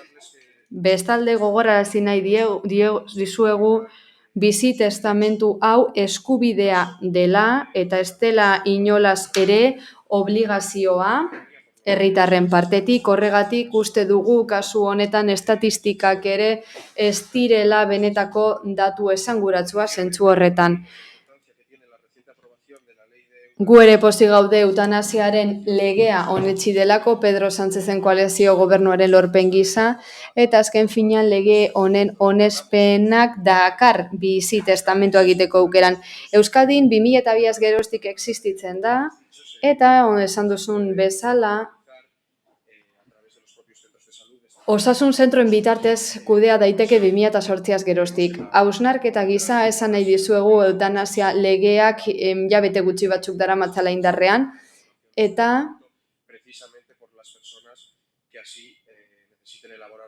dokumentu hori bete behar duten pertsonen eskura egongo dela eutanasiarako eskubide hori bermatzeko. Gaiendu nahi dugu dokumentu hori osasun zentroetan egin daitekela uste dugulako, aldez aurretik borondatea adierazteko dokumentu hau ez dela administrazio kontu hutsa, Getxoko udalaren kontu hutsa. Zein administrazio da eskuduna? Eusko Jaurlaritzaren osasun saila. Hark du askoz komunikazio gaitasun handiago udalonen aldean. Eta azken finean udalaz haratago doan zerbait da.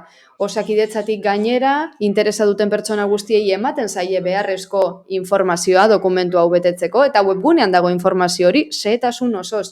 Bertan ageri da, esate baterako, PDF dokumentu bat, hausnarketen eta lehentasunen ingurukoa, eredu orientatibo bat, jarraibideak, nori aurkeztu behar zaion, nola egin, lekukoak egon behar diren, eta bar, estekak daude baita ere, elektronikoki izapidetzeko edo aurrez aurre aurkezteko informaziorako telefonoak, posta helbidea, helbide elektronikoa, ordezkapenei buruzko informazioa, eta bar. Webgune horretan bertan, Información Registro Básico de Voluntades Anticipadas izenburua ageri da webguna identifikatzeko.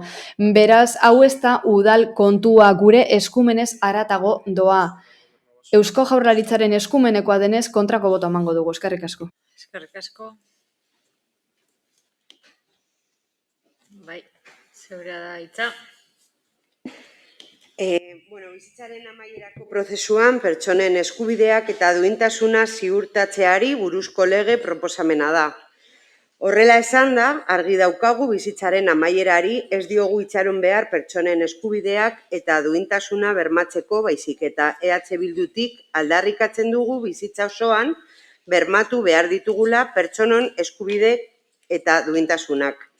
Pertsona guztiak beraien bizitza ahalik eta modurik osoenean burutzeko. Siguiendo con la dignidad y la libertad de la vida, Bizitzaren duintasunarekin eta askatasunarekin jarraituz 2014ko urrian EH Bildu legebiltzarrera bizitzaren amaierako prozesuan pertsonen eskubideak eta duintasuna ziurtatzeari buruzko lege proposamena eraman zuen. 2016ko uztailean legea bihurtu zen hain zuzen ere. EH Bilduren helburu nagusia eztabaida irekitza izan zen, pertsono gure heriotzaren inguruan askatasunez erabakitzeko izan behar dugun eskubidea bermatzeko. Noski beti ez dago aukerarik. Heriotza datorkigunean aukeratzeko eskubide hori, erabakitzeko eskubide hori izatea. Baina aukera dagoenean, egon daitekeenean, nola hil nahi dugun hiltzeko eskubidea. Askatasuna ziurtatzeko bermeak eta bitartekoak eskaini nahi ditugu, eta gure ustez, administrazioak berme horiek eta bitarteko horiek jarri behar ditu pertsona ororen esku. El objetivo de esta proposición de ley que llevamos al Parlamento... 2014an legebiltzarrera eraman genuen lege proposamen horren helburua lege argi bat, laburra, zehatza, gauzak ongi definituak dituena da, eta ez kajoi batean geldituko dena, baizik eta lege hori garatzeko eta implementatzeko izango dena. Erabaki nahi dugulako, azken erabakia baldin bada ere, gaurkoan Elkarrekin Podemosek ekartzen digun mozio proposamena begi onez ikusten dugu eta baiezkoa bozkatuko dugu.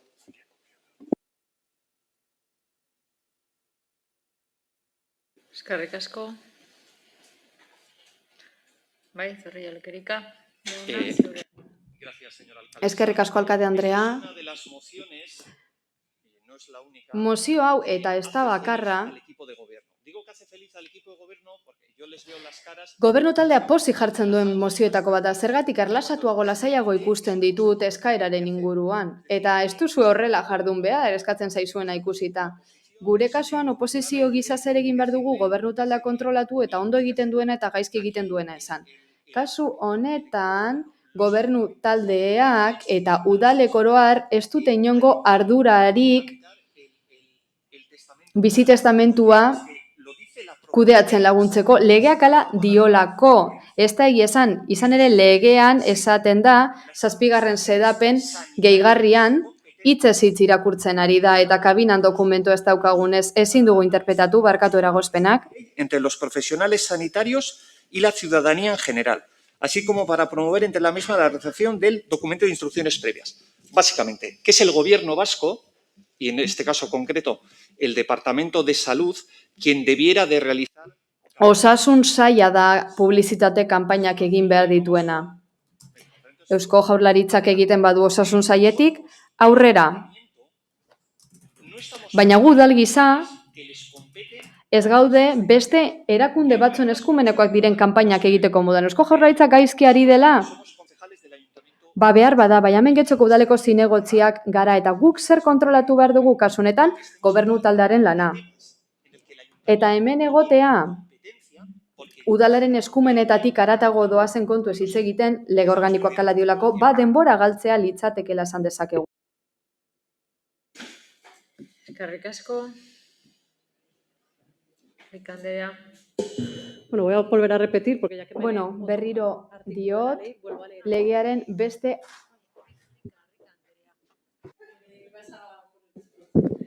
Relajados estaremos el equipo de gobierno, pero dormidos no. Eskerrik asko, Erlasatuta bai, baina lo ez. Bueno, horreizko borondatearen dokumentua eta eutanasiaren legeari buruz, hitz egingo dugu, Getxon be.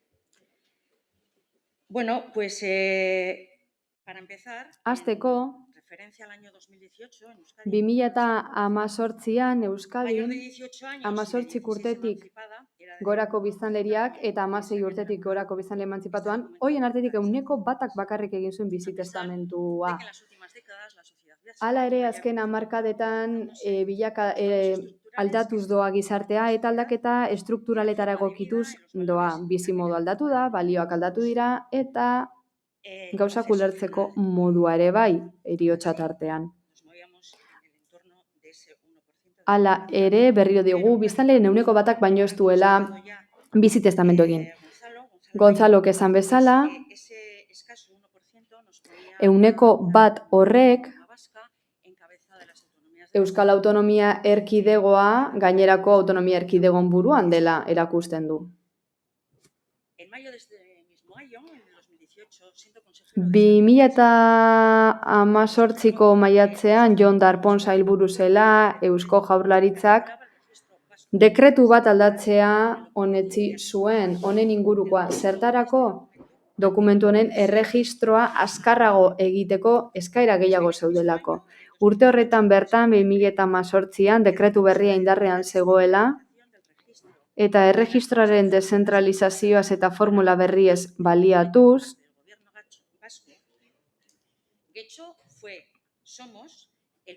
Getxo izan zen autonomia erkidegoren eredutik proiektu piloto bat martxan jartzen lehenengoa. Getxo zurekin proiektua jarri genuelako martxan. Bertan eskaini genuen aldez aurreko borondateei buruzko dokumentuari buruzko informazio guztia.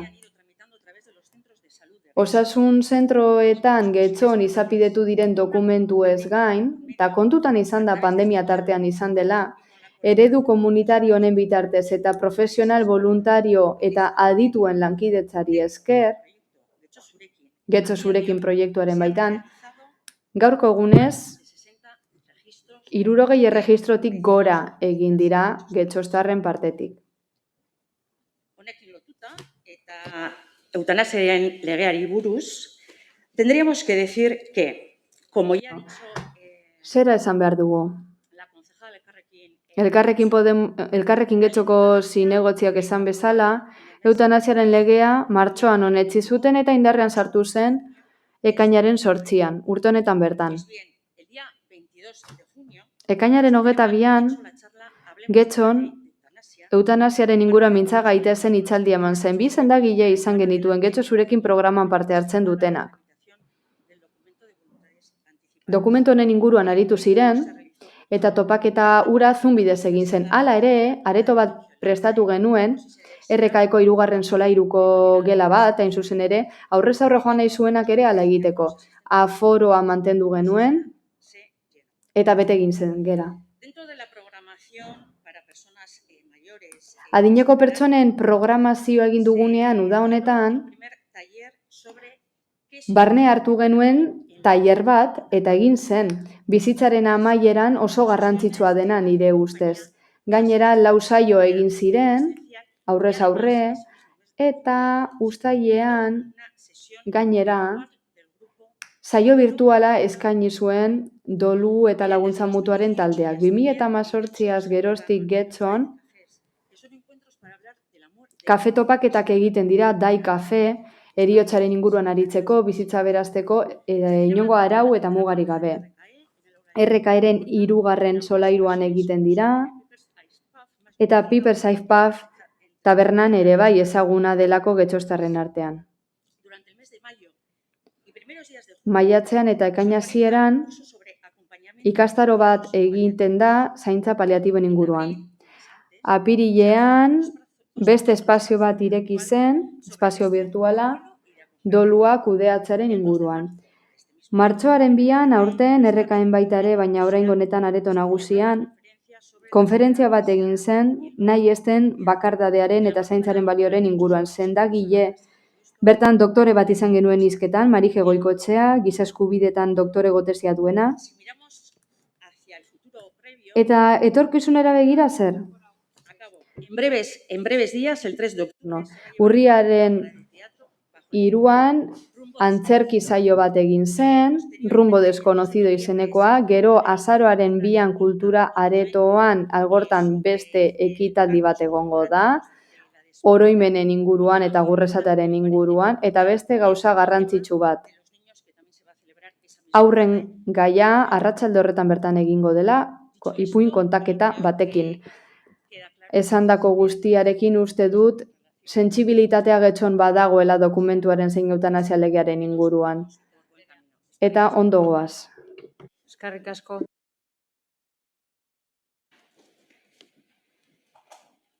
Uribe Espriella.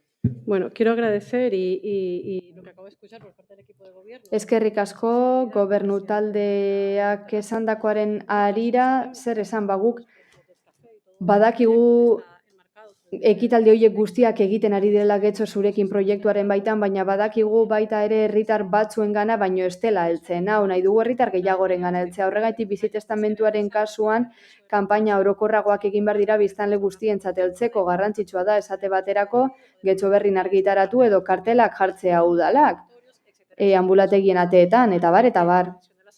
Osasun prebentziorako dira. Eta askatasunak bermatzeko, udal honetatik egin dezakegu hori gure eskumenekoa delako, eta horren erakusgarri prebentzio arloan egiten ari gara gauzak. Eta bueno, ez naiz gehiago luzatuko, gogorarazi nahi dizuet, Portugaleten, antzeko mozio bat aurkeztu zela, eta mozio hona iritsi dela herritarren eskaeraz.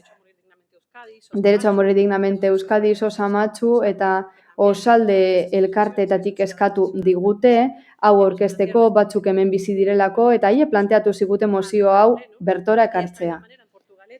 Portugaleten mozio berbera onetsi zen, eta gainera talde politiko guztiek batera idatzi eta onetsi zuten Alderdi Popularrak barne, eta esaten dute hemen ez dela haien eskumenekoa. Eskerrik asko.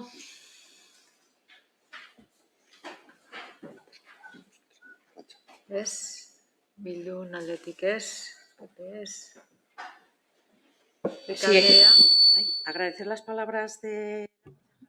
Eskerrak eman nahi dizkiot elkarrekin Getxoko zinegotziari, baina gauza bat azpimarratu nahi dut.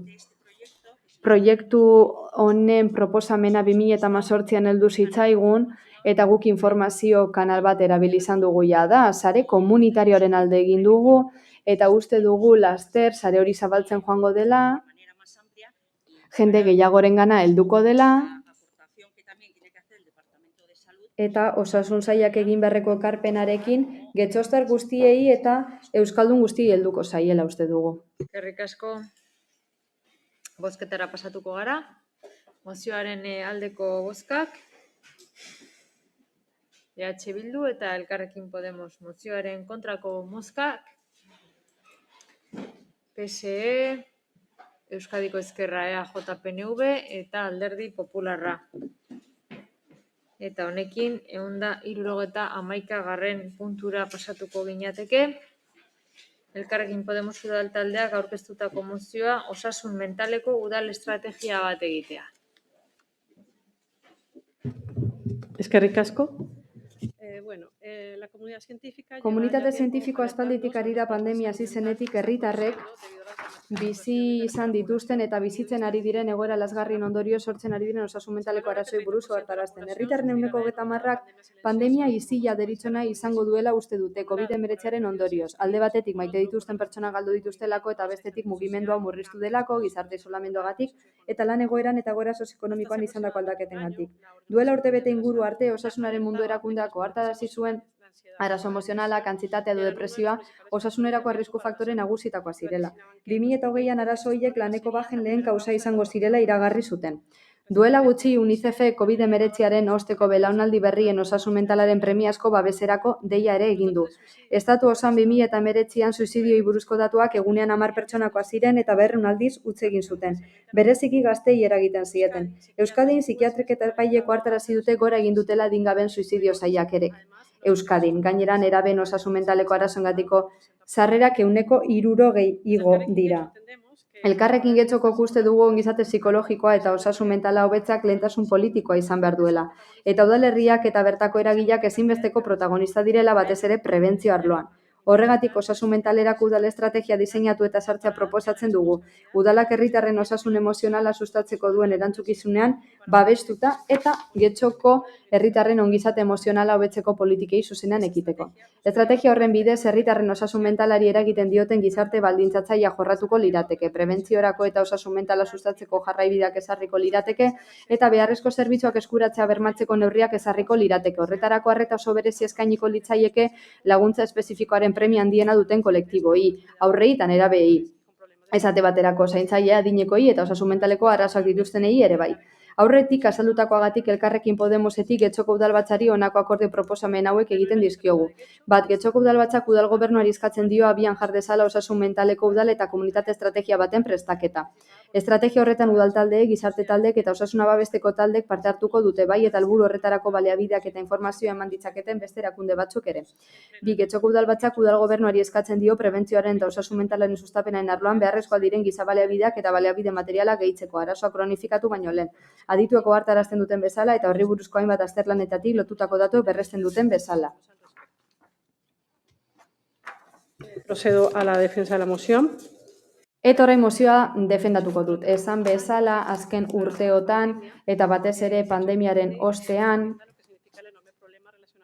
ikusi dugu osasun mentala zeinen garrantzitsua den gizartean. Hori positiboa izan da tabu izateari utzi diolako osasun mentalaren kontu honek. Egia da, pandemiaren ondorioz, honelako gaixotasunak areagotu direla eta horrez gain, osasun mentaleko zerbitzuak ezinbestekoak direnak kaltetu egin direla hainbat herrialdetan. Atzo hain zuzen ere artikulu bat atera zen Deian, Gipuzkoari buruzkoa, eta bertan esaten zuten osasun langile gero eta eskaera gehiago dituztela eta ezin dituztela guztiak hartatu. Espainiako psikiatria elkartearen liburu zurian esaten da 25% hasi direla depresio kasuak. Eta gainera psikiatria zerbitzuek esan dute hori hala dela. 2021ko SISK inkestan ikusi da, estatu guztiko biztanleriaren zati handi bati norbait, hurbileko norbait hil zaiola, edo antsietate krisiak izan dituela, beste ehuneko handi bat desplazatuta gertatu da, ehuneko 35 asko egin du negar, eta bar, eta bar. La propia ONU, el 14 de mayo del 2020, planteó la necesidad de tomar medidas. 2020an jada planteatu zen oinarrizko neurriak hartzeko aukera hori, suizidioi aurre hartzeko. Osakidetzatik ere esan zigute arazoak ehuneko 20 hasi direla, depresioa ehuneko 18an, estres posttraumatikoa ehuneko 15 egin du gora, eta 158 pertsona suizidatu dira Euskadin urte honetan. Horrek erakusten digu ziurgabetasuna nagusi dela, antsietatea, estresa nagusi direla gizartean, eta horregatik gure udal taldetik uste dugu arazo politiko eta soziala dela, eta disiplina anitzeko erantzuna behar duela alderdi politikoen partetik. Horregatik udal estrategia bat egin nahi dugu osasun mentalerako, eta aldarrikatu nahi dugu udal batzetan ere zerbait egin dezakegula osasun mentalaren prebentzioan. Pandemiak ere eragina izan duelako getxostarrengan. Estrategia hori jada existitzen direnen pareko izan daiteke, Madrilekoa, Bartzelonakoaren antzekoa, baina parte hartzean oinarrituta egongo da eta pobrezia, vulnerabilitatea eta osasun mentala izango ditu ardatz. Euskadin badaukagu estrategia bat autonomia erkidego guztirako, 2010koa da, eta Bizkaiko osasun mentalaren sarea ere hor dago. Espazio batzuk baditugu helburu dutenak arreta komunitarioa sendotzea. Horrek esan nahi du pertsonak artatu behar ditugula, baina esan nahi du baita ere espazio soziosanitario eta komunitarioan ere implikatu behar garela lan honetan. Beste arlo batzuetako estrategia hauek guztiak ere gure herritarren onurarako aplikatu ahal izateko. Gure ustez garrantzitsua da ahalegin guztiak egitea osasun mentalerako estrategia lortzeko, eta udalbatza modura badugu ardura zentzu horretan. Argi dago udaletik momentu honetan ekimen batzuk daudela baita ere, duelela gutxi aipatu dituzte batzuk, baina uste dugu askoz eraginkorragoa izango dela estrategia baten barruan sartzea eta osasun mentalerako estrategia batzuekin koordinatzea gainerakoekin. Egia da aurrerapen asko daudela suizidioaren prebentzio arloan, egiten ari dira gauzak, baina noizean behin egiten dira Getxon, Osakidetzarekin batera, baina kontua da osasun mentalaren arlo batetik bat ozen eraginkortasun handiagoa lortuko dugula da biztanle gehiagorengana helduko garela. Era berean, esan nahi dugu, tokiko esparrutik osasun arloa lantzea, ez dela guri okurritu zaigun zerbait eta listo. Garapen jasangarrirako helburuak lortzen lagunduko digu udal honetan hori defendatzen da, eta horren arabera 2015 urtean jakin dezazuen osasun mentala sartu zela helburu hauen baitan. Eta guztiok dugu ardura maila guztietan helburu hori bermatzeko. Uste dugu lehentasunezkoa izan behar dela, eta egiten da jada, lantzen ari gara jada osasun mentalaren kontu hori, baina estrategia bat behar dugu, sektoreko erakundeekin batera, eta bilbide horri bat lortu behar dugu hobekuntza politika garatzeko arlo honetan, arreta berezia eskainiz, vulnerabilitate egoeran dauden pertsonei. Díaz Anderea. Esker, alkate Anderea. Bueno, señora Elkarrekin Podemos... Elkarrekin Podemosi zera esan nahi diot. Aipatu dute udalaren ardura zentzu honetan, eta oroar bat gatoz horrekin. Baina, osasun mentalerako udal estrategia bat idazte asko zaratago doa, kontutan izan da, Euskadin osasun arloko eskumena Osakidetzak duela, Eusko Jaurlaritzak. Gizarte zerbitzuak aipatu dituzu baita ere, eta gaixotasun mentalak dituzten pertsonak artatzeko eskumena aldundiak dauka eta ez oinarrizko gizarte zerbitzuek. Hala ere badakigu pandemiak zer ekarri duen, krisi ekonomiko sozial eta osasun arlokoa ekarri duela eta eragin handi izaten ari dela pertsona askorengan. Pertsona horiek zaurgarriak direnez, batzue baliabide gutxiago dituzte sufrimendu emozionalak kudeatzeko. Kasu horretan espazioak ireki behar ditugu esku hartzeko eta tokiko administrazioak esku hartu behar du, gu garelako herritarrengandik hurbilen daudenak, hala baliabideak, proiektuak jarri behar ditugu martxan sufrimendu hori murrizteko, jendea bakarrik ez sentitzeko, beste kalteberatasun batzuei aurre egiteko eta besteen sufrimendua kontutan hartzen duen komunitatea lortzeko. Laguntza ematen duen sarea sortuz. Zentzu horretan lanean aritu izan gara krisiaren hasieratik, udal gizarte zerbitzuetatik deitzen aritu ginen 65 urteko pertsona, 65 urteko pertsona guztiei, haien laguntzaileei, eta azken urtean gainera Getxo Ekinez programa izan dugu, ezagutzen duzuen hainbat ekintza egin ditugu gainerako udaltaldek ezagutzen eta babestu izan dituzte gainera, baina batzuk aipatu behar ditugu. Alde batetik, gazteria zerbitzutik laguntza psikologiko abiarazi da gazteentzat, Gizarte zerbitzuen unitatearen arduradura naizen aldetik, zerbitzu horretatik Doble Sonrisa Fundazioa kontratatu dugu programa bat egiteko, Getxo zurekin esan bezala, eta helburua da komunitate konpasiboak sortzea doluarako laguntza ematen duen proiektuen bitartez. Proiektu horiek nahi esten bakardadean oinarritzen dira eta gure bizilagunentzat dira, guztientzat. Getxo Sur proiektua hor daukagu aipatu dena, eta hain zuzen ere ekimen horren helburua da suizidio hori aurre hartzea komunitatearen laguntzaren bitartez. Bestalde, beharrezkoa da krisiak herritarrentan izandako eragina ezagutzea, eta horretarako adin tartei erreparatu behar diegu, guraso bakarreko familiei, indarkeria matxistaren biktima izandakoei, eta zaintzaileei. Zaintzarloan ari diren emakume gehienak migratzaileak dira eta horiek ere kontutan izan behar ditugu baita mendekotasunen bat duten pertsonak zaintzen dituzten zaintzaile horiek. Datozen hileetan programa honen emaitzak ebaluatuko ditugu eta berriro diogu konprometituta gaudela hiri kohesionatu bat lortzeko eta guztion ongizate eta osasun emozionala lortzeko.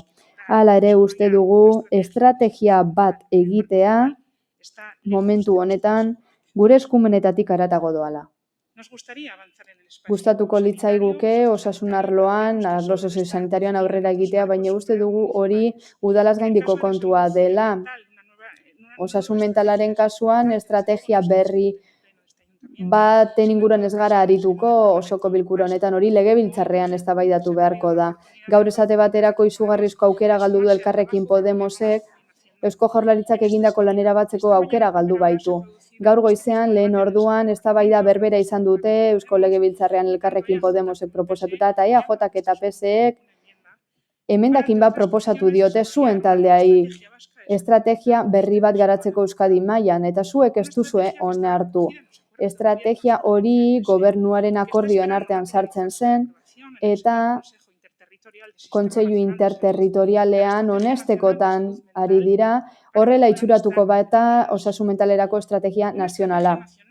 Estrategia nazional hori Pedro Sánchez presidenteak esan bezala aurkeztua izan da jada honetako 9 eta beraz beste instituzio batzuek dute honetarako eskumena.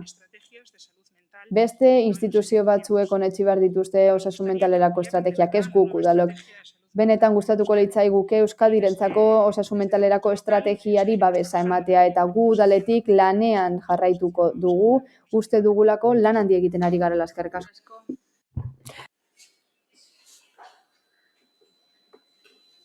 Zeinek Bildutik, Maseda Anderea.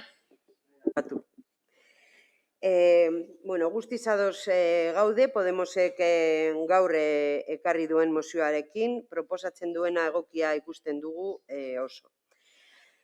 Bada momentua osasun mentalaren inguruan hitz egiteko, guk legebiltzarrera eraman genuen gaia, oso garrantzizkoa ikusten dugulako, baina ez genuen akordiorik lortu. Dena ondo identifikatu, neurtu eta kolektiboki aztertu behar da eta ondo sailkatu, pandemiaren ondorioz egon den inpaktua agerikoa da, eta ez dugu guk bakarrik esaten osasun mentaleko adituek diote. Antsietatea, beldurra eta ezinegona igo dira biztanlegoan eta bereziki nerabe eta gazteen artean. Ante esto, no podemos ignorarlo. Horren aurrean ezin dugu ez ikusiarena egin inpaktua egonda erreala eta oso larria. Bagoazen horri nolabaiteko irtenbidea edo laguntza ematera. Badakigu ez dela modu egokian egoera hau hartatzen ari. Bestela ez ginateke egoera honetan egongo, hau da limitearen bestaldean. Beraz, aurrera pausa eman beharra dago eta horrela izango dela espero dugu. Dugu osasun mentalaren sareak ahulezia nabariak dituela eta horri irtenbidea eman behar zaiola. Denok dakigu osasun mentala alorrik pobreena izan dela historikoki osasun sailean, Gauza da bermatuta daukagula gaitz fisiko bat dugunean atendituak izatea, baina osasun mentalarekin zerikusia duenean ez zaigu berdin tratatzen eta ez zaigu berdin atenditzen. Ez zaigu zerbitzu bera ematen eta hori ezin da izan. Todos sabemos que cuando tenemos problemas... Denok dakigu angustia, estresa edo animikoki arazoak ditugunean ez zaigula behar den bezalako zerbitzua ematen. Eta horretarako denbora behar dela denok dakigu. Kasu askotan dirua ere behar da. Ez da gauza bera eskumuturreko matxura bat atenditzea edo osasun mentalarekin zerikusia daukan gaitz bat hartatzea. Eta hor dago koska. Denbora dedikatu behar zaio. Eta askotan, esan bezala, dirua inbertitu behar da horretan ere bai. Askotan zaila izaten da espezialista batera bideratuak izatea eta bakarrik jasotzen dugu oinarrizko medikuak esaten diguna. Hau da, askotan espezialistak behar ditugu eta askotan ez digute hori eskaintzen. Hala, familia medikuak hartatzen gaitu normalean eta Europan badago batez beste 18 psikologoko kopurua publikoak kasu honetan 1.000 biztanle bakoitzeko eta Espainiako estatuan batez bestekoa 6 pertsonakoa da. Hala, gaixo askok jo behar dute medikuntza pribatura, eta hor jasotzen dute arreta, baina denok ez daukate aukerarik logikoki hori erabiltzeko. Osasun mentala denok eskuratu behar dugu, hori da gure eskubidea. Daude eta agerikoa da ongizate mentala osasun publikoaren agendaren erdian egon beharko litzatekela are gehiago gauden egoeran egonda. Badakigu esfortzu ekonomiko handia dela eta errekurtso asko bideratu behar dugula hortara. Bina ez badugu biztanlegoaren osasun mentalaren zaintzen ez dugu lortuko gizarte honen garapena. Beraz, aurretik esandako guztiagatik mozioaren alde egingo dugu. Mila esker. Eskerrik asko. Partidu Popular jauna. Eskerrik asko alkate anderea, oso labur hitz egingo dut. Hala, osasun mentala txertatu behar da osasunean. Eta gure erantzukizuna kudeatzen jakin behar dugu. Udal mailan gure betebeharrak anitzak dira eta oso desberdinak. Horien artean ez dago osasuna. Orokorrean ez da mentala zehazki. Eta osasuna Eusko Jaurlaritzaren edo Osakidetzaren eskumena dira. Beraz, uste dut haiek jardun behar dutela bere eskumenen eremuan. Hala, aukera eman behar diegu organo guztiei bere jardun egiteko eta ezin dugu behar duguna baino gehiago hartu izan ere, gure agintetik harago doana hartzean gerta daiteke gure eskumenekoak diren kontuak baztertzea. Asko, Uriarte jauna. Alkate Andrea, eskerrik asko. La salud es un derecho que nos concierne. Osasuna denoi dagokigun eskubide bat da, denok daukagu eskubide hori eta oinarri horrekin denok egongo gara dos. Hala, eskumenei buruz ari garenean eta erakunde publikoek hartatu behar dituztenean eskumenak zehaztu behar ditugu horiek. Batzuetan mozioak aurkezten dira hemen eta batzuetan ematen du eskumenak unibertsaltzat hartzen direla. Hala eta guztiz ere, Osakidetzak dauka eskumena osasunaren eremuan. Horregatik, hain zuzen ere, Osakidetzak ditu giza baliabideak eta baliabide materialak hori egiteko. Hala eta guztiz ere, zer egin dezake udalak eremu horretan? Gauzak egin ditzake eta egiten ditu eta egiten jarraituko du. Noski funtzean, lankidetzan jarraitzen dugu Osakidetzarekin, eragile guztiekin, elkarte guztiekin, bere lana egiten dutenak osasun mentalaren eremuan. Gainera, badaude zenbait politika eta zerbitzu udal mailan zuzenean Osakidetzaren politikak osatzen dituztenak. Gizartekoa, kirolekoa, elkarteak sustatzekoa, eta bar luze bat badaude asko, eta horiek guztiek laguntzen dute prebentzioan, eta gaixotasunen prebentzioan, eta kudeaketan laguntzen dute, eta denok paira ditzakegu gaixotasun eta gaitz horiek. Gainera, administrazio publiko gisa akordio asko ditugu Osakidetzarekin espazioak lagatzeko, eta horrela aukera emateko bere jarduera hain garrantzitsua egin dezaten. Jakin badakigu pandemiak larriagotu dituela arriskuak, eta gerta daiteke orain arrisku gehiago edukitza osasun pairatzeko, osasun mentaleko arazoak pairatzeko. Horregatik, gure lankidetza indartu egin dugu Osakidetzarekin eta indartuko dugu haiek nahi duten horretan getoztarren osasun mentala hobetzeko eta oro har bere osasunean hobetzeko. Baina bi eskaera egiten dituzte mozioan eta azaldutakoagatik Osakidetzak garatu behar ditu bi eskaera hori eta noski hala badagokio udalak lagunduko du atasa horretan. Mila esker. Uri dela Esprei Andrea. Bueno, la verdad, es que Egia esan, harrituta nago.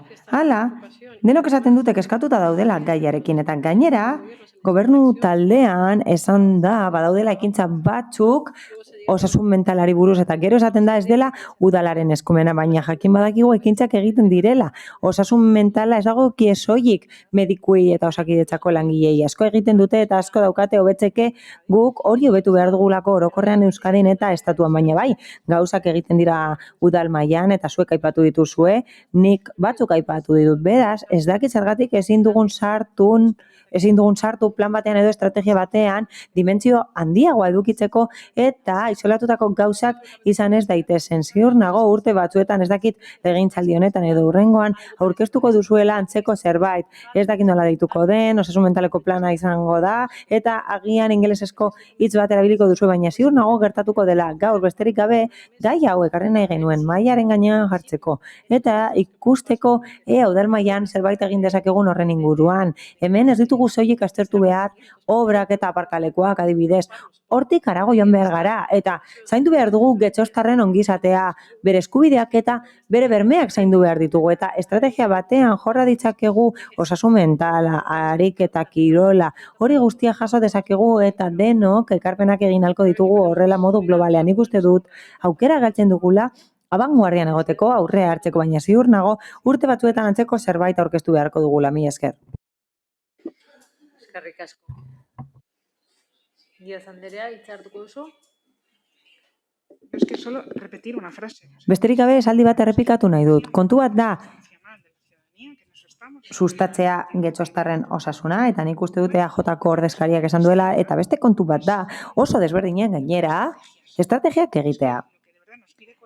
Hala, koherentzia eskatzen diguzu eta osasun mentaleko estrategiak egitez da gure eskumena, izan ere osakidetzaren lana da, eta berriro ere esango dut, lan horretan gaude.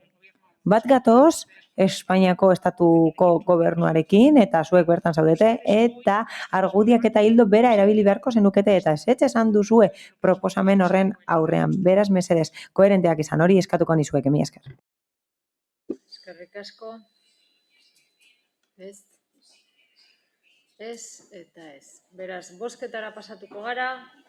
Mozioaren aldeko bozkak, EH Bildu eta Elkarrekin Podemosekoak. Kontrakoak,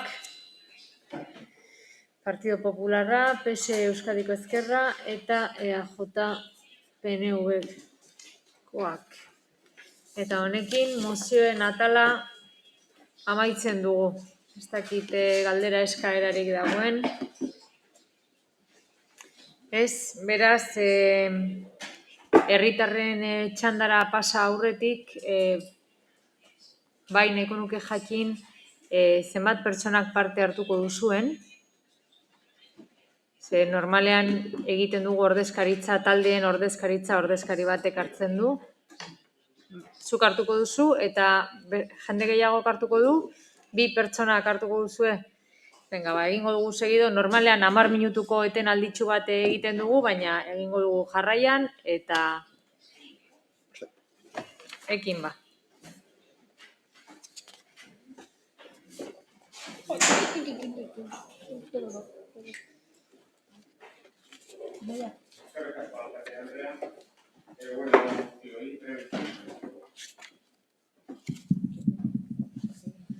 Soy José Manuel Trevilla, presidente del comité de la empresa adjudicataria al servicio de limpieza viaria del municipio y estamos aquí para trasladarles a todos.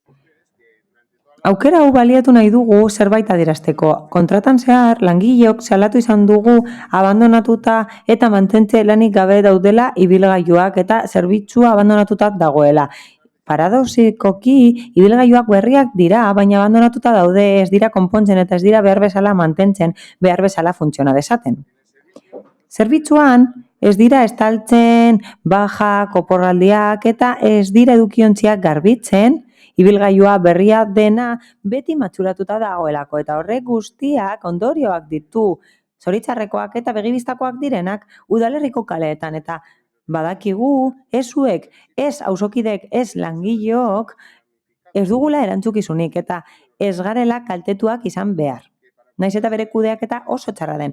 Negligentzia eskutatzeko udalari beste aukera bat eskaintzen diote.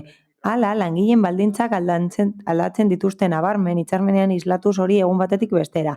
Alde bakarreko erabakiak hartzen dituzte, txandak aldatzen dituzte eta horrek ez du konponbidea ematen. Izan ere, arazoa larriagotzen du. Eta hitzarmenean dago jasota hori guztia. Mila esker guztioi. Eskerrik asko. Orduan, lo que entiendo es que quería... Ematen du, azalarazi nahi zenuela egoera hau. Ematen du ez duzula esperonik erantzutea. Eskerrik asko, osoko bilkura honetan parte hartzeagatik, eta benetan eskertzen dizut ekarpen hori egin izana. Espero dugu, dana konpontzea, eta konpontzea behar diren bideak erabiliz. Noski, mila esker.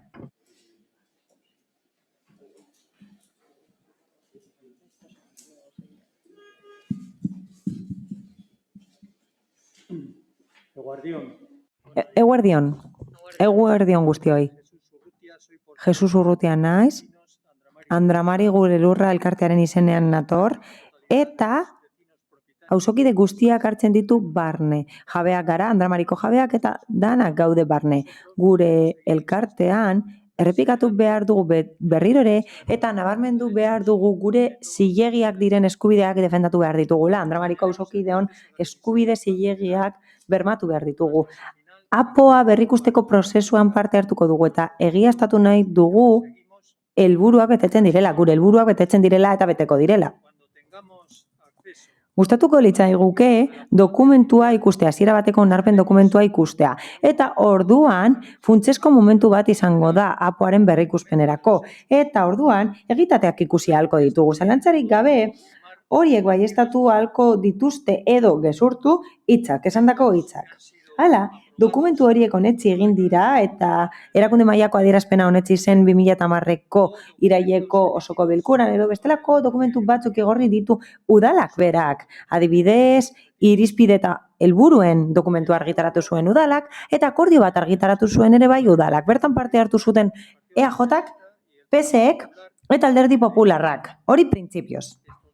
Hala, azkenengo bi dokumentu horiek aipatu ditut eta horiek baieztatzen dute eta egiaztatzen dute adierazpen horrek baduela balioa. Eta bietan irakur dezakegu paragrafo hau. Compromisos institucionales adquiridos con los vecinos de Andramari en la declaración institucional. Igualmente, del mismo modo, dicho párrafo se publicó en el... Paragrafo hori Getxoberrin argitaratu zen. Dagokion Getxoberrian, noski.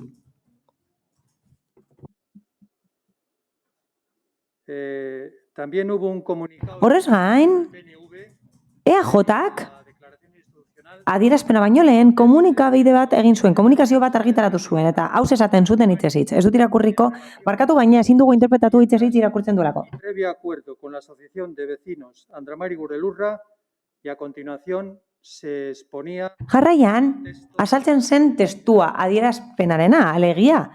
Eta adierazpen hori onetzi egin zen 2010ean, zehazki iraileko osoko bilkuran. Hala, 2021eko maiatzean guk geuk bizitak egin genituen Andramarin, EAJko, PSeko eta Elkarrekin Podemoseko ordezkariekin. Gure helburua zen haiek ikustea eta zuzenean egiaztatzea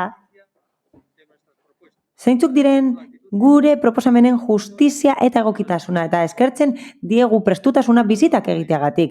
2020ko otsailetik eta gaur arte pandemia dela eta batez ere parte hartu dugu idatziz pleno guztietan eta defendatu ditugu zilegiak zaizkigun eskubide guztiak. Hala, guk uste dugu behar bezala aplikatu behar dela adierazpen hori, erakunde mailako adierazpen hori, eta jarraian azalduko dut. Hitzez hitz irakurtzen badu, interpretazio kabinatik ezin dugu gure lana egin, mila esker. Dentro de los núcleos, actualmente en el borde de los mismos. 4. Igualmente, cualquier casa no incluida en los 3 apartados anteriores debe quedar en plena seguridad jurídica con la totalidad de su terreno vinculado con clasificación de urbano, como los apartados leídos 1, 2 y 3. Nuestras propuestas, al amparo de la declaración institucional, van dirigidas para todos los vecinos y vecinas de Andramari. El resultado debe provocar, aparte de la seguridad jurídica futura y certidumbre de destino de nuestras viviendas y terrenos, la resolución de las dos problemáticas que expongo. Una, la problemática de situación de terrenos y viviendas en situación de proindiviso.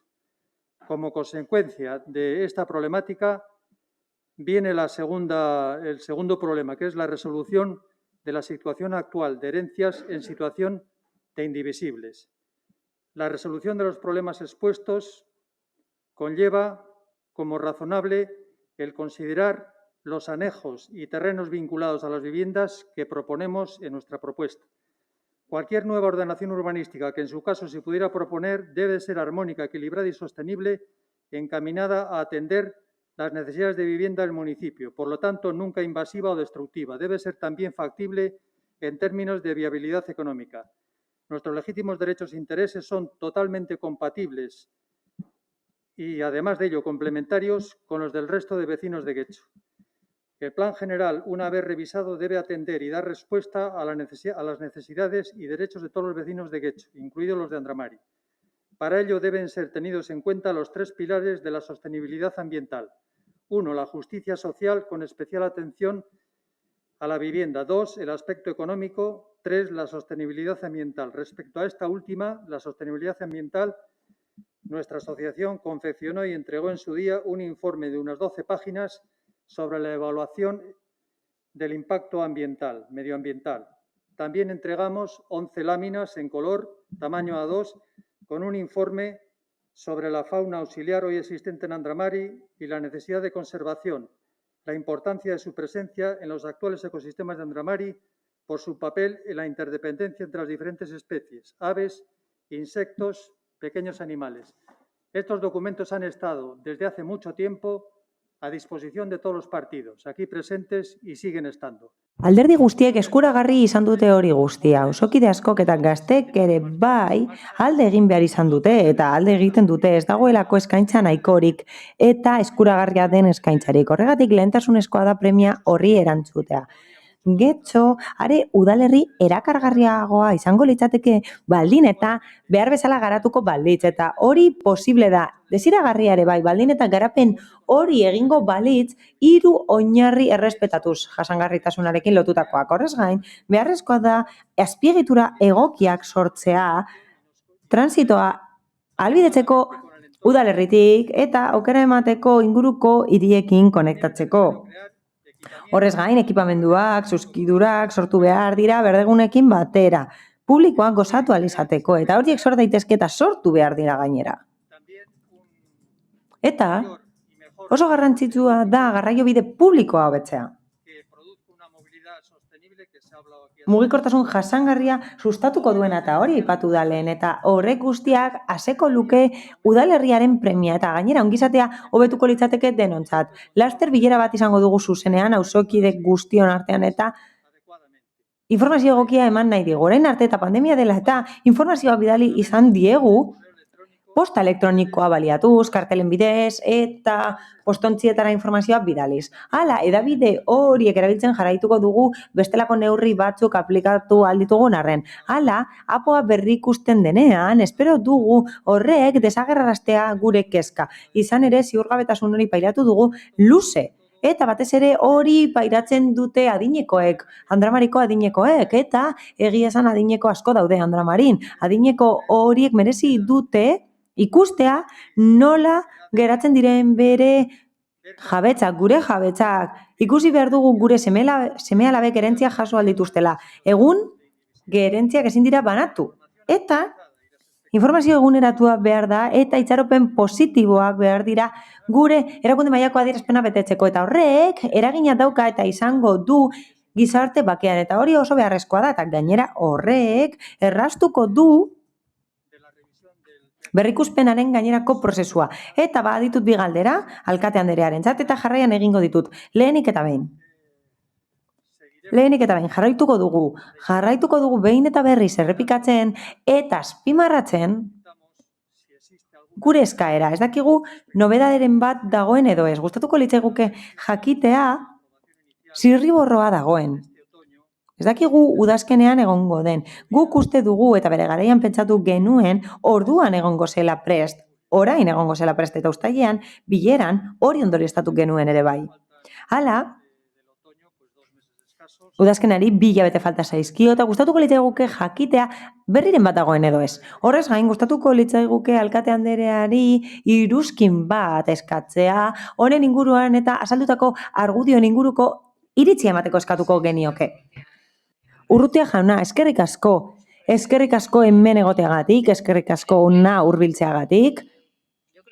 Nik uste dut informazioa argia dela, eta berriro ere joko dut aurrekoetan aipatu dudan horretara. Izan ere, askotan erantzun dizuet, azkenengo hilabeteotan, askotan parte hartu duzue, zerbitzuaren bidez, eta postaren bidez parte hartu duzue, eta beti erantzun izan dizuet.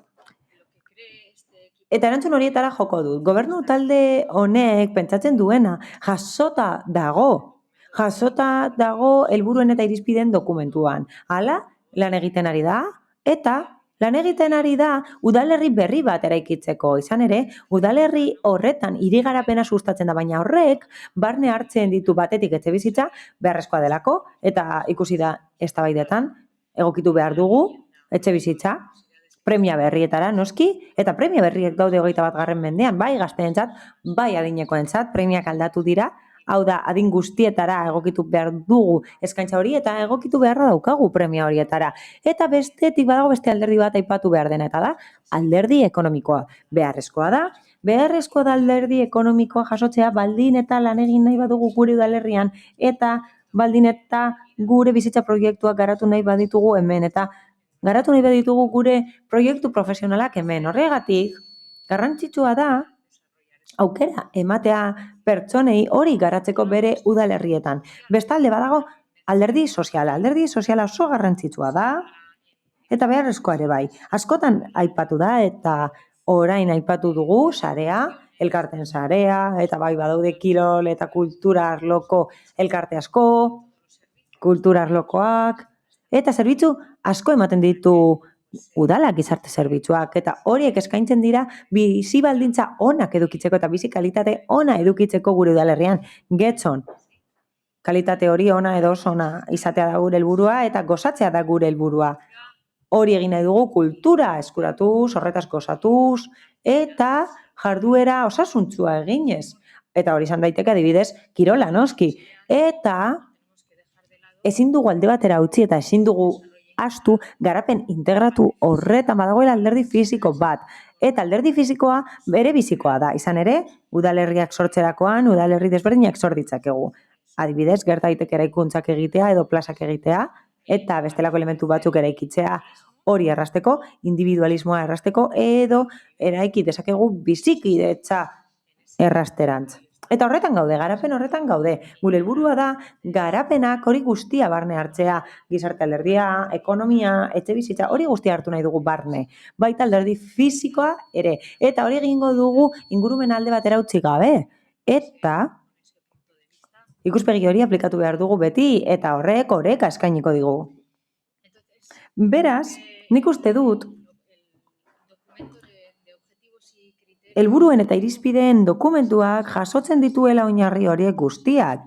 Irizpide hori jasotzen ditu, printzipio horiek, eta lanean ari da horrekin. Hala, badago idazten duen taldea eta talde teknikoa, eta horretan dihardute. Beraz, berriro ere esan behar dut gauza bera.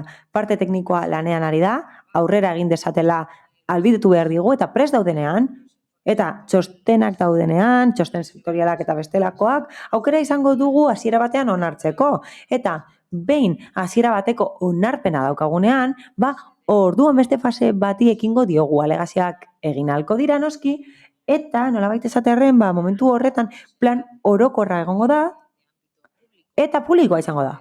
Beraz, aukera eman behar diegu, prozesuak aurrera egin desan, eta fase batzuk beteko ditu proiektu horrek. Beraz, aukera eman behar diegu idazlei eta talde teknikoari hori egiteko. Eta hori izango litzateke nire erantzuna. Mila esker.